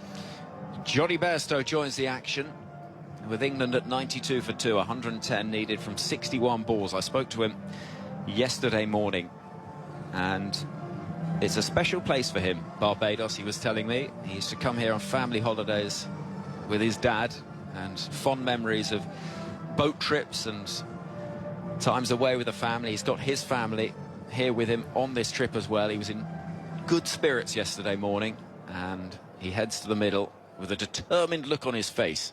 Johnny Bairstow, 92 for 2. 1 ball left of the 10th over. Fascinatingly poised, this game. We've seen low-scoring thrillers. We could be in for a high-scoring one here. In comes Zampa, and the first ball is in the air, pushed just past the dive of Mitch Marsh, who was not far away from it at cover. Zampa's causing problems. He's bowled 2 overs, he's picked up 2 wickets, 2 for 13, and we're at the halfway stage. Drinks will be taken. It gives us all a chance for a breather, because goodness me, this game is proving fascinating. England need 109 from 60 balls. Yeah, it's been high-octane stuff so far, hasn't it? Both teams maybe not quite nailing it with the ball. I think it's fair to say Zampa's bowled brilliantly in this innings. 2 for 13 from 2. It's been a bit of a game changer for Australia, because up until he was introduced into the attack, England, with Salt and Butler going gangbusters at the top of the order, were right up with the rate. But those 2 wickets have just stunted the flow. And as you know, in T20 cricket, on surfaces like this, it's not easy to just come in and stand there and whack sixes from ball one. We saw that in the first innings with Australia. And will we see the same again here? Or can England wrestle some degree of momentum back into the game, build a partnership, put these bowlers back under pressure, and try and get themselves towards what was a very imposing total from Australia in the first innings? Stephen Finn, grab yourself a little bit of a break. Thank you so much. Ashes winning fast bowler Stephen Finn. Hello to Felix in Nairobi, who's listening and enjoying the game. We've got listeners all over the world. Lovely to have you with us. Matt's in Vegas. How about that? We might be in Barbados. Bert says I'm in Barbados. Derby not necessarily known for its beaches. Hello to former Australia skipper Mel Jones, who's with us as part of our coverage across this tournament. We're hearing from all sorts of voices, but here's a familiar one. A friend of Test Match Special, and what a treat of a game we've got. We certainly do. I can't believe you've mentioned Derby and Barbados in the same sentence, though. That's... Well, there you go. There you go. Barbados. We've got I do like it, though. Scarbados as well in the northeast of England, Scarborough. Wonderful. It is a cracking game, isn't it? I mean, we set ourselves every time we look at a fixture, don't we? We know that Australia and England are in the same pool. It's a matter of, right, what's the date? Let's pencil that into the diary and make sure that we've got enough time to sit down and watch the whole match. And pretty much from ball one, you have not been able to take your eyes off it. Right, we're going for a dual Australian team here. Geoff Lemon's going to join you, Mel, in just a moment. But I like this. An email in to tms@bbc.co.uk. Good evening all. Can I get a shout out? I'm not in an exotic place, location like your listeners in Bologna or Tokyo, but I am Michael from Cheltenham. Oh, there you go, Michael. Lovely to have you with us. Geoff Lemon, after some more thoughts from Mel Jones. Well, for the first time on BBC this World Cup, to see Australia put on 201, I think I even got a little bit nervous, Geoff, because I thought that's just like poking the bear to England a little bit with his batting lineup, isn't it? Well, I wondered whether it might make things easier for England, because then it's simple what you need Correct. to do. If you're chasing 145, that's when you go, oh, well, maybe we should rein it in. Should we do this? Should we see off Stark early, etc. 200, there's no choice. You just have to go for it. Set yourself and go. And I thought Butler and Salt were brilliant. Oh, so good. I mean, you know, Salt's shot, that 6 over deep third, up there with the Maxwell one. They somehow both managed to get it going in the same direction. The clean striking we've seen, I mean, almost every other game. USA-Canada's the only other one where there was a lot of clean hitting of the ball, I think, throughout the innings. But we're getting underway after the break here. And we've got Bairstow, broad-shouldered. He's driving the ball down towards long on from Marcus Stoinis, who bowled so well against Oman after batting so well the other night. 1 run added, 94 for 2. Adam Zampa, though. Again, it's that ability to... You knew he was going to attack the stumps. He's so different to Adil Rashid, who went away from the stumps. Probably maybe a little bit nervous to that short side of the boundary. But Zampa coming in and an immediate impact has just shifted things a bit. Stoinis got the ball back. Just waiting for Will Jacks to be comfortable. Settled, ready to go. Very high back lift from Jacks. Waspish. And he plays a pull shot across the line to deep mid-wicket, only 1, 95 for 2. Yeah, it felt like when they brought Zampa on, that was the crux point of the innings. I thought they will attack him. England like attacking Zampa. They've taken him apart at times in the past. And either he's going to go for plenty in his first couple of overs, and that pretty much decides the chase, or he makes an impact. What an impact he made, 2 wickets. Yeah, and on wickets like this, and we've spoken about it quite a bit, that cricketing smarts is so important, and cutting off the stumps for Phil Sod is not a high shot for him. We've seen the stats. He's probably better down the ground early. Stoinis up to Bairstow, who swings and misses outside the off stump, booming off drive, no contact, 95 for 2. And that's what I loved about Scotland the other night. I don't know if you were here for that match, I was, but just between Berrington and Leask, just their cricket smarts to manage that run chase. So not as big a total, yes, I get that, but in the crux of it being a T20 World Cup match, a match that they knew that they had a really good opportunity of picking up points after the washout, I thought that was a wonderful run chase. Picking off the faster bowlers as well, sort of using that pace of Trumpelman. Yep.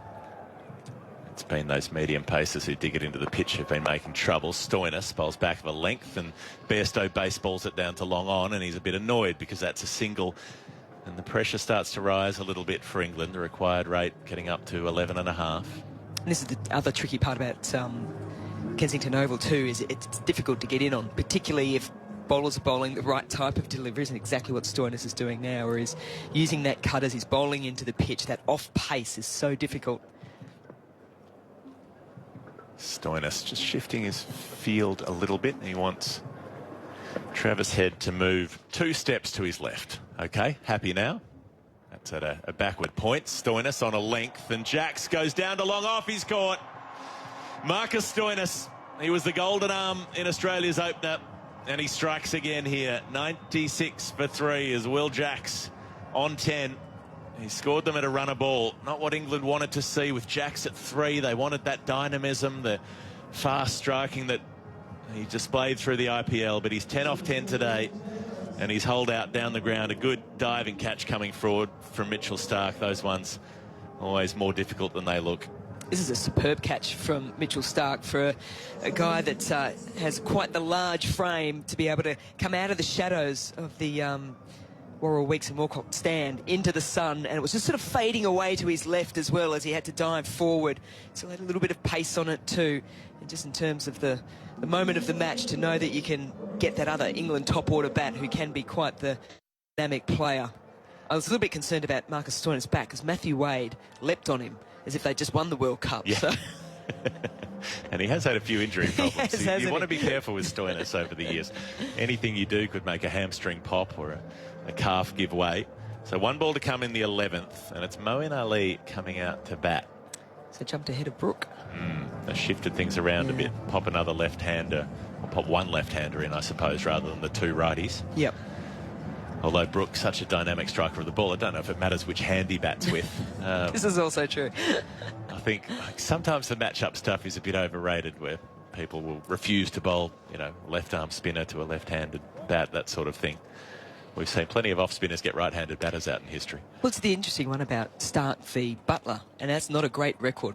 Starc's gone around the park numerous times, but when he gets it right, he could easily clean him up. So there's that.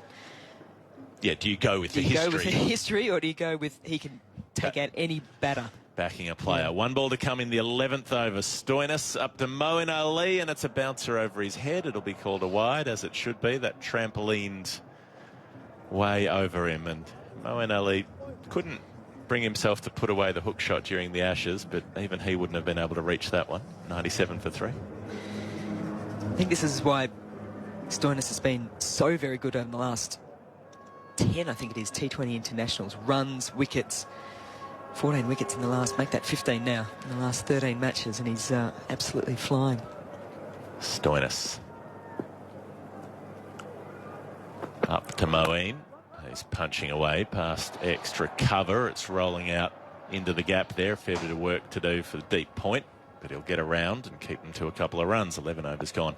99 for 3. It's interesting with Stoinis because he does have, in a way, he's got this underwhelming record. He's got that amazing first innings when he plays 50-over cricket, 149 not out or whatever it was, at Auckland. His T20 record until the Oman game, he had 2 half-centuries, and that was his 50th innings against Oman. So he hasn't made big scores often. He's had periods where he's scratched around and found it hard to score quickly.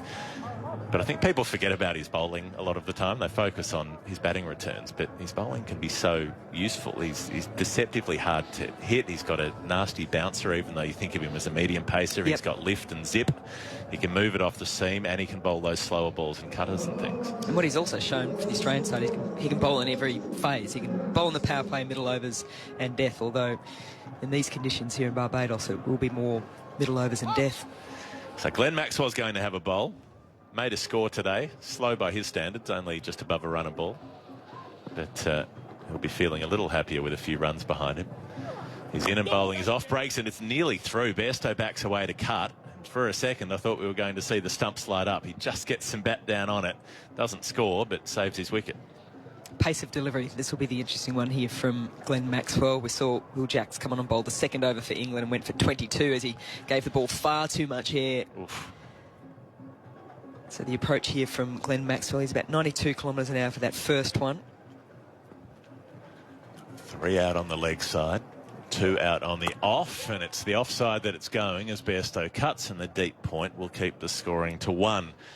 So this slowdown continuing, that's what happened in the Australian innings too. 70 off the first 5, and then found it much harder to keep up that scoring rate. Yeah, and it was probably one of the interesting ones with the coin toss too. I think Australia quite liked losing it, to be honest, that they knew, and we spoke to David Warder and he said, look, we thought we'd face spin straight up and then potentially a couple of overs, so they sort of had that mindset. There was only 3 runs hit off that first over before they actually then said, right, okay, let's go. Time to hit some dingers. Well, yeah, a little more possible when the ball is tossed up. So they're quite different off-spinners, Moeen and Jacks. Maxwell around the wickets to the left-handed Moeen Ali, who can't score. Drives it to cover. Mitchell Marsh, the captain, gets down and stops the ball. 100 for 3, but they're in the 12th. The required rate up to 12 now. Maxwell, and forcing it away off the back foot only for a single to long on. Moeen. He goes up to 3 from 3. Bairstow 4 from 6. England 101 needed from 50 balls. Just keeping an eye on Mitch Marsh too. I mean, he commands space anyways, doesn't he? Just this sheer frame of the man, but just the way in which he's managing things here. Maxwell up to Bairstow, who's looking for a boundary, trying to cut. He just cuts to Mitch Marsh at cover. It's interesting. Mitchell Marsh isn't the biggest player ever to play cricket, but he looks like the biggest player, especially when Cameron Green's not there. Combination of the X and Y axis. He goes up and he goes across. Bairstow backing away, can only jam down on the ball as it skids through towards his off stump, and that is an outstanding over of spin from Glenn Maxwell. He's conceded just 2 singles when England need 12 and over. And now the pressure's really climbing. 101 for 3. They need a further 101 from 48 balls. They've got to double their score in 8 overs. So much of the talk coming into this T20 World Cup from the Australian side was about Glenn Maxwell's form with the bat. But if he keeps bowling overs like that, people will be sort of putting that aside a little bit and just saying how pivotal he is with the ball. And of course now Mitch Marsh has the opportunity of backing that up now, pulling Zampa back into the attack from the opposite end. It's interesting, even through Maxwell's dire IPL with the bat, he was still bowling well, so it didn't blow his confidence out. He was still playing golf well too, I heard. He will tell you all about it, unfortunately, shot by shot, if you're willing to listen. But Zampa, he's bowling from the far end, striking Moeen on the pad, appealing. Umpire's not interested, but Zampa decides he's just going to go back to the top of his mark. But it is interesting, a lot of players, if one of their disciplines goes, the other one falls apart as well. I just found it interesting that he was able to hold it together with the ball, even struggling with the bat. Zampa to Moeen, who drives and can't beat cover. He gets across towards mid-off almost. They have a long off back. And then a squarer cover fielder set. So a couple more dot balls. England becalmed here. Zampa to Moeen, who forces backward a point and has to take the risk of the single. Marsh says, OK, I won't ping at the stumps. You're welcome to have that 1. That's not what you need. Yeah, and I think this is where Adam Zampa, you just check the ego here. He's just going to go stump to stump. He's not going to try and bowl that miraculous ego ball or anything along those lines, because I think he's feeling a little bit of frustration from Jimmy Bairstow from the previous over, and even Johnny. Even Johnny? Yeah. Yep. Where Jimmy Anderson. So you're thinking of his retirement. Thinking ahead, aren't I? You know how much talking will have to be done about Jimmy Anderson as he farewells Test cricket after that incredible career. Bairstow, big sweep, and the ball goes approximately 2 metres. It hits him in the pad and rolls away towards the offside. So another dot. 1 run from the last 4 balls of Zampa's over after 2 runs from the previous over from Maxwell. The required rate in that time was ballooned out to 13.6. It was 12 even. 10 balls ago. Bairstow, big swing, inside edge, down towards fine leg. Won't reach the boundary. They don't get that 4 that they crave. Stoinis tracks back and throws it in. And Bairstow goes up by a couple, 104 for 3, but he's 6 off 10. Moeen 4 off 6. Now this is the tricky part here for Johnny Bairstow. I'll pause and get that right. Is last ball here. They need runs, but you just see this one off from Zampa. Just reset yourself. Zampa to Bairstow. Huge sweep, and again the ball does absolutely nothing because it hits Bairstow on the pad, heading down the leg side, and rolls away. So another dot, a single and a 2 from the over. 5 runs from the last 2 overs. England now need 14 and over. 98 from 42 balls, 7 overs to go. Bairstow and Moran in the middle. They are the kind of players who could score that many from that many in the right conditions, but it's an uphill task from here. Yeah, it certainly is. And, I mean, there'll be debates going on, too, about whether or not it should have been Harry Brook that comes in his normal position. Moeen Ali, the lefty, to try and open up that short side, which he's hitting to now. Maxwell bowling to Moeen, who does get onto one. He puts it over the leg side for 6, and a sigh of relief, a gasp of oxygen into the lungs of this England innings. 110 for 3 as Moeen goes up to 10. A little bit short, and he was able to go back and pull. It's always that first ball, isn't it? You want to try and get in and out of your over. Glenn Maxwell certainly didn't give it too much oxygen at all, but got into a wonderful position. Maxwell round the wicket to Moeen, who goes again. That's going the distance too, over long on this time. And suddenly he's flicked the switch. Maxwell was suffocating them.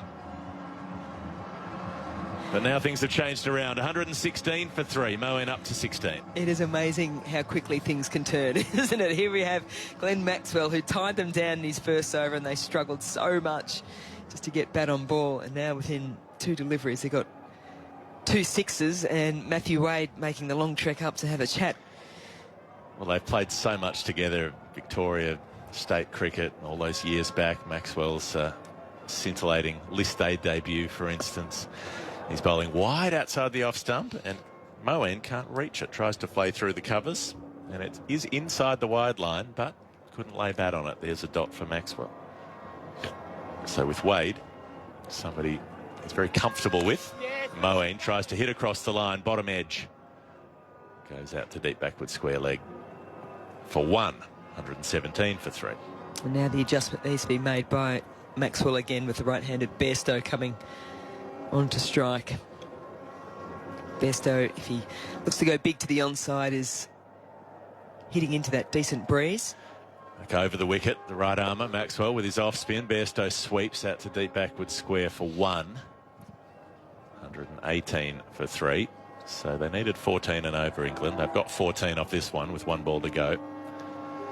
They need to punish this last delivery to try to bring that required rate down a little. Moeen, the man most likely. 2 sixes in the over already. Waits for Maxwell, and he's gone again. There's a 3rd 6. He's picked it up over deep backward square leg. And that was the most stylish shot of the lot. A wristy flick as he picks the ball up from leg stump, and Maxwell will be steaming. He's never happy when things go wrong on the cricket field. He's quite an emotive character. And after 14 overs, England 124 for 3. They need 78 from 36. More of the same required. Yeah, and he should be livid with himself too, because it was pace on for that last delivery, angling it into the pads of the left-handed Moeen Ali, who was looking to set himself large to the short side boundary. We've spoken a bit at this ground about getting it underneath 90 miles an hour and taking pace off. Rashid did it beautifully well the other day against Oman. Yes, it was against Oman, wasn't it, where he got hit for the first over and then slowed it up brilliantly for the next. So Josh Hazlewood will come on to bowl. He's switched ends too, so he's at the Joel Garner end now. Was at the Malcolm Marshall end earlier.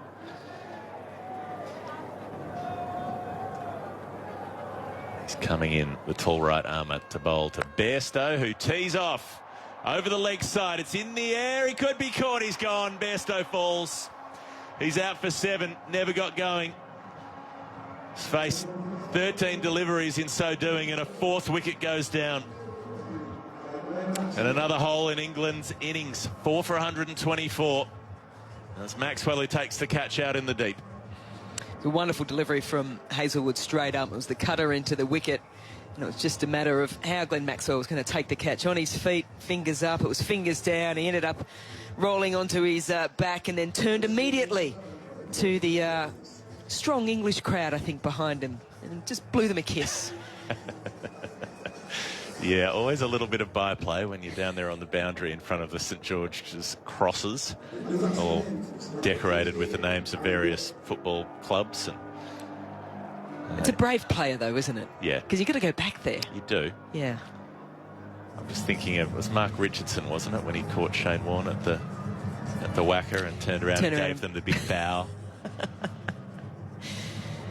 But yeah, it does take a little bravery. David Warner turning his pockets inside out at Edgbaston. Yes. There've been a few over the years.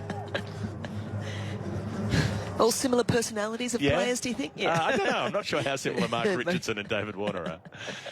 But I suppose anybody, when roused, can become a little bit fuller of energy than you might otherwise be. So Harry Brook is in at number 6. He is England's prodigy. He's produced some outrageous innings, but they need one from him across the next 35 deliveries. That's all he's got. That's all England have to try to get this win, which would make their passage through this group stage a lot less nervous. Well, his build-up's been predominantly on red ball cricket. He's been hitting the ball beautifully for Yorkshire. Yeah, made a first-class 100 off about 60 balls the other day. He's facing his first here from Hazelwood, and he's just pushing it down the ground for one, as though this was a first-class fixture in Leeds in early May. 125 for 4. I had the pre-match interview with Harry Brook for the TV broadcast, and we were chatting about his time with the St Louis Cardinals and about what he picked up from having a hit with the big hitters over in the baseball league that he's still sort of bringing into his game. He said, "Oh, look, a lot of it was about the power aspect of how to really ensure that your body's in alignment and summation of forces, all those sorts of things." But I think I look at him now and just the amount of work he's also put into his fitness over the last 12 months is quite noticeable. Yeah, he's definitely one of the leanest, quickest across the ground. 125 for 4. Moeen Ali, he's up to 23. He's waiting for Hazelwood, and he's pulling, but not with any timing. Out to deep mid-wicket for 1. 126 for 4. England 76 more needed, 33 balls to go. And having done a few hundred games, the amount of times you sort of see the Northern Superchargers in a little bit of strife and Harry Brook's still at the crease, and everyone stays because everyone knows there's the opportunity of him dragging things back. Yep, we saw him in that Headingley Test match as well. That run chase when England were wobbling. There's a... Oh, you were not talking about that though, Geoff. That's all right. It's all part of the rich tapestry. It's what makes things memorable. Hazelwood, right arm over. He's up and pushing outside the off stump is Brook. But that was a good delivery. A little bit of seam movement away from the right-hander. You don't expect to see much of that on a surface like this, but Hazelwood, it was almost a scrambled seam and it decked back in slightly in the end. Brook was reaching outside the line of it. We've spoken so much about the difficulty of batting on this pitch here at Barbados, but the other one are the keepers, and I think the keepers have actually been superb. I thought Matthew Cross was brilliant the other day. Butler, when Adil Rashid was actually starting to get it wasn't bouncing a lot in turn the other day against Scotland. Matthew Wade has worn a few today, but kept it in front of him. This odd field, short fine leg, a short third, almost 2 short thirds more than a backward point. Travis Head is quite far around, and then Mitchell Stark's quite fine, and Brook tries to scoop the ball with that field up, and he misses. So the dot ball's mounting. This match looks to be drifting from England. 76 from 31. They could produce a huge over, then it might change things. Get 25 or 30 off and over from somewhere, but easier said than done. Especially against the older ball. Moeen on 24. Brook facing on 1. Waits for Hazelwood and tries to cut and misses outside the off stump. A dot ball, a brilliant over from Josh Hazelwood. Conceded 2 runs, took the wicket. England have 5 overs left. They need 76. It is the steepest of uphill tasks. I'm going to leave you with Mel Jones and to take you through to see if they can do it, Henry Moran. Tough wicket at this stage of the game, isn't it? Just the 2 runs and the wicket from that last Hazelwood over. And now it's crunch time here for England. It's going to be even tougher for them because Mitch Marsh is going to turn to his test captain, Pat Cummins. to bowl the next from the Malcolm Marshall end. Indeed. Mel, we're parting such sweet sorrow, so brief. But you're off. You're going to go. I come on and you leave me. I know. It's okay. So there'll be I'll plenty. see you over the summer. How's that? Yes, there'll be plenty of time to catch up. Thank you very Brilliant. much. Thank you so much. Stephen Finn is going to come and join us for the conclusion of this game. Let me take this opportunity to point you in the direction of the Test Match Special podcast, by the way, which will be bringing reaction from this game. And as we go through the tournament, you will not miss a story, a detail, and right throughout the summer and across the year as well. The TMS podcast on BBC Sounds. The likes of No Balls there as well, with Kate Cross and Alex Hartley. Best way of following the game we all love. Can England find a way of winning from here? It is such a task. 15.2 required per over, 76 needed from 30 balls. Moeen on strike as Pat Cummins comes round the wicket, and he hits that with a little plink towards cover, and Mitch Marsh will drop down and stop it. And this feels like it's drifting away, Stephen Finn. Yes, it does. Yeah, we knew that it was going to be a tough task when they got set those 202 runs after Australia's first innings, that explosive start from Australia, and the pitch has played almost exactly as I thought it might as this day's gone on. Cummins running around the wicket, Moeen moving around in the crease. He's flayed that out towards the deep. It'll drop just short of David Warner at deep cover. Moeen moves on to 25. He's at 3 sixes off Glenn Maxwell in an over. That gave England hope, but 75 from 28. It's the sort of equation we saw a few times being tackled in a successful chase in the IPL recently, but different surfaces. And bearing in mind that England have struggled to get going, apart from that opening partnership, which was superb, 73 runs between Buttler and Salt. It's felt like Australia have always just been able to hold England at arm's length. Here comes Pat Cummins to bowl to Harry Brook, who hits that away firmly in front of square on the offside, but again, just the one run. His boots appear to be made of a rather heavy grade of cement today, Harry Brook. He's not felt like he's moving particularly cleanly at the crease. And Moeen and he have a real job on their hands as Pat Cummins stands below us, waiting to bowl the third or fourth ball of this 16th over, with England needing 74 from 27. Cummins again with this long approach from the edge of the circle, runs into bowl to Moeen, who swings at that. It's gone away into the offside. Fielder running round, steadies himself, takes the catch. It's David Warner, and Moeen goes with England now 128 for 5. The target of 202 feels a long way away. 74 needed from 26. Moeen departs. Caught Warner, bowled Cummins for 25. Yeah, he thought for a second that Moeen had got enough of that to get it up over that boundary, but it is the biggest boundary, and he's hit that straight into the wind, blowing across the ground from east to west through the gap between the party stand and the hospitality boxes to our right here, and it just held up nicely for David Warner to settle underneath it and take a pretty comfortable catch in the end. Reverse cup in front of his face. It was good bowling from Cummins. Moeen was just walking across the crease, trying to access that leg side and whip it out there.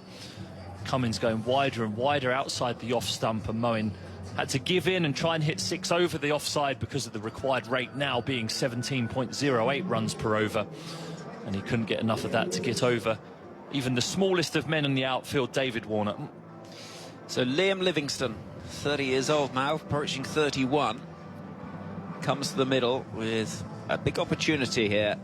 If he could do something special, he's got the power, he's got the talent, we know that, but he's, in some ways, he feels like a theoretical cricketer in the sense that you know he can do it, but he seldom does.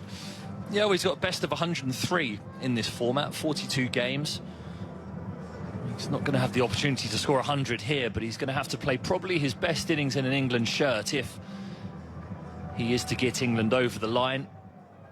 Chris Jordan to come next, and then we really are into the bowlers, so there's no time like the present. But the hard thing that we've seen all day outside of those first 5 overs in both innings is walking to the crease and hitting boundaries right from the very off has been very tricky. England needs 17 and over. Livingstone waits for Pat Cummins, and the ball goes down the leg side with the pace taken off it. Livingston just happy to see that go through to Matthew Wade.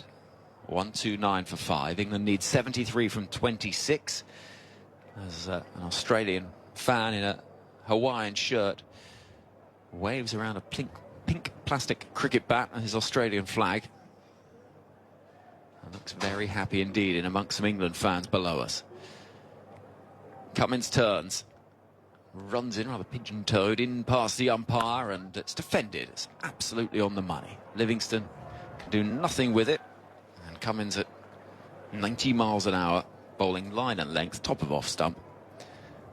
And in amongst the variations, there is still very much a place for the classic skills. Well, and the pitch is doing a lot of the work for you here. It makes your job as a bowler very simple. You just hone in on that top of the stump's length with the odd change of pace. Makes it very hard for batters just to hit. Here's Cummins swinging into the leg side, but there is a fielder out there at deep backward square leg. It's David Warner in front of the party stand. It's 130 for 5, just 4 from the over. England needs 72 in 24 balls. It is now or never. They're 30 runs behind where Australia were at this stage.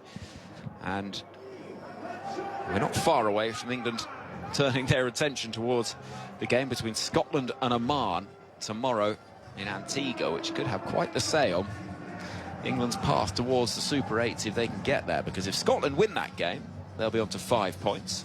The most that England could get if they do go on to lose this match would also be 5 points, and then we're into net run rate territory. So that is why we're focusing with a fair degree of enthusiasm, albeit a degree of nervousness from an England perspective on that game.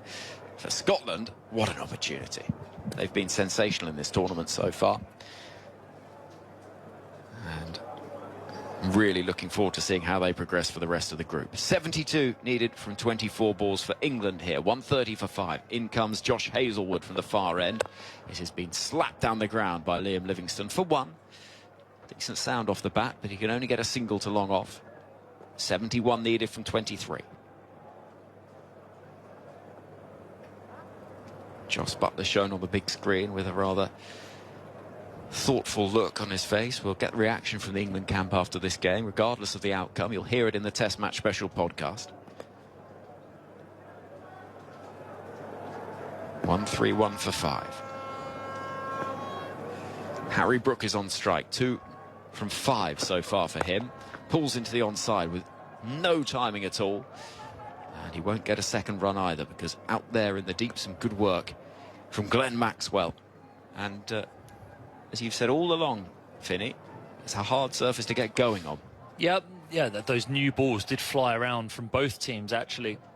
In the end, both opening partnerships being the most punchy of both innings, but that foundation that Australia laid inside those first 5 overs of 70 propelled them to a point where it looked inevitable they'd be in this position now. 70 needed from 22 balls as Livingstone again drives crisply down the ground, but another single is all it'll be. England dealing purely in binary at the moment. 1-3-3 for 5 midway through the 17th over. The required rate is just shy of 20 and over, so if it happens, it's going to be spectacular.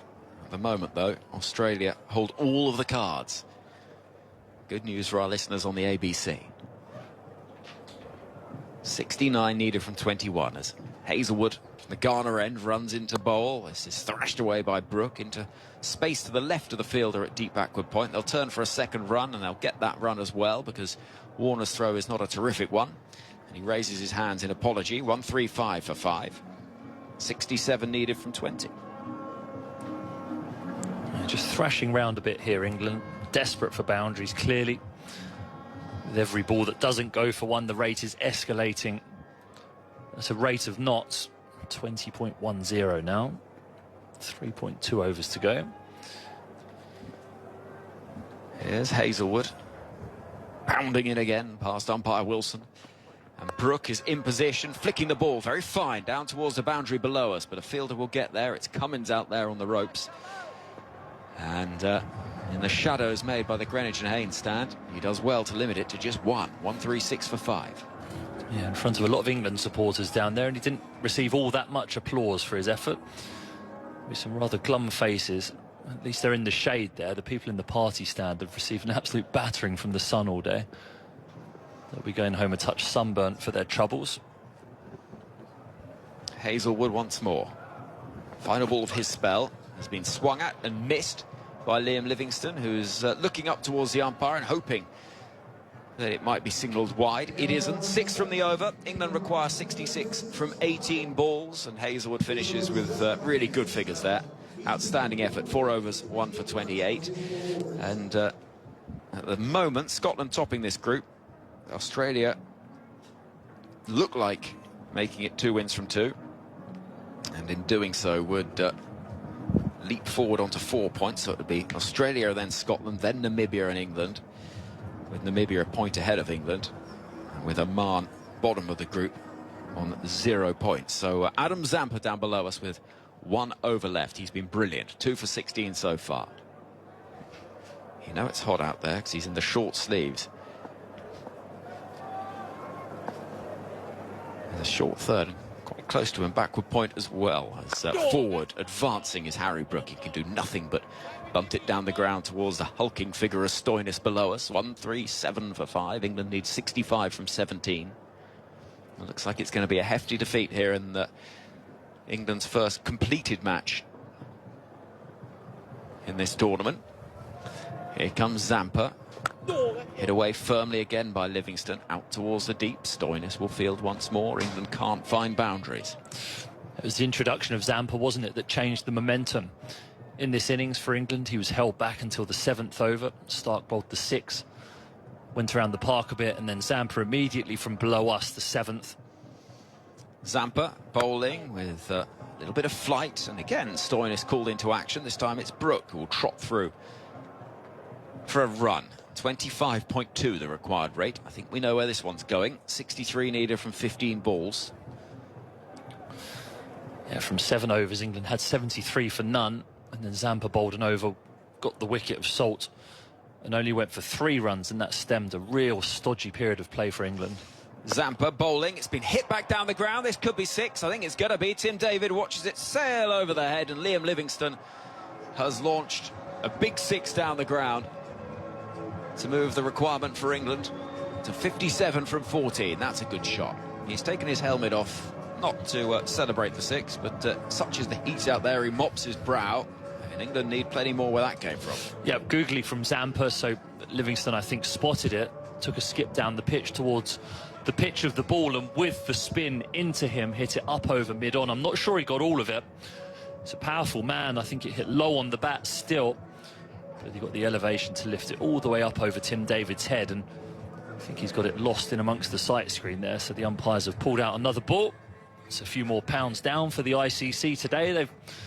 It's about £300 worth of cricket balls they've lost today for themselves, the ICC. At least that one got some use. It was the ones in the power play in Australia's innings that felt like they were lost before the end of their natural service life. Well, yeah, that is the case. And also the solar panels on top of every stand. So every stand here has heaps and heaps of solar panels on top of it. And there's a few smashed ones on top of the Greenwich and Haynes stand. 57 needed from 14. Here is Zampa, and oh, that's gone right through everything. It'll beat Wade, it'll head down towards the boundary, but it's not going to reach it, as Hazelwood, with 3 or 4 long strides, will pick up. England require 55 from 13. Everything must go. Livingstone is there, 12 from 8. Here comes Adam Zampa over the wicket. It's tossed up, thrashed out towards deep cover for a single. And there ends a really exceptional spell of bowling from Adam Zampa. 2 for 28 from 4 overs. And England are 148 for 5 in pursuit of 202. They need 54 runs from the last 2 overs. It has been done, just not terribly often. And at this stage, it feels like it's net run rate damage limitation. Yeah, it's a lot of runs, isn't it, to need in the last 2 overs, 54. And yeah, the only thing on their mind, well, that clearly these two down there will be thinking and and believing that they can win it, but deep down I think everyone in this stadium knows that it's nigh on impossible for them to do so. We've seen no such free-flowing scoring outside the first 5 overs of both innings. Australia have bowled intelligently. I think they actually did themselves a favour losing the toss. Mitchell Marsh wanted to bowl first, which surprised me why both captains wanted to bowl first, given what I was looking at when I went down and looked at the surface earlier. And it's played just as we thought it might. Slower as the game's gone on, harder to score. In comes Pat Cummins from the far end of the ground. 148 for 5, outside the off stump, chased by Livingston. He'll only get 1 as Warner scampers in from the boundary edge. And the requirement, 53 from 11. So England looking at a pretty big defeat here. Yeah, and I'm not sure the permutations. My mind is not intelligent enough to understand what this means in terms of how bad the net run rate will be, but a loss this big in T20 cricket has to hamper you. In comes Cummins, bowling to Brook, who again doesn't time it. He's annoyed with himself because it's just not happened in this innings. He shouts at the ground while running through for a single that moves his score to 9 from 11. England 52 needed from 10 balls. We will be hearing from Jos Buttler on the Test Match Special podcast that you'll be able to find on BBC Sounds. We're getting his reaction at the end of this game. 150 up for England, 150 for 5. Cummins is sprinting in to bowl to Livingston. He gets a very full delivery right on the toes, out towards Travis Head at deep square leg. Runs in from the shadows. Sunglasses glinting in the afternoon sunshine. 151 for 5. England need 51 from 9 balls. And we're not going to be at the point where there needs to be a rip it up and start again. You lose games of cricket against good teams, of course you do. Here comes Pat Cummins again. Bowling to Brook, who's edging. Oh, brilliant catch put down. It was the smallest man on the field who leapt high, Adam Zampa, and he had it for a second at short third. Smiles all round from the Australians who know this job's pretty much done. They can afford a laugh and a joke when a catch is put down when they're in this position. And Adam Zampa, well, if it had been anyone else, it would have been quite straightforward. But Zampa, he leapt high, but he couldn't quite hang on with his right hand. He was leaping high there, a la Ben Stokes at the Oval, wasn't it, in the World Cup in 2019, up over his head, one-handed, reaching like a goalkeeper. Here's Cummins into bowl. 50 needed from 8 balls. It's hit down the ground. It's going to go straight to the hands of the fielder at long off. Mitchell Stark with the easiest of catches. And Liam Livingston goes. 15 from 12 for him. England getting 4 singles and then a wicket falls in the over. And it tells quite a story as the scoreboard over to our right says 152 for 6. That since the end of the 14th over, there has been just 1 boundary. Yeah, and we said that it was going to get trickier. These surfaces, you can see how chewed up the surface is now. Down there, we're right behind the bowler's arm here. And you can just see how dusty. You can see the cracks in the middle of the pitch, and you just anticipated that unless you were unbelievably lucky or someone played absolutely out of their skin, it was going to be really hard to up the scoring rate towards the back end of both innings, and that's exactly how it's played. So England currently 50 short of their target from 7 balls. That doesn't go. And Cummins has figures of 2 for 23 alongside Hazelwood and Zampa on a relatively high scoring day in this tournament to have had 3 bowlers bowling their allocation and all of them going for under 30 runs across the 4 overs. It's a special effort, really. Hazelwood comes. Or is it? Is it a special effort, or is it just what is this pitch is conducive to those kinds of figures? I think. Yeah, maybe. Here comes Pat Cummins to bowl to Chris Jordan, who swings violently at a slower ball, which goes bobbling through to the keeper. Dot ball to finish a good over from Pat Cummins. 152 for 6. He finishes with 4 overs, 2 for 23. And so, in that case, we're saying, well, England got it horribly wrong. Yeah, I mean, yeah, clearly they have. Clearly, those first 5 overs opened the door to Australia not having to take risks through those middle overs, and that, I think, is the reason why Australia ended up getting to 200, is because through those middle overs they they could knock it around. They didn't have to take ridiculous risks against Adil Rashid, who was clearly going to be England's most threatening bowler. They ended up taking him for 41 because they could capitalise at the back end of his spell when they'd set that platform. But yeah, certainly the way that England started with the ball and gave Australia the opportunity to put their hammer down in those first 5 overs led to England being so far behind the 8 ball that it looked almost inevitable that after those 5 overs England would find themselves here in this position. Marcus Stoinis will bowl the final over. England need 50 from it. As we see Harry Brook on 10 from 12, waiting, right-handed. And that is well bowled, is it? Oh, I thought that was inside the tram lines. No, says the umpire.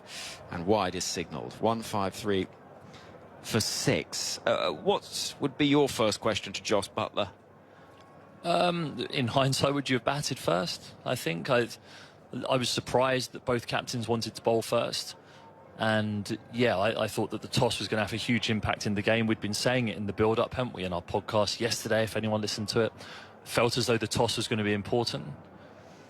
In comes Stoinis, and Brook plays a lovely lofted extra cover drive, and it's a 1-bounce 4. We've seen that shot before from Harry Brook, and he's nailed that. That's a really good looking shot. 45 needed from 5 balls isn't going to happen, but that will give him some confidence. Yeah, it's a lovely elegant shot, isn't it? That is his first boundary. 14 from 13 deliveries now, so he's been thrashing around trying to find the middle of the bat, and that's the first time he has.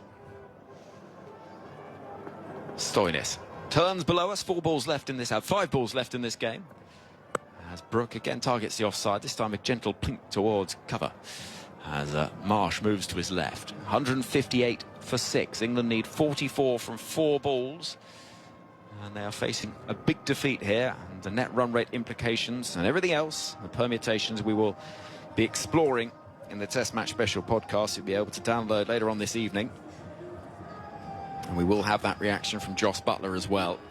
To get his thoughts on where things haven't gone right for England today, and they haven't. And then we'll also be looking ahead to Scotland's game with Oman. What a chance for Scotland. 44 needed from 4. Here's Stoinis. Walloped away into the leg side by Chris Jordan, but without timing, Maxwell crouches down to field. And the score creeps forward, 159 for 6.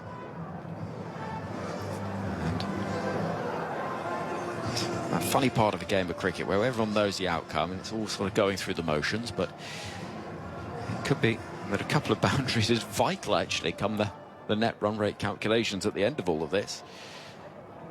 Stoinis runs in once more past umpire Menon, pace taken off the ball, pulled into the onside, nicely struck, but Maxwell again doesn't have far to go to pick up. 160 for 6. Lots of England fans here will be left frustrated. England's record against Australia of late in T20s has been excellent. They've won 7 out of the last 8. Not today. Here comes Stoinis. 2 balls left in the game, 160 for 6. As the ball strikes the body of Chris Jordan, who'll run through for a leg bye. And England score 161 for 6. Yeah, not today. And it's the Australian fans that are dancing in the stands in all manner of retro shirts from the 90s, the 2000s, and suddenly Jos Buttler's face is shown on the big screen again, and he looks a concerned man, Stephen Finn. Yeah, well, it's been a bad outing, hasn't it? I think right from when the coin toss has gone up, England haven't got too much right. Stoinis running in to conclude this game. It's outside the off stump, and an outside edge for 4. Well, England finished with a boundary, but Australia finished with the points. They've won this game by 36 runs, convincing. And on the ground where these sides met in a World Cup final 14 years ago, it is Australia who at the moment are making stately progress towards the Super 8s, and England, if Scotland are to beat Oman tomorrow, will be looking at net run rate calculations if they're to progress to the next stage of this competition. It has not gone their way today, and there are questions, and some pretty significant ones for this England side. Yeah, lots of questions, I think, to answer here. They're not out of the tournament. I think this was built up as an imperative game for England to win, and it was if they wanted to cruise through to the next stage. It just leaves them hoping that Oman can beat Scotland tomorrow to make their progression to the next stage a little bit easier, but certainly the way that they've played today, they're going to have to sharpen up again if they're going to convincingly beat Oman in their next game. I think their next game is against Oman. But yeah, I think right from the very beginning, Moeen Ali bowled a good first over, and then the power play and the power of Head and Warner really got away from England. And Australia, we know that they're always going to compete. We know that they're intelligent cricketers. That bowling unit would have been watching the first innings and just calculating what they needed to do in order to restrict England in that second half. And inadvertently and accidentally, I think Australia ended up doing exactly what was necessary on this pitch to win. And again, they just look as though they're going to be there or thereabouts at the end of the tournament, Australia. Yeah, word on Australia, because brilliant first 5 overs, 70 runs, won them the game, really. But also, they bowled with discipline as well. Yeah, and clearly those first 5 overs just set the game up, and it meant that they didn't have to take risks. Too many risks through the middle overs, even when they were getting tied down a bit by the spin of Adil Rashid and Liam Livingstone. They didn't have to take any undue risks in order to propel themselves towards that imposing target that they ended up. Only the 3rd time in T20 internationals on this ground that 200 has been passed. The previous 2 were in the same game between England and the West Indies in 2022. So at the halfway stage, you knew that Australia were going to be odds-on favourites, but England had a good start. Butler and Salt, they went at 10 and over throughout the power play. They got to 70-odd, and then the most crucial interjection in the second half of the game was performed by Adam Zampa, who got rid of Salt. He bowled an over of 3 in the 7th over, and right from that very moment, England looked as though they had little to no hope of winning the game. Thank you very much, Stephen Finn. More reaction in the Test Match Special podcast to follow later on this evening. Australia winning this game by 36 runs. A target of 202, too many for England. Butler's 42 and Salt's 37, as good as it got. 2 wickets apiece for Cummins and Zampa. 1 wicket apiece for Stoinis and Hazelwood. So England will be keeping their eyes on the game between Oman and Scotland, which follows a huge match tomorrow afternoon. 3:15, our coverage from New York of India against Pakistan. How will it go? How will the pitch play as well? That's the other question. Before that, from 1:15, so just a few hours from now, commentary of West Indies against Uganda. And tomorrow evening, after that game between India and Pakistan, you'll be able to follow the Oman-Scotland match as well. We've got it all covered. Every ball of every game available for you to enjoy or endure, depending on who you're following, from this ICC Men's T20 World Cup. My thanks to Mel Jones, to Geoff Lemon, to Stephen Finn. My name is Henry Moran. Thank you so much for listening. We'll speak to you soon.